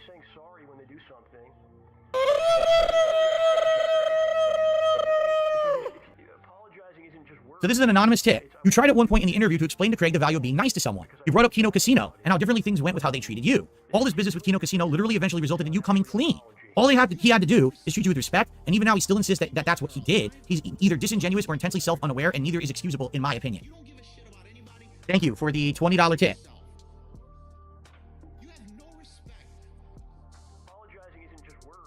Thank you so much. Let's keep going. So we're getting close to the goal, everyone. We're getting there. We're getting there. Thank you for supporting the stream. I appreciate that. I received a $1.50 tip.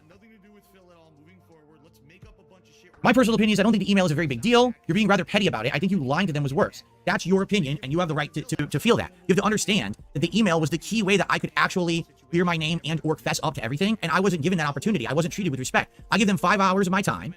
I was going to go the extra step to keep going.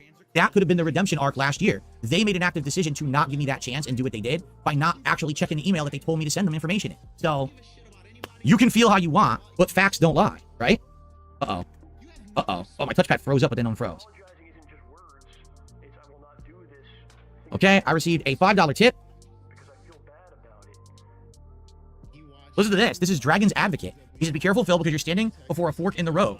You can either become the baby face and turn the other cheek when hurt, or you become the heel and act like a rampaging rhino. You could do either, but you can't do both. Do not take too long to decide, lest the momentum of your redemption leave you behind, and here's rooting for you, King. I told you guys, I have absolutely, positively no intention of, being an internet bully, of causing drama for people.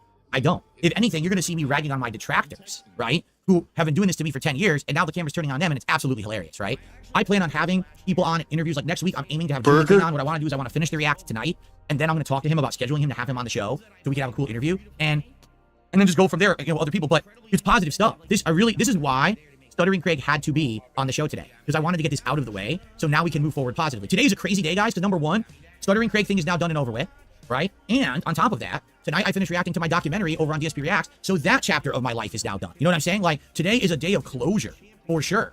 We're closing the nonsense that's leftover bullshit so I can move on forward to the positive future. And that's the whole goal here. What an end of week day I'm having here, right? That's pretty crazy. Okay, continuing on. I received a $5 tip. L on both sides. Footnote, more couples therapy needed for you guys. All right, fair enough, if that's how you feel. I'm not a couple with Craig. I'm happily married. I want nothing to do with the guy moving forward. All right, seriously, I have no desire to ever speak about the man ever again. The good news is we don't even travel in the same circles or anything. Like, I can't imagine having any interaction with him again. He's gone totally in the other direction with politics, even though he says he didn't. He absolutely has. His show is political every single day, pretty much. But I don't think we'll ever have an interaction. I don't care to have one with him. Okay.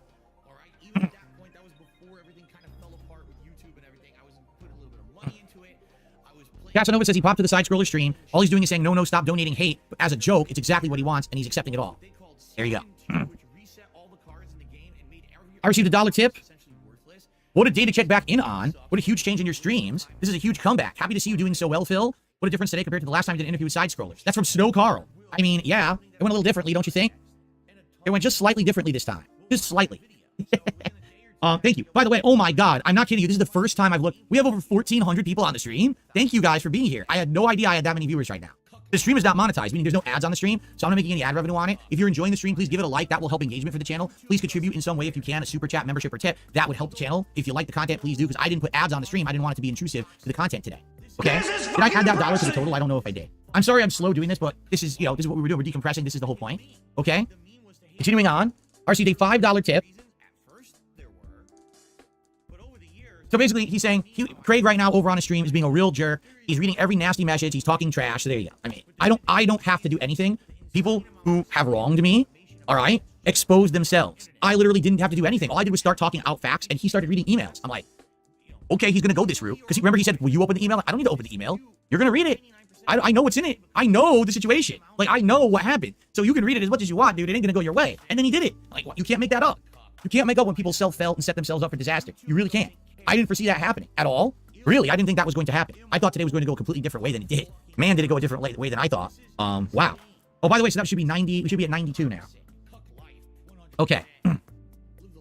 Here is, oh, wow. I received a $50 tip. That's the biggest contribution. All right. That is, thank you so much. $50 tip. And this person says, I'm anonymous, but I want to let you know, I feel the need to support you. He said he wasn't proud of the hate stream that he did, the monetized the hater stream, but he has now immediately started one on his channel when he said he had family things to do here on your show, but he's monetizing money from your haters right now instead. All right, well, there you go. I don't have to do anything. I don't have to lift a finger. Thank you so much to Anonymous. That's the biggest contribution so far today, $50. And that jumps us up to $142 in tips and climbing. Thank you so very much. I receive, this is a weird amount.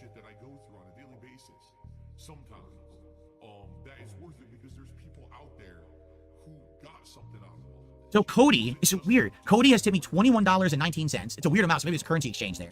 He's like, DSP, I used to watch you until about 2015 because you're begging to turn me away. That was bad timing on my part because I fucking pressed the bell button as soon as that came in as well. Thank you very much to Nervous Noodles for a super chat, who says, DSP, the lost sheep who chose to be lost. Amazing. It's just, he genuinely thinks that he was acting in a professional fucking manner towards Craig that entire time. He was, I know Phil's not experienced doing these fucking interviews, but that was an incredibly unprofessional fucking job from Phil. It really fucking was. It was like, he wouldn't, so it was like he was just fucking, it was just unbelievable how much of a fucking shit show that was. Brian's begging for the fucking full Jaha. The full Jaha, you say? You know what? Fine, we need it. Let's enjoy the full Jaha, okay? Well, we're full screen. Well, we have some otters, okay? So there we go. We've got some otters in the go as well. Let's enjoy the full Jaha. Yo, Phil. Yeah. Shut the fuck up. Nobody wants to look like you, dude. I mean, you're a fucking snitch. Everybody hates you. Who would want? Oh. Nobody wants to look like a snitch. Nobody fucking asking, dude. You're yes. Getting shot down left and right. Nobody wants to look like you. And we don't give a fuck about you, motherfucker. Ain't nobody trying to look like you. Shit. That's what I'm saying. So DSP, shut the fuck up! Otters. Alright, you notice Ben's respectful and you're not. Shut the fuck up! It's been 6 months. God damn, dude. I really should just fucking have, I need to come up with something clever and creative just to fucking utilize the otter. Like when I'm transitioning over to the fucking otters, we're gonna have like these wee bastards fucking pop up in the corner just to fucking celebrate the otters being on the screen or something. I don't know. I'll need this something. But yeah, there we go. We've got the full Jaha, the full Jaha. Like, you know, it's like the big beefy Asian version of the full Monty. You got the full Jaha. There we go. Yeah, I don't know. Bjorn saying, how did Jaha get so close to Phil and didn't punch him? With great resistance, great patience, I imagine. Well, bear in mind, Jaha did send Phil flying across a fucking conventional one time with a fucking shield, like the fucking 300 shield or whatever. And Phil's like, someone attacked me, and everyone claimed I didn't see a thing, even though it was Jaha that sent his arse flying. and 19 cents. It's a weird amount, so maybe it's currency exchange there. He said, hey, DSP, I used to watch you until about 2015 because your begging turned me away. Rightly so, I'm sorry for that. Seeing you admit to some of your mistakes and have Kimon has impressed me. I think you have a ways to go, and I wish you weren't so controlling years prior. Oh, I was going to say controlling now, controlling years prior. Enjoy your day. Thank you. Again, that was the whole reason I'm reacting to the entire documentary, and I hope that you checked it out. I'm fessing up to stuff. I'm apologizing. You know, I'm doing my best to grow, and I'm sorry for the way that I acted in the past. So with that $21 tip, ladies and gentlemen, it is official. Oh boy. We have hit the King streak, number 36. Okay, number 36 here on DSP Gaming. And that means it is... Oh, thank God. Phil's on break, apparently. So basically, we're down to our last 30 minutes because Phil's going to go on break. So yeah, fine. We actually have an end goal in sight for the bingo because Phil's doing a different format today. He didn't fucking do gameplay or whatever. But yeah, there is an end in sight. Hopefully we can get a full house, but I don't think Phil's going to beg as much anymore. At least not for money, you think about it, because, you know, he's got his fucking tip going, he's able to play his fucking animation. He might beg for likes, which still counts as a beg. So who knows? Time to make it rain again for the 36th straight stream here on DSP Gaming. Well, some of them were on DSP React, but you know what I'm saying. We have done it. We have crushed it. We have hit all the goals. Thank you so very much. So much for your support. Again, this is crazy. This could be life-changing if it continues. Already, my wife and I are planning on doing some things with this extra income that we've gotten, and I will tell you about those if and when they happen. He's going to get her a Samsung phone as well, so she play WWE Champions with him. You know, these things, you know, it's fun for couples to do things together, like, you know, fucking play mobile games together and wail together and these things, you know. This is so good, so positive. Thank you guys so very, very, very much for all of your support in the last month and a half. Let's keep it rolling. You guys are amazing and awesome. Thank you. Okay. I received a $3 tip from Big Papa Phil. All he had to admit was that taking money from obsessed freaks who hate on you as a hobby is wrong. But I feel like he actually feels morally justified in taking blood money because he bought into all the things that stalkers told him. All of his sentiment on you is from people whose lives revolved around hating on you. He helped to dehumanize you so he could profit. He's not a decent person. Now, I'm not going to say about he's not a decent person. I don't know about Craig, the real man behind the scenes. I only know about... That's a good shout there. Put Craig, go fuck yourself, Phil, on the soundboard. You know, I definitely should have that on the soundboard, but I feel like as well, we really should have us in the soundboard as well, that Vega sent me earlier on. Having to get gold out of you, Phil. I think that's too good not to have in the fucking soundboard. We need to fucking incorporate that in some manner. So yeah. Craig and our interactions. Until the why'd you go quiet? You stream, let me boost the volume.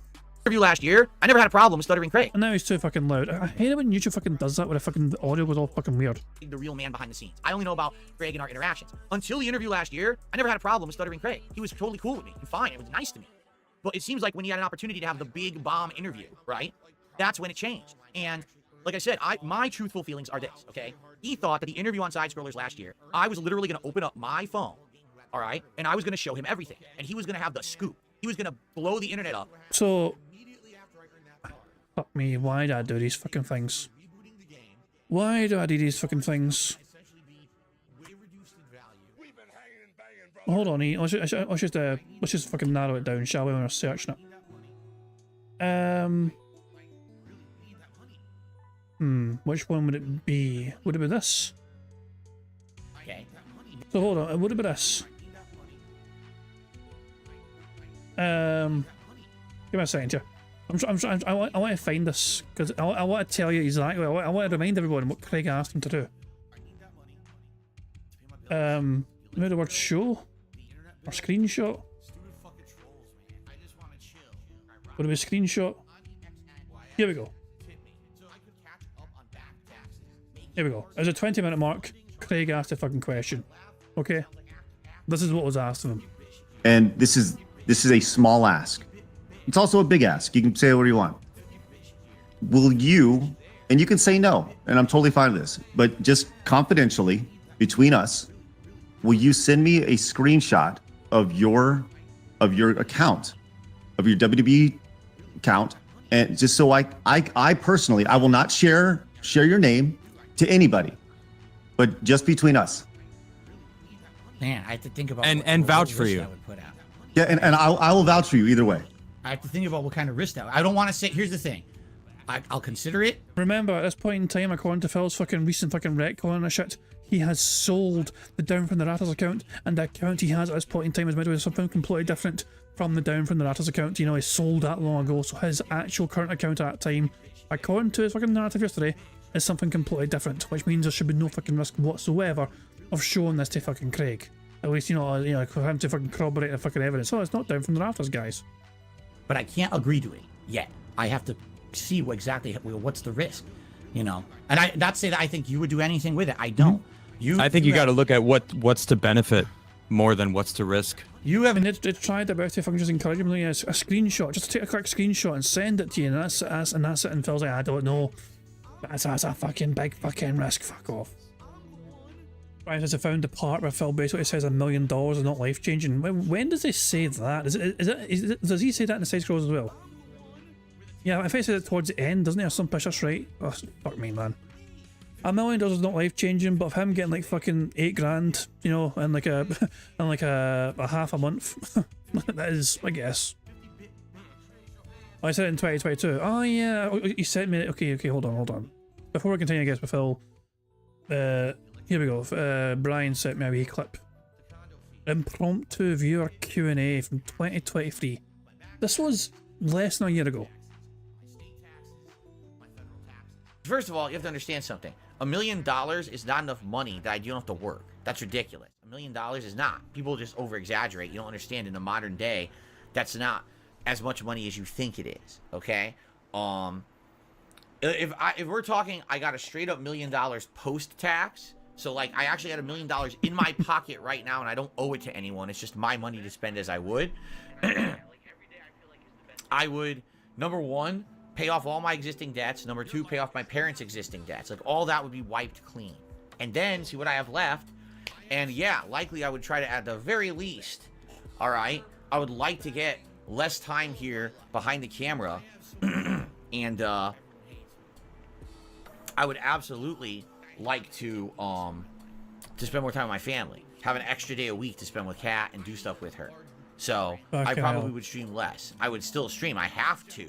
You understand? Like, I would argue that with Phil's current, current army of dentheads right now supporting him, Phil would probably get away with telling his audience that he needs $300 per day. I think that Phil might be convinced to potentially raise the goal in order to fucking do less content. And I don't see why that would work for him. Like, if Phil streams once a day instead and tells his fucking audience, guys, I need you to fucking step up because I'm only streaming once a day now to try and spend more time in the evenings with my fucking family.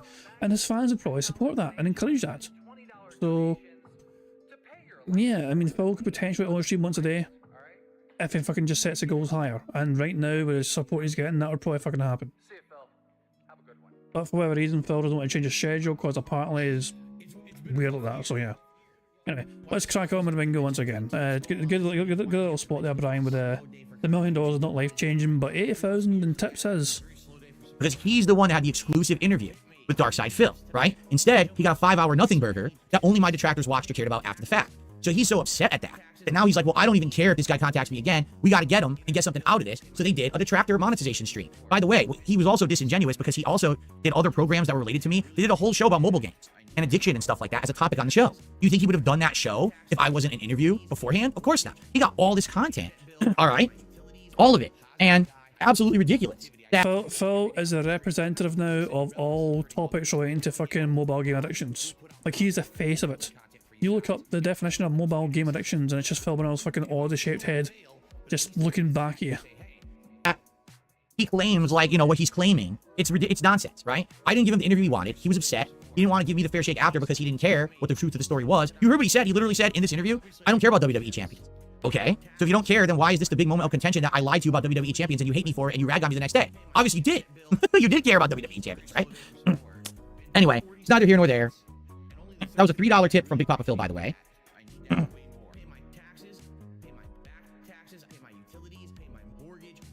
Okay. I received a $5 tip. An anonymous tipper that ending was epic, but you can't use they did it to me as an excuse for doing the same because eye for an eye. Listen, I agree with you. And the thing is, I needed to end the show, or at least I thought I did because he claimed he had the bill and everything. And the fact that at the end, you heard he said that to me. I didn't say that to him. He literally did that to me. So he wasn't going to apologize for what he truly did. He only apologized that I was upset and my fans were upset. He didn't think anything he had done to me was wrong, even though it clearly is. He self-felt it himself with his own reading, his own emails and statements. He showed the things he had done wrong. He lined out the case against it, and then he refused to repent for it, right? I apologized to him for lying, just like I apologized to you guys last night for the lies when I revealed the truth over on DSP React, but he couldn't do that, right? So then, what does he do? He insults me. He tells me to go fuck myself. Right in the middle out of nowhere, too. And it's like, Now, here's the thing. You know he was going to do that anyway, because you noticed that was his final statement. Like, his final statement was, go fuck yourself for insulting my 20-year reputation. It's like, funny that you had that lined up to say at the end there, Greg. You know, and to be honest, I never had any intention of ending the interview like I did that way at all. That was not intended. But when he told me to go fuck myself, that was the end of it. Like, literally, he went ahead and said, I don't respect you, I don't care, by doing that. So, oh well. Now, here's the thing. You say eye for an eye. I'm literally not going to talk about him again after this stream. This is the point. We're ending it here. We had the interview. We have this decompression. You're going to talk about him tonight, Phil. So, bullshit. It's done now, so there's no point in ever talking about it ever again after today. I'm done with the man, and moving on. So there will not be another eye for an eye for an eye. He can literally do 400 more monetize the detractor streams. Go for it, because I don't want my detractors' money, and I don't want my detractors' attention. He can have it all. Really, if they all became his biggest fans, so be it. Let them be. I want nothing to do with them. I've only made this apparent for how many years. I want nothing to do with my detractors. So he can have a big pool party. He can invite all my detractors over his house. Well, it's nothing to do with his detractors. We're going to basically fucking talk about Duty several fucking times. He's going to fucking talk about Super Crazy several fucking times. He's going to fucking mention Devin and Evil AJ fucking numerous fucking times. He's going to fucking mention Turkey Tom, a documentary made last year several fucking times. Hell, stop lying to your audience. Again. You're a serial fucking liar. We can't fucking trust a fucking thing you fucking say, because every time you fucking tell your audience you're fucking being honest, lo and behold, it turned out you're a fucking lying the entire fucking time. You are an untrustworthy person. Do D streams, and he could have Super Crazy in his jacket, because he's jacketed, so he's bouncing around in his jacket, and we got demonetized Duty over there hanging out in the pool with a Mai Tai, and we can have, you know, Tevin there, and Tevin could stream the whole thing. Tevin could be there streaming the pool party. I mean, literally just fucking repeating the names I just fucking said. Holy crap. Go on, mention Tucker Tom as well, go on. Complete the fucking bingo. If Phil mentioned Tucker Tom right now, it's a bingo. And they can monetize the whole thing. I don't care. I want nothing to do with any of them. Good for you. Oh my goodness. Oh, I didn't see it. Dog, what's up? That was like Phil was reading my mind there. It was fucking scary. Thank you very much for Nerds and Notes for a super chat. It says he is a kid that literally took the ball away. Yeah, this is my ball and I'm going home. Fuck you guys. He's that fucking little brat. Yeah. Oh my dog, what's up? The kids are like, are we pricks, man? I didn't fucking win and you didn't play by my fucking rules, so I'm taking my ball and going home. You fuck you then, and fuck you and your fucking shitey ball. You're not fucking playing with us again, you wee dick. Cheers, maybe sign for the super chat. It says, Phil, you absolute tool. Craig didn't care about WWE Champions, he cared about the fact that you lied about it. Yeah. Phil could have just said no. All Phil had to do essentially was say, no, I'm not gonna fucking. Well, that's what I did fucking say. But it's fucking, this whole bullshit where it's like, well, I don't know, and wishy-washy and all that. It's like,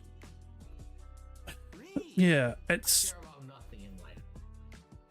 Phil agreed to this interview without being aware, think of what he was agreeing to.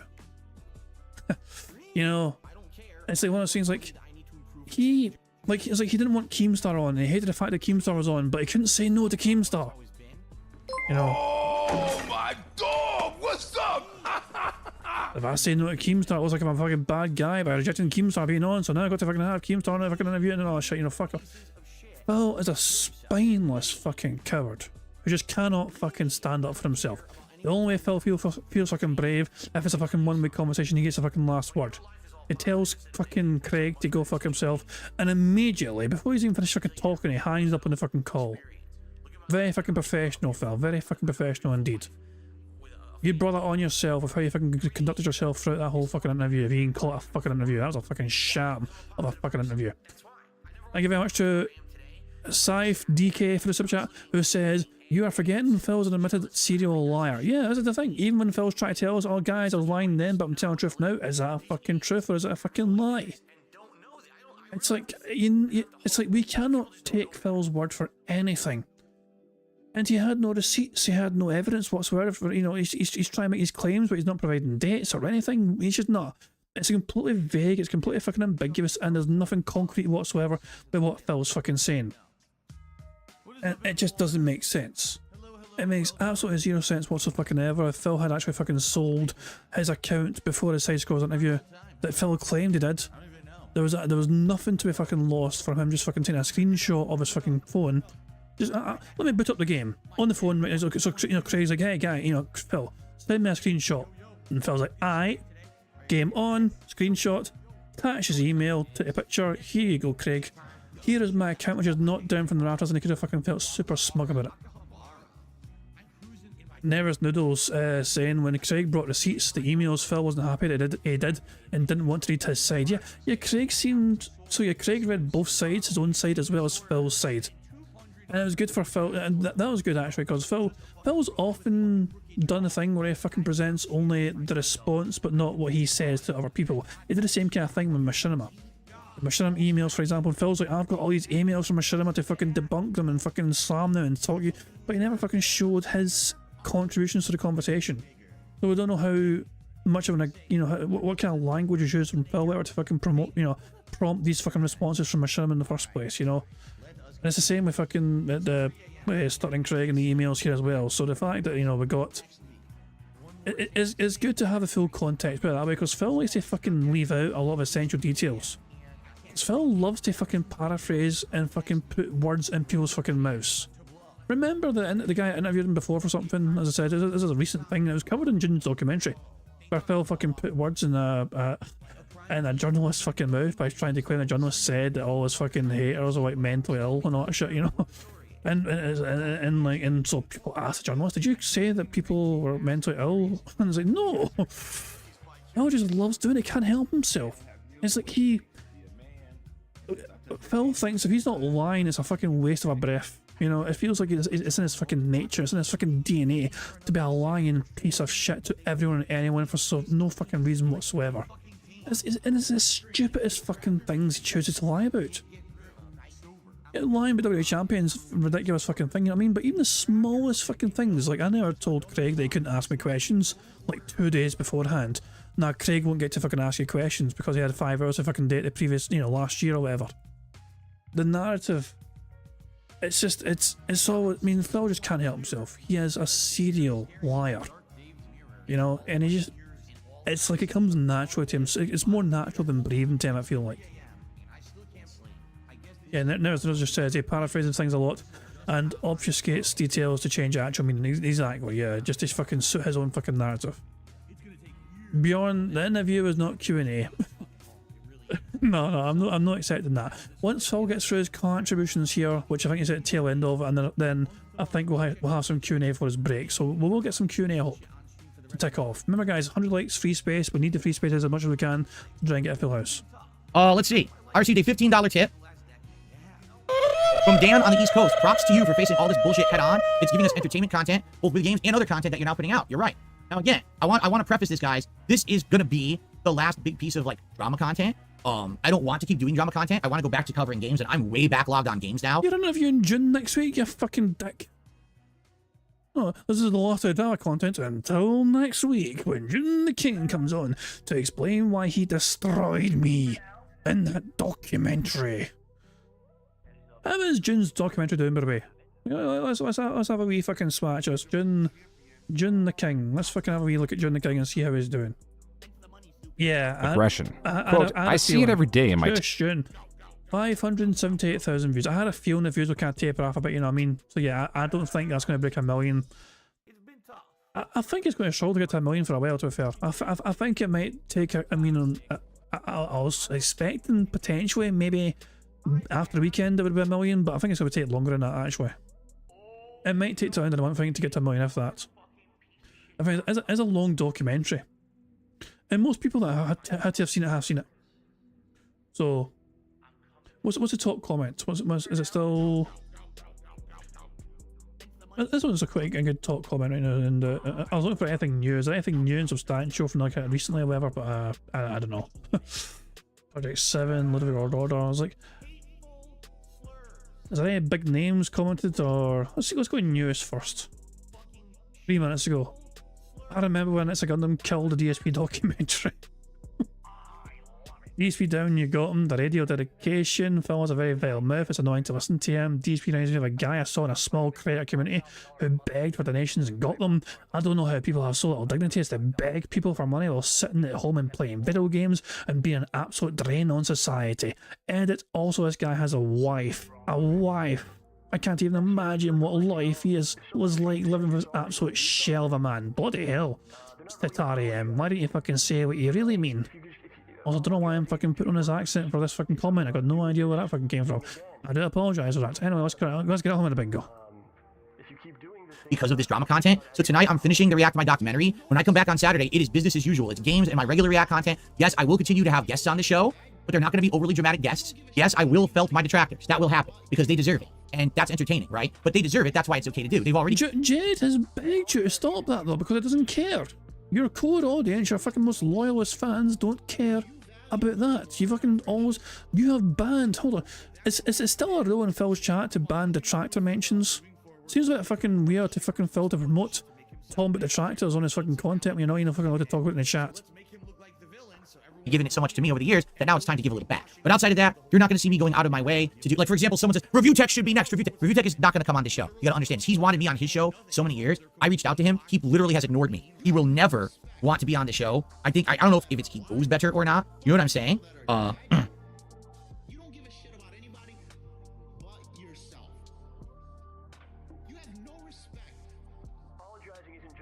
Hold on. Random dead air. Yeah, so I'm getting messages from all over the place now about the interview, and basically they're basically saying, yeah, it's pretty much spot on that this is what Craig probably intended to begin with. Like, he was hoping to either way, because again, if Craig, you know, mends the bridge with me, right, and he has me on a show, did I add $15 to this? To the 191 guys? I don't know if I did or not. It was a $15 tip. If he mends the bridge and I go on a show... Hang on, did Phil add $15? I don't care. The trap will show up on a show and pay him a bunch of money and give him attention, right? If it ends poorly, and you know, we basically go at it, which is what he wanted. Look, he told me to go fuck myself, so that's what he was intending there at the end. Then he still has his detractors on the show and he monetizes it. So he was doing it either way. You see, that was his idea either way to do that. You know what I mean? Who fucking cares? But anyway, no, I don't think Rich is ever going to be on this show. Guys, did I add the $15?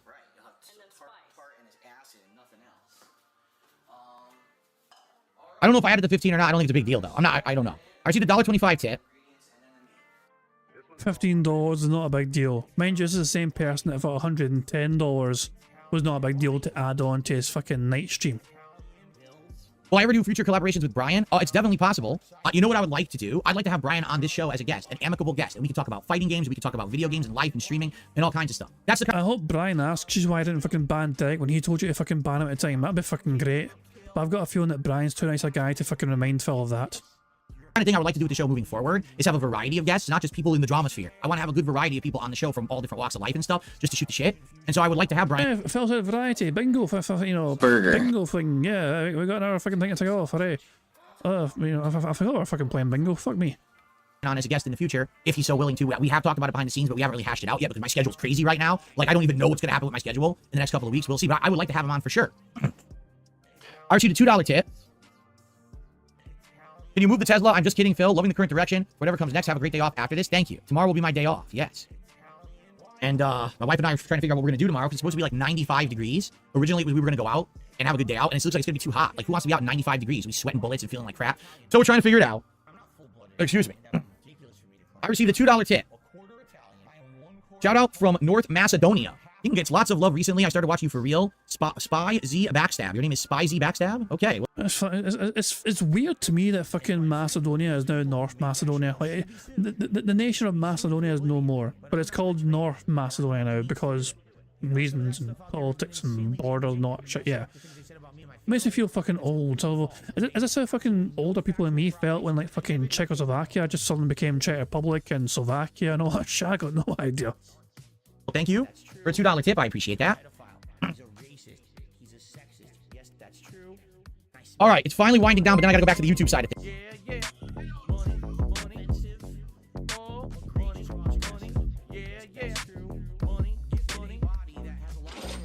Anonymous tipped £1. Yeah, I lied to your face, but why are you mad about it, Bish? Pretty much, yeah. It's like well, because you lied. It's like, and you weren't meant to fucking lie, but you did lie, you lying fucking liar, you. Oh yeah, Phil, though, to be fair to Phil, he's good at lying. By his own admission, he's good at lying.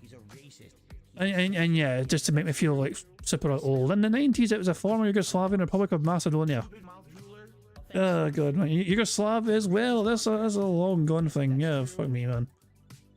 Fuck me. Yeah, politics and worlds and borders not shit's fucking glorious. All right, it's finally winding down, but then I gotta go back to the YouTube side of things. We got a $5 tip here. You and Craig are too different to get along. You can only agree to disagree. Get Jeff the Hero for a future guest. He was an OG detractor. Funny enough, I actually had a conversation or two with Jeff the Hero after a while of him being a detractor, and it was a very cordial conversation. It was a good one, actually, I feel. But I have absolutely no idea what he's doing in his life right now, or anything, or how I would even reach him. I don't even remember how I talked to him. I've forgotten. Okay. So, finally, I'm done shouting out tips. We ended at 200. All right, but now we're going back to the YouTube side of things again. Thank you. Wow, tons of viewership today. Over 1,400 viewers, over 500 likes. Guys, again, if you're enjoying the stream, please click like. It helps the content. It helps this channel a lot if you do so. It would be great if you could do that. Do me the solid and click like. But outside of that, any contributions are greatly appreciated. Okay? So, back to the YouTube side of things. We've got... Let's see. Yeet Mania did a super chat. Can we watch him live while you react? No. That man will not get any more attention in my content whatsoever. There's no point. He's literally proven everything I've ever said about him through his actions. He really has. Again, I don't have to do anything.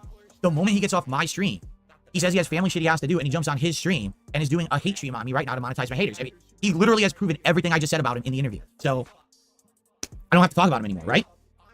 Purple Pickle says, yes, he made the thumbnail of his stream your incident face. There you go. And he did a super chat. This guy is annoying. He's a culture warmonger.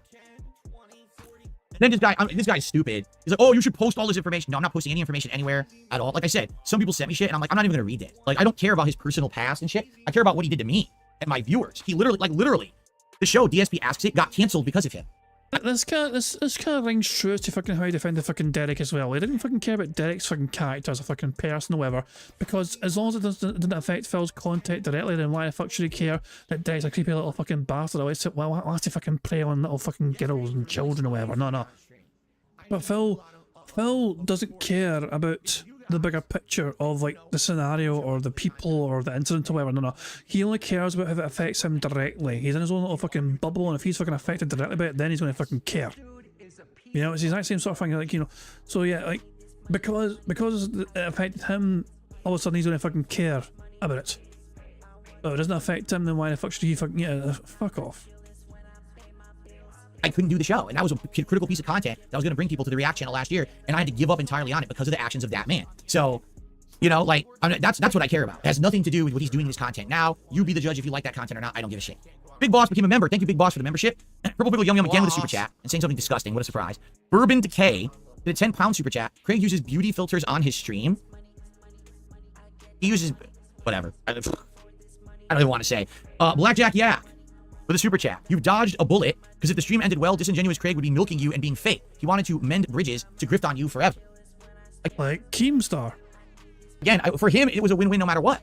If we end amicably, and I go on his content, my haters go over there and he monetizes it, right? If we end at each other's throats, which we're not, because I'm done with him, you know? But if we end like that, he monetizes. Either way, he monetizes my haters because my haters are so dumb. You understand that my detractors are really low IQ people who act really stupidly. Oh yeah, sure we are.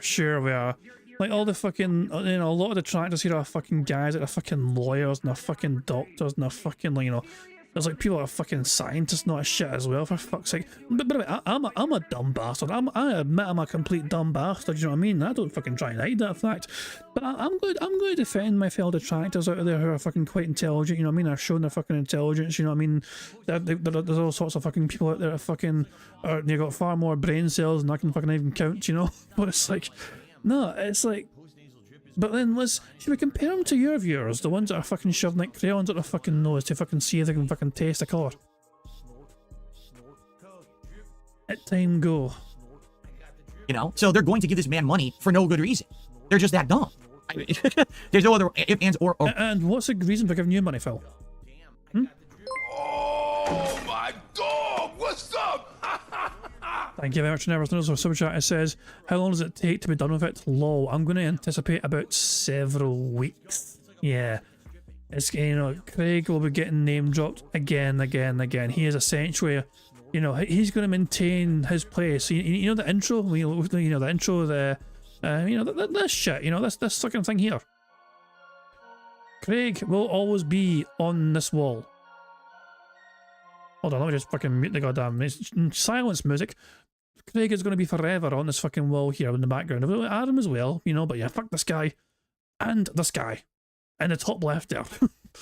He's going to be forever up there, you know what I mean? In fact, maybe more prominent now. LTG crossed out, even though Phil wants to try and do content with him. Review Tech USA going to fucking stay crossed out. Keemstar might get the cross removed. Yeah, Pixar. We may have to undo the Red Cross through Keemstar's name. Because Keemstar's a good guy now in the fucking Phil Burnell universe, so yeah, we may have to fucking, yeah. We may have to do that, yeah. I say we, but it's mainly you, because I don't do fucking anything. I'm happy to accept it, because I'm a lazy bastard. Anyway, let's get back to... If you just joined the fucking bingo, then I might be fucking confused as all hell. There we go. Let's crack on the bingo. Let's try and finish this off. What's about it, right? Okay. So, by the way, let's go ahead and talk for a little bit longer. I'm going to take a little break. Q&A. This Q&A now. He's finished reading the contributions and now he's doing a slight bit of Q&A. Burger. 5 in a row. That's concerning. Yeah, fucking dancer. Soon, because my wife actually should be coming home from work. When she comes home from work, I want to see how she's doing and, see Jasper Kitty, who's probably out in the hallway right now, and all that. But then I'll come back and we can either hang out. I mean, it depends. I don't think we're gonna have a lot of time. We can just do a hangout session where we talk about anything, or I could play a little bit of Street Fighter. I don't know if we'll see how we feel, right? But let's anyone else have anything to say about that appearance, or let's get it out now. Let's get it done so that we can move on from it. Because right now, I mean, I really don't have anything. I really don't have anything more else to say. It panned out in a way that I never expected whatsoever, at all. I never thought it would go that way. That he would literally tell me to go fuck myself on my stream. Like, wow. I was nothing but respectful. Yeah, I got heated. We had points of contention. But for him to say that, it's like, holy shit. I mean, did I ever get to him? My 20-year reputation. Oh, hello a second. We have 100 likes on the bingo stream. That's fantastic stuff, guys. Thank you very much for liking the bingo stream. Not only does that mean we get a free space for the bingo card, you guys also get to enjoy the Bowser animation made by the supremely talented Pixar Animations. Remember, keep an eye on the bottom right for Jasper to do his thing. And by do his thing, I mean shoot this little piggy prick in the head twice. Fuck him up, Jasper. Good cat. Ah, I love that fucking cat. It's such a good fucking cat. As that animation will never... Just like that being said, 6 million short, that'll never get old, and now that fucking animation is so fucking good. Yeah, which you just ruined. You ruined it, not me. I didn't ruin your reputation. You did. You're the snake in this situation. You did it to yourself. You read the email. You showed you had no intention of giving me a fair shake because you didn't check the email that was going to have the information you requested. Then you ragged on me all next day without any caring about how it could hurt me or my viewers or my content or my business. It was all about you. That's all it ever was. Right? So, I mean, geez, dude.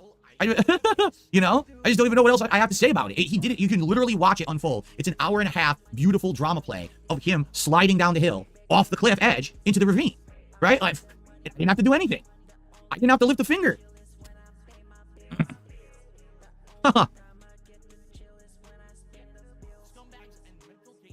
Well, Sarah, my intention was to tell him everything I told you guys yesterday over on DSP Reacts. Like, literally, I was going to show him, my new WWE Champions account. And why would that have hurt you to have a screenshot of that? Which would have fucking actually exonerated you for all the claims that you were down from the rafters. I'm going to show him, hopefully, receipts. What I was trying to do was actually get, like, account information to show... Yeah, ask for a screenshot of you having fucking WWE Champions on your phone. To show your fucking account name. All he asked was we looked back at it, and he asked for a screenshot of of your home screen of the game. That I didn't have that phone anymore, but I could show him the new stuff, and I had saved a few things from the old account that I was hoping that maybe, but I don't, again, what would have been enough? I don't know, but 100% that was what I was going to do. If he had said, yeah, I'm checking this email, I would have said, okay, here's what I've got. Here's the full story. Here's all of this. He would have known it, and then maybe he probably would have had me on again within the next week, and it would have had a different appearance where I fess up and we move on, and the redemption arc could have started a year earlier. Is he trying to claim that he had a new phone by the time the side scrolls interview came about? Because that's not true. He still had his iPhone when he was fucking on his side scrolls, I'm pretty sure. The new phone thing has only been a fucking revelation like this the last couple of months, if anything. But he wasn't interested in that at all. Like, he literally was not interested in it whatsoever. Right? If he was, he would have checked his email. There's literally no excuse to say, send me the evidence of the truth of the situation via email, as we've been doing, and then he doesn't check the email, and then craps on me instead. There's no excuse. There's no justification. Oh, I just don't check my email. Then don't ask for me to send you anything after the show. You did. You admitted in that interview that you did say that. You wanted me to, and then you snaked me. So there you go. Oh, let's see here. I received a $2.52 tip. So basically, Phil was upset that Craig lied, when he's asked his perception of it. But it's not fair for Craig to be upset that Phil lied for 5 hours. Sour Nipple says, Craig had Melanie Mack on a podcast. She's the person who was laughing at a church that burned down because they support LGBTQ people. I don't know what that has to do with us. Honestly, like I don't know what on earth that has to do with me and Craig. Like, that's like you're just trying to stir up nonsense that's unrelated, and that's bullshit. Okay, so that's really dumb. I received a $4.24 tip. I feel like Craig wants to give the impression to the internet he's a fair and honest guy, but he's actually a low empathy person who doesn't hesitate to use others for his own gain. The fact you managed to piss him off showed his true colors. I know. That came out of nowhere. That was like, literally, like, mask off, go fuck yourself, and then he put the mask back on. I was like, whoa, out of nowhere? He's gonna go to that level? All I'm doing is presenting the case. He's not presenting anything that's a fair defense of the case, and then he's angry at me. Look who's fucking talking, Mr. No fucking receipts whatsoever, because you don't fucking do anything that way, because you can't fucking prove anything. That's a long name, I know. For saying that I've hurt or besmirched his image of 20 years, go fuck yourself. Like, dude, you did it to yourself. I didn't even do it. You're the one who read the emails. So, I mean, you did it. Now you're fucked because now everyone saw it. Now you got my detractors who love you, right? And you got your political viewers who love you. But by the way, I don't really care much about Craig still. Like, Craig done well today, you know what I mean? He didn't fucking take Phil's bullshit. He fucking kind of stood his ground and fucking put Phil in his place when it hit you. Fair play to Craig. I still feel... It feels like Craig is very happy, though, to take the opportunity to try and use us, essentially, if that makes sense. Like, you know, if Craig... I mean, it's a good move from Craig to have made a stream briefly after he was done with Phil, just to fucking, you know, milk the situation for all it's worth. If I get any more additional, like, extra streams from Craig to try and do it again and again, though, it'll feel a bit... I don't even know the word to use, you know what I mean? But it does feel a bit... I mean, he kind of proven Phil right, in a sense, kind of, by saying, no, he's trying his best to fucking get as much money from the detractors as possible, just to fucking piss off Phil, which I guess is fair enough, you know what I mean? If people want to get money for it, that's a fine, but it does feel a bit like he's using and manipulating a situation. He's manipulating a situation to his advantage. I don't know. I don't know the best way to phrase it.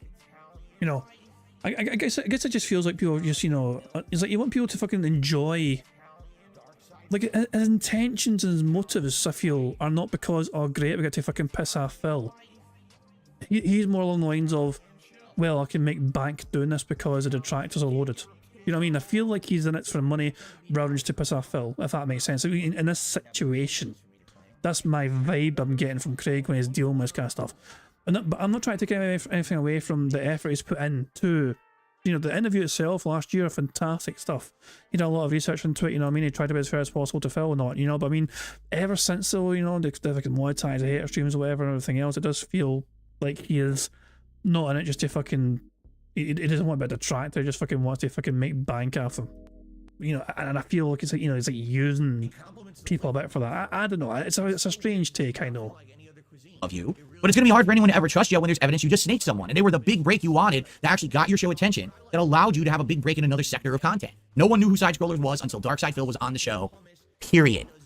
They had all these other guests. They had YouTubers who were way bigger than me on the show. No one cared. They had like 300 viewers. They were like 1,000 viewers on an on-demand video. No one knew who they were. And then DSP shows up on their show and they've got 100,000 views, 3,000 people on the stream watching, and now people are interested in Side Scrollers. So now for the next year, they're trying to leverage that with hate content about me. And this is not what you said though when Craig was on your show earlier on, because you try to claim it was nothing to do with you and you weren't fucking responsible for their fucking success. Now you're saying you are. So why did you lie again to Craig's face when you were talking to him? If that's what you truly fucking believe, Phil. Eventually they go to the realm of politics and it clicks and works, but that's the only reason they ever saw any viewership. I mean, just to put this in perspective, I was getting more viewers than them, and I was hated by everyone on the internet. No lie, like my content was getting more views than them, and no one liked me. Okay? So my being on there was an explosion for them.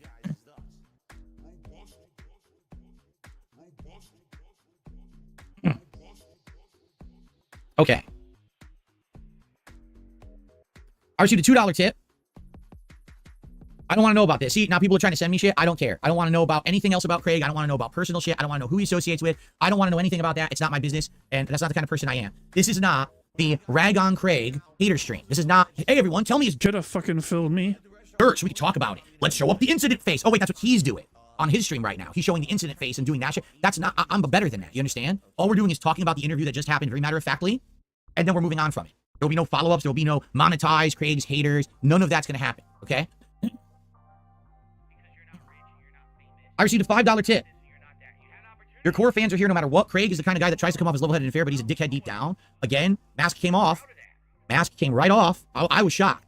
I know you guys probably were too. I was not expecting that moment to happen at all. I thought it was going to be like he'd play totally cool and come out as the bigger man. Instead, he shot below the belt first by going there. I was like, wow, that's something else, man. It's bizarre that Phil believes that was actually the first instance of shooting below the belt, because I thought Phil fucking went in there almost immediately, you know, after the brief fucking introductions, whatever, and Phil's like, no, let's tell me about the day after the interview, and like fucking Craig's trying to fucking explain it, whatever, and then Phil just like interrupts him out of fucking nowhere and goes, whoa, whoa, whoa, whoa, whoa, whoa, whoa, that's not what, and then, fucking hell, man. Phil, you are so atrociously bad at being an interviewer. It's something you need to fucking get more experience doing, but if you thought today fucking went well from an interviewer's perspective, it was fucking awful. Your lack of fucking preparation as well, fucking beforehand, was fucking disrespectful to your audience, because you never fucking tested the fucking audio levels, you're a fucking guest, because you fucking tell them to come on after your fucking live, which is a fucking strange thing to fucking do. Awful, Phil. You need to fucking learn.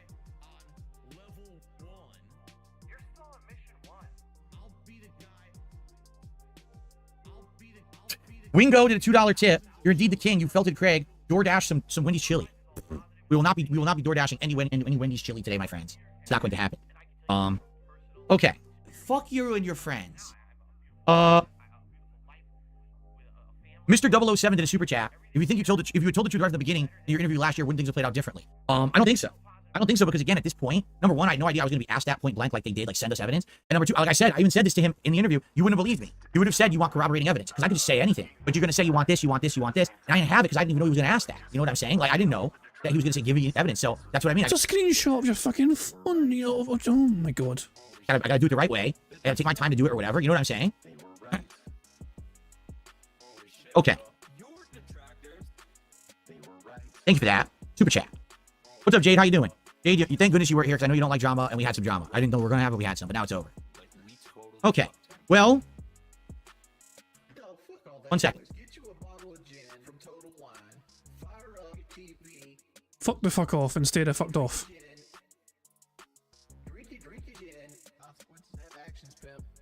You have been the personification of stupidity since I thought I heard my wife's car pulling in, but she hasn't come into the house. Oh, I think I hear it right now. I'm waiting for my wife to come home from work, because like I said, I want to split this as a video and split the stream and then come back and hang out with you guys. He's acting like a fucking kid waiting for his fucking mammy to come home so he can get fucking fed. Mummy's home, get to fucking eat now. Hellion said, did my super sticker come through? It did. I'm sorry, Hellion. I missed it. It was a $10 super sticker from Hellion. I completely missed it. I apologize for that. Thank you, Hellion. Excuse me. Jade says, play Street Fighter, some Bison. I don't know. We'll see what people want. Like I said, once my wife is inside, I'm going to take a little break, use the restroom, and then we'll come back and see how. Once my wife is inside, does it take her a fucking while? Does it take her multiple fucking efforts to fucking get through the door? Just, you know, like turn sideways and then breathe in and go like one leg at a time and then fucking think slim thoughts. I don't know if people want Street Fighter. You just want to hang out for another hour. I'm down for whatever at this point. Like now I'm nice and cool and this is over with and we can, you know, do whatever you guys want, okay? The Dan Man, you have no idea. He says, I missed the stream. I'm going to watch it right now during cardio. I hope it was good. You have no idea. That, I swear to you, that was not planned. That just happened. That's life, I guess, right? Stuff happens, you're like, whoa. Like, okay.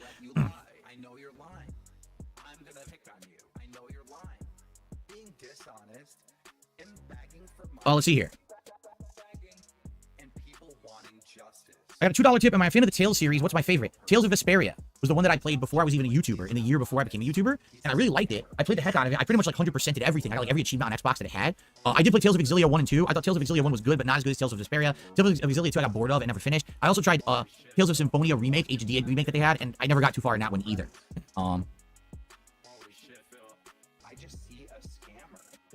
It's after 11 PM here. I need to fucking sleep. Come on, Phil. Just wrap the shit up. Tell Cat to just fucking breathe in. Really? This it's a ginormous paragraph. I can't even finish reading because it's so long. I'm just going to read an excerpt.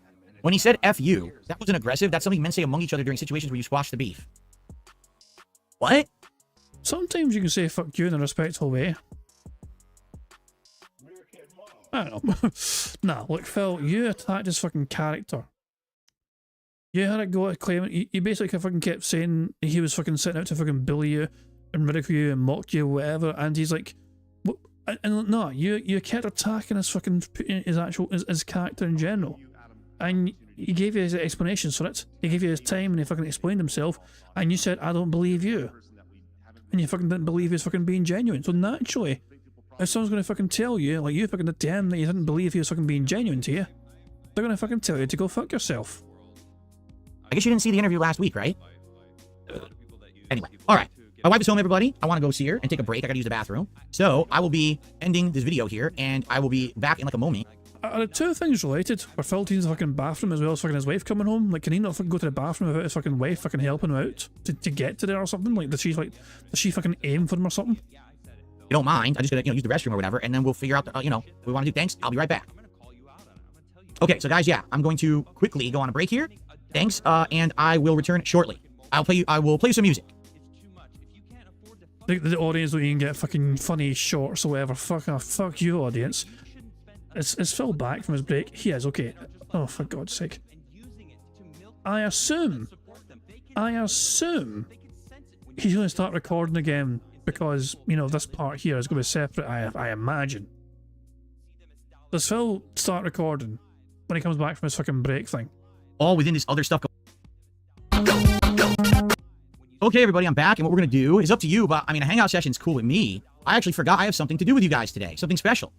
I totally forgot about this, because it happened all within this other stuff going on this week. Hold on, where the hell is my screen?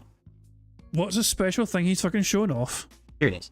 So, first of all, Level 1 Podcast is officially done, all right? So we can get rid of this border. Let's just go full screen. I've got something to share with all of you. And I think this will be pretty neat to do, at least for a little bit. And then we'll decide what else you guys want to do, all right? Are we ready to hang out for a little bit more? And again, any contributions that come in, guys, are greatly appreciated. Thank you for supporting the stream. Thank you for allowing me to hit King Streak 36. Thank you for everything, super chats, memberships, and tips today. Obviously, you're great, and we're still crushing it. Every day we're crushing it, right? Amazing. And just a reminder, tonight, over on the late stream on DSP Reacts, is me finishing up reacting to the Junior King documentary, okay? So I hope that you guys will join me for that tonight. We're going to put it to bed, put it to rest, and then all this stuff's behind me, and we move on positively to the future, all right? So, I have something, I'm going to toss this out, something we can do. You guys decide if you want to do it or not, all right? I have something to unbox. Something special that showed up this week that a fan has donated to improve my setup yet again. All right, but it's up to you if you want to see it or not. Okay, I'm going to show it to you and you tell me if you want to see it or not. Okay? How fucking vague. Yeah, unbox, I guess. Ready?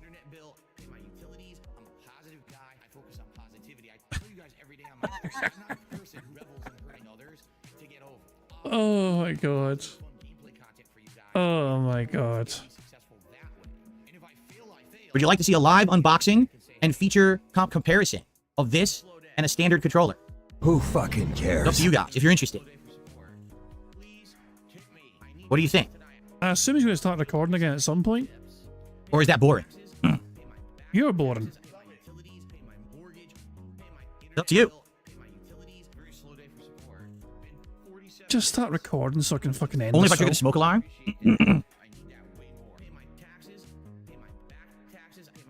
Remember to open the box this time? People seem to want it. Okay, let's do it. Let's start recording. And we'll do this. Oh, I'm gonna need like a knife to open it, it looks like. Let me do that quick.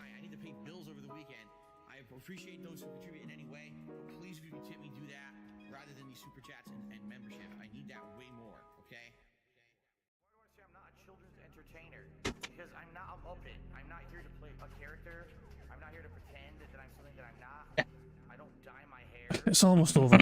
That's right. Literally ended the site here. The closest to release the unboxing. Here we go. Here we go. Hello, everyone. He's recording for fucking YouTube again. Fuck this. We're done. We're done. We didn't win bingo. We couldn't fucking win bingo. We had like, what, one free space, so there you go, you get it there. 5 in a row. That's concerning. Yeah, I'm just gonna, guys, this is fucking way too fucking late for even by my standards, so I'm just gonna fucking end it there, guys. Thank you very much for joining me with some bingo antics. Thank you very much as well for the contributions as well, and your artwork and everything else. I'm gonna just wrap up very quickly. Thank you for being here. Thank you for the contributions. Hope you all enjoyed yourselves. I'll be back. I don't know when I'm gonna be back. I'll have to wait and see. But if not Saturday, then Sunday. Enjoy your day off from Phil stuff tomorrow. Yeah, and I'm going to end it also by playing Notorious PIG contributions, maybe the supremely talented Pixar animations. But until next time I see you guys, have a good one, and I'll catch you all later. Goodbye and good night. I'm after fucking bed. On September 14th, a pre-authorized payment of $16.51 from PayPal.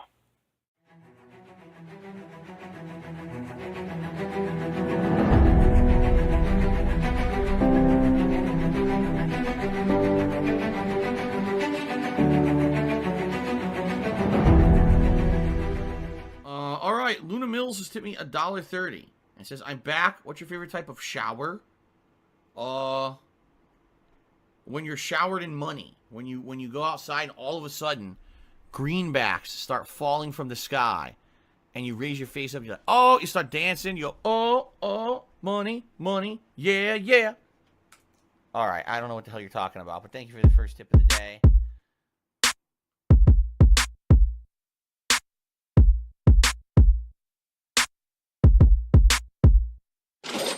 Money, money, yeah, yeah. Money, money, oh, money, money, yeah, yeah. Money, money, money, money, yeah, yeah. Money, money, oh, money, money, yeah, yeah. These contributions are mandatory.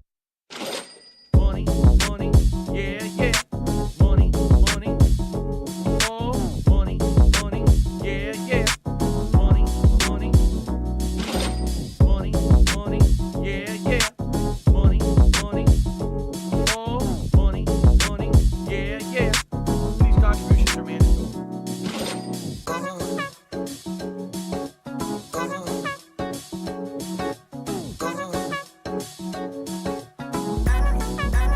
Show me the money.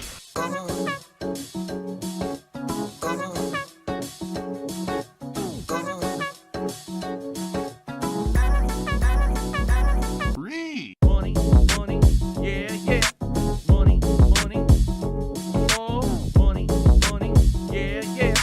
Money, money, money, money, yeah, yeah. Money, money, oh, money, money, yeah, yeah. These contributions are mandatory. And it's gone, just gone like that.